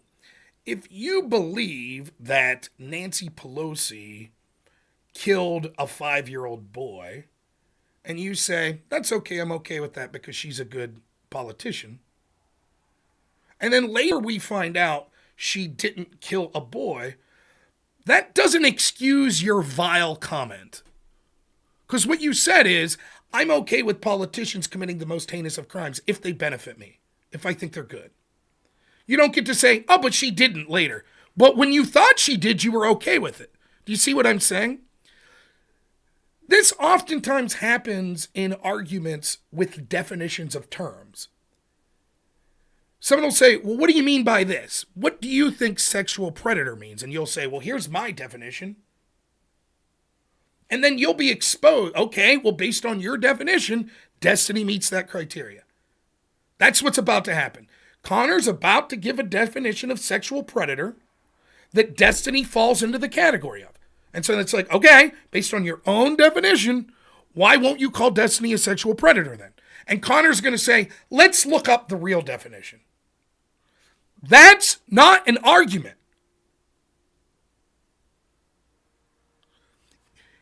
Instead, Conor should have said, yeah, I guess based on my own personal understanding of what sexual predator is, you're right, I would call Destiny that.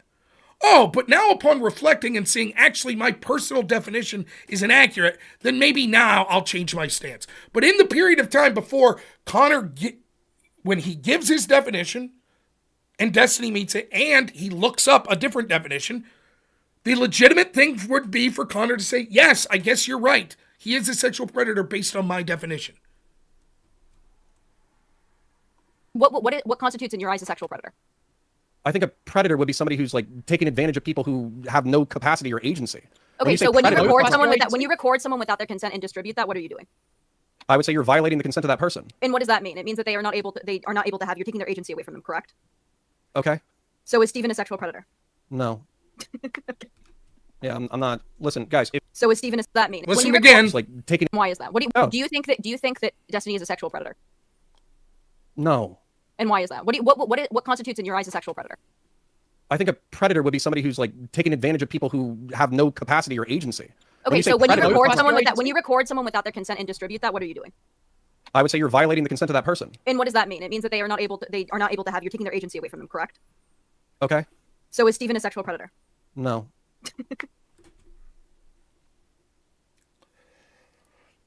She destroyed him. I mean, well done. I've never seen Lav argue or debate before, but that's the exact, that, I think I'm a pretty good debater. I couldn't have done it better myself. That's exactly the way to go about that. Step by step. Now, the fact that Conor said no there, what does that suggest to you? It's almost like he's hesitant to condemn Destiny. It's almost like he's downplaying. He's sweeping. Sorry, I've had this nagging cough. It's right, it was in syllogism form. So now watch where we go from here. Yeah, I'm not. Listen, guys. If she laughs, she's absolutely right to laugh. It's pathetic. She's right. If you want to take a orbiter or former orbiter and get them to call him a pedophile because you feel like you're winning. Is that the only thing? Is that the only? So Steven is not a sexual predator until he. You know what? I've already answered 3 or 4 questions. So. Now he says, "Oh, so you're calling him a pedophile?" No, that's not what they said. Conor gave his own definition of sexual predator.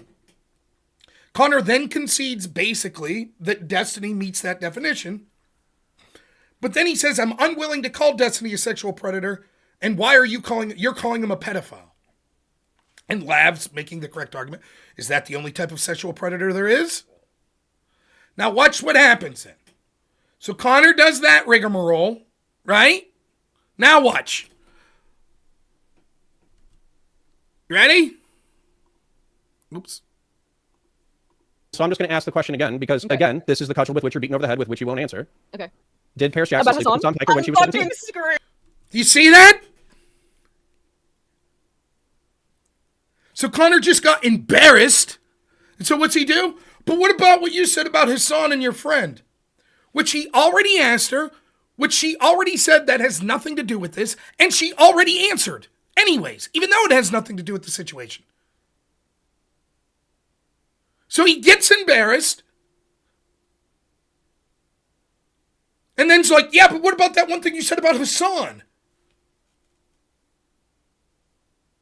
Todd Sullivan, thanks for the super chat for $20. It says, feel better, Rob. Enjoy your weekend. Thank you.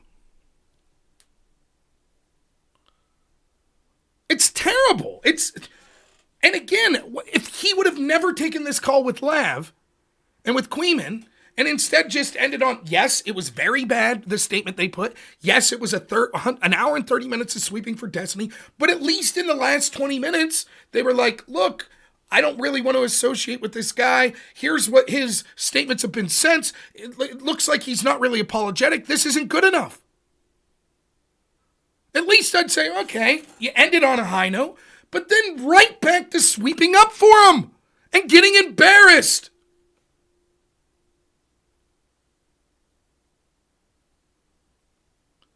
It's pathetic. We'll only go a little further. I only watched about to this point, and I had enough, to be honest. Hey, man, this can't be real. Chat, is this real? Chat, It's is this real. I'm asking you a very straightforward question that has a factual answer, yes or no. I typically answer your questions relatively quickly. You can answer my question relatively quickly. It is my belief, and But he already did, and it has nothing to do with what we're talking about. I have alleged that Hassan Piker slept with my friend before she was 18 years old. Yes, I have repeatedly said this. I've repeatedly said this. I will not go back on it because I know it to be true. Hassan is not taking me to court. I await him taking me to court. I have continuously publicly said this. I don't know what else to do. Yes. What the fuck does this have to do with It Stephen doesn't. I just wanted you to answer a straightforward question. What does this have to do? Oh my god! It's insane. Actually, it's insane. No, it's not. It's very sane. This is the one thing that people have been trying to get you to answer for a very long time. So I have you answered answered this it. every single time it's been brought up. So every single time that somebody has asked you, did Hassan Piker have sex with Paris Jackson when she was 17? You said yes? Yes, every single time. Every single time. Okay, Yes. first, I don't think that's a structure. You didn't say that earlier tonight, but okay. Oh my god! No, I said I'm not substantiating. I said it's not. I said I don't. I'm not substantiating. But it's true. Yeah, I will go on record to say yes. I believe that this is true. Yes. Okay. That's fine. All right, you answered my question. We can move to whatever the fuck else you want. Okay, Conor. Okay. Now, unfortunately for everyone, I think that I'm going to have to wrap it up here tonight because I think that it's going to be dinner time for me and my family. And I know I told people I'd be streaming later tonight with Andrew Wilson's debate with Cenk Uygur, reviewing it. But we're going to have to do that another night. Now, what I would like to do before I leave here, though, is I want to go back now that you've seen the whole thing. You've seen the whole thing. And I want to show you one last time what my post was on X. And then what Brianna Wu's reaction was to my post. You ready? I'll summarize the Conor Brianna video regarding the Destiny situation for you. Quote, Destiny had trauma as a child. He's such a talented and big-hearted person, doing great work in politics. President Sunday is horrible. Mr. Girl's ex post showing him in a tank top posting about this shows he's disgusting. Lav said things about Hassan before that she needs to explain. Oh, and what Destiny did is bad, and he should have some sort of repercussions. Brianna says, this is horseshit, Rob. We aggressively This is horseshit, Rob. We aggressively criticized the shit out of him. And also criticized the dipshit's clout farming on him. I said, nah, it's not horseshit, and I'm not the only one who thinks so. See? Conor, when I put that post, said, yeah. He acknowledges that's what happened. Then Brianna says, do you admit there was aggressive criticism for him? And we encouraged the lawsuits and said we believe Pixie without reservation? I guess that probably 40 minutes of last night was about critiquing him. I say, I'll admit those words were said to some extent. It's clear there was more anger and vitriol directed at other third parties. Everyone could see what was happening. I'm angry, Rob. I think there are a lot of pieces of shit that are trying to clout farm off this, and it pisses me off. It's not content, it's people's lives. Some of these people are my friends. They deserve better than being turned into shit-tier content for shittier orbiters. I say, that may be true. You know what's probably even worse than clout farming over these victims? The fact that they were made victims in the first place by Destiny. People may think that you spending more time being outraged at the people calling out Destiny as opposed to Destiny himself seems a little misguided and calculated. Brianna says, you don't give a shit about the victims. I say, I disagree, and I do think you give a shit about them. You just give a shit more about your image and what could benefit you a little more than you care about them. Finally, she replies, this is exactly as accurate as views on January 6th. In any case, I'm out. I can't deal with mentally unhealthy people like you yourself any further. I wish you the best. Before I get to my statement, the January 6th comment, isn't that the same as fucking Conor saying, but what about your statements about Hassan? Good point. Yeah, I crushed you on a January 6th debate. How the fuck is that relevant about any of this? My response, talking about me being mentally unhealthy, I said, I'm mentally unhealthy? Thank you for your diagnosis. And you were able to give it without ever having met me. If only you could have been as capable of a psychologist with your good friend Destiny, you could have prevented your friends from becoming victims.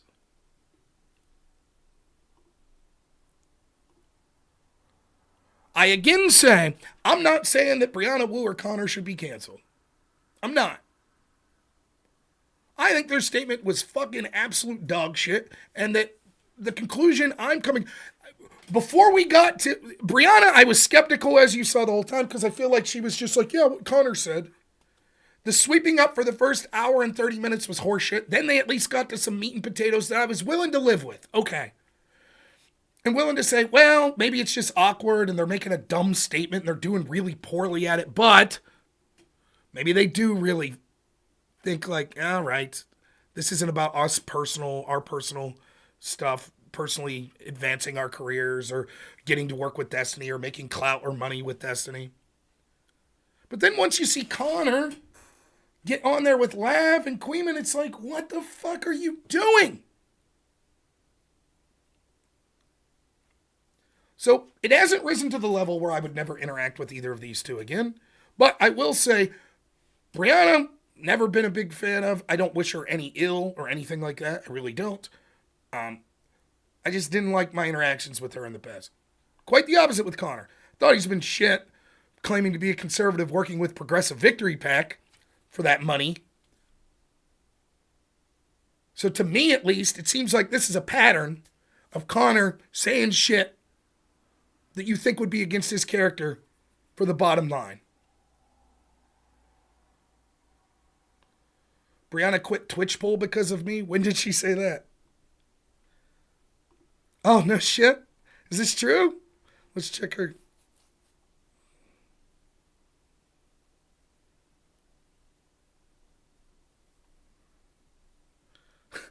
Okay.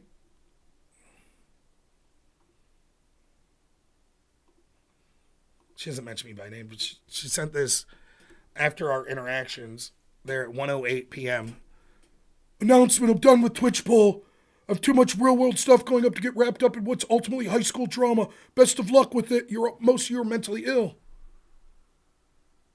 High school drama, is that what you feel, Pixie?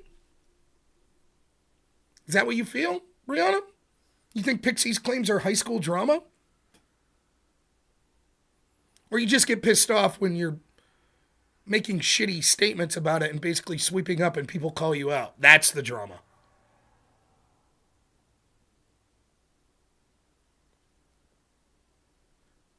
There's drama, all right. Every time I interact with her, it's the same similar bullshit. Last time it was, oh, why were you rude to me? Well, you made fun of me. Oh, like, who gives a shit? Didn't you hear Brianna say in the context of that when they were going over Mr. Girl's thing? If you're in the Twitch poll space, you gotta be thick-skinned. Yeah, sure, DGG. They'll brigade on people and it's not fun, but that's what this space is. Wow, Brianna, it sounds like you're a professional. Real thick skin, right? I quit. I can't be involved in this.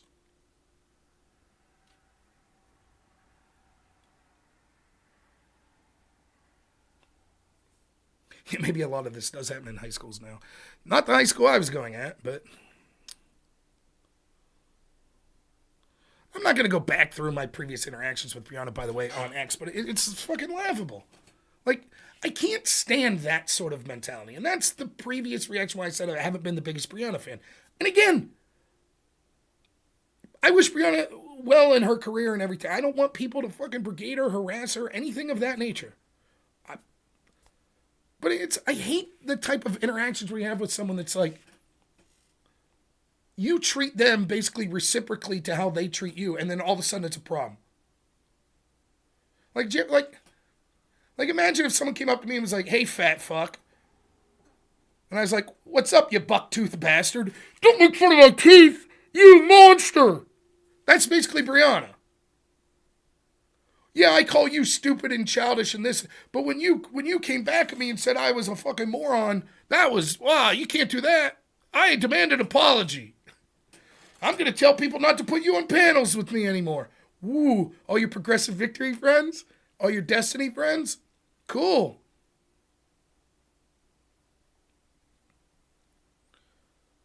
She was the fucking victim that whole video with Conor. When the audience is like, when are you guys going to talk about Destiny? Oh, I can't boot that person. Boot them. Conor's like, all of you people morally frogging. We'll get to him. We'll get to him. Leave us bitch about Mr. Girl for an hour and a half. That's the real bad person. I am a fat fuck and a bucktooth thrasher. Maybe so. You want to dish it out? No problem. But don't cry when people give it as good as you get. Give when you get as good as you give. So, anyways, that's it. I'll probably be streaming through mobile at my phone office Sunday or Monday night. Probably be more politics stuff. Everyone that tuned in, I really appreciate it. Normally, I don't cover a lot of drama shit. I think it's important as a political streamer who likes doing debates, and basically almost every debate that you get to do at this point comes through someone who's an orbiter of Destiny. That was my interest in covering this. And again, I'm not claiming to be some super fucking great person. I'm not claiming that anyone involved in this story needs to be canceled forever or that they're the most immoral piece of shit in the world. I'm not saying that. I'm not. I'm not saying that I've never done anything that's shitty. I've never done this. Not only have I, to my knowledge, to everyone's benefit, never been filmed in any sexual act. I think everyone's pleased with that. But I certainly haven't ever done anything close to this nature of disclosing. Never done any of that shit. But I'm a terrible person, just like everyone else in the world. I believe in forgiveness and shit like that. So I'm not sitting here saying, oh, I'm high and mighty. I care most about Pixie more than it. I'm not saying that. I've never met her. I feel terrible, but, you know, I'm not losing sleep. I'm just being honest. When I talk about politics, that's what I normally want to do. I felt like this is relevant to the time, and I knew these characters, and it was interesting to me, and that's why I've covered it. And so if more stuff breaks on this and I feel like it, I'll cover it. If I don't feel like it, I won't. But I just want to say, but although there is part of me that's covering it because it's someone that disagrees with me politically, I don't know what to say more than I've defended Destiny over and over. Even after the assassination, I can't get into the details, but both publicly and privately, after his comments after Trump's assassination, I made defenses. I've since changed because I don't think he's changed how he speaks about it, so fuck him. But I gave him the benefit initially. And when these leaks first came out, I said it was despicable that this happened to him and that he was a victim. So I haven't been one that's just been like, oh, let's do a stream about Destiny's marriage breaking up. Let's do a stream about Destiny blowing a guy. I didn't do that shit.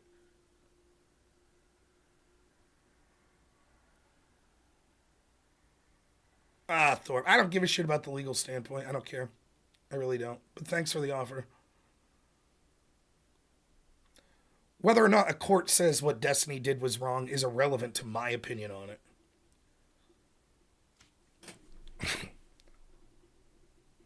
Yeah, I would say that more people will come out. And some may be telling the truth, maybe not.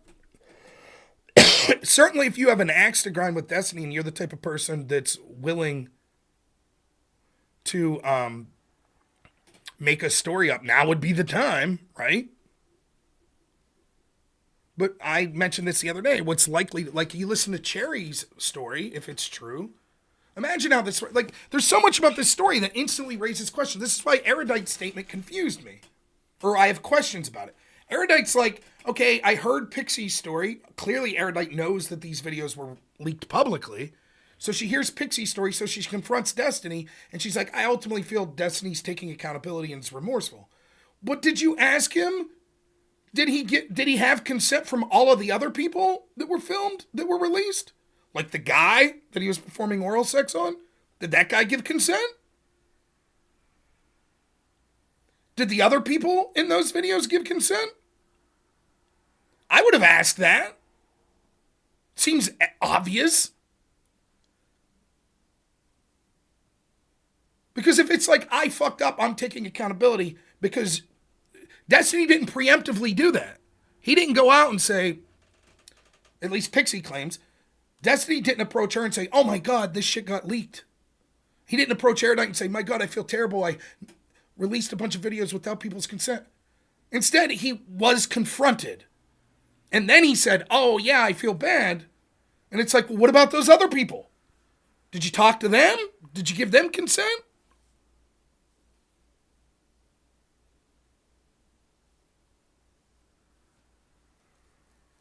So, but what I think's likely to, what you've seen happen was probably there's a good chance that other people, if his story's accurate and he gave these videos to a random 19-year-old Discorder, he's probably done this sort of shit in the past.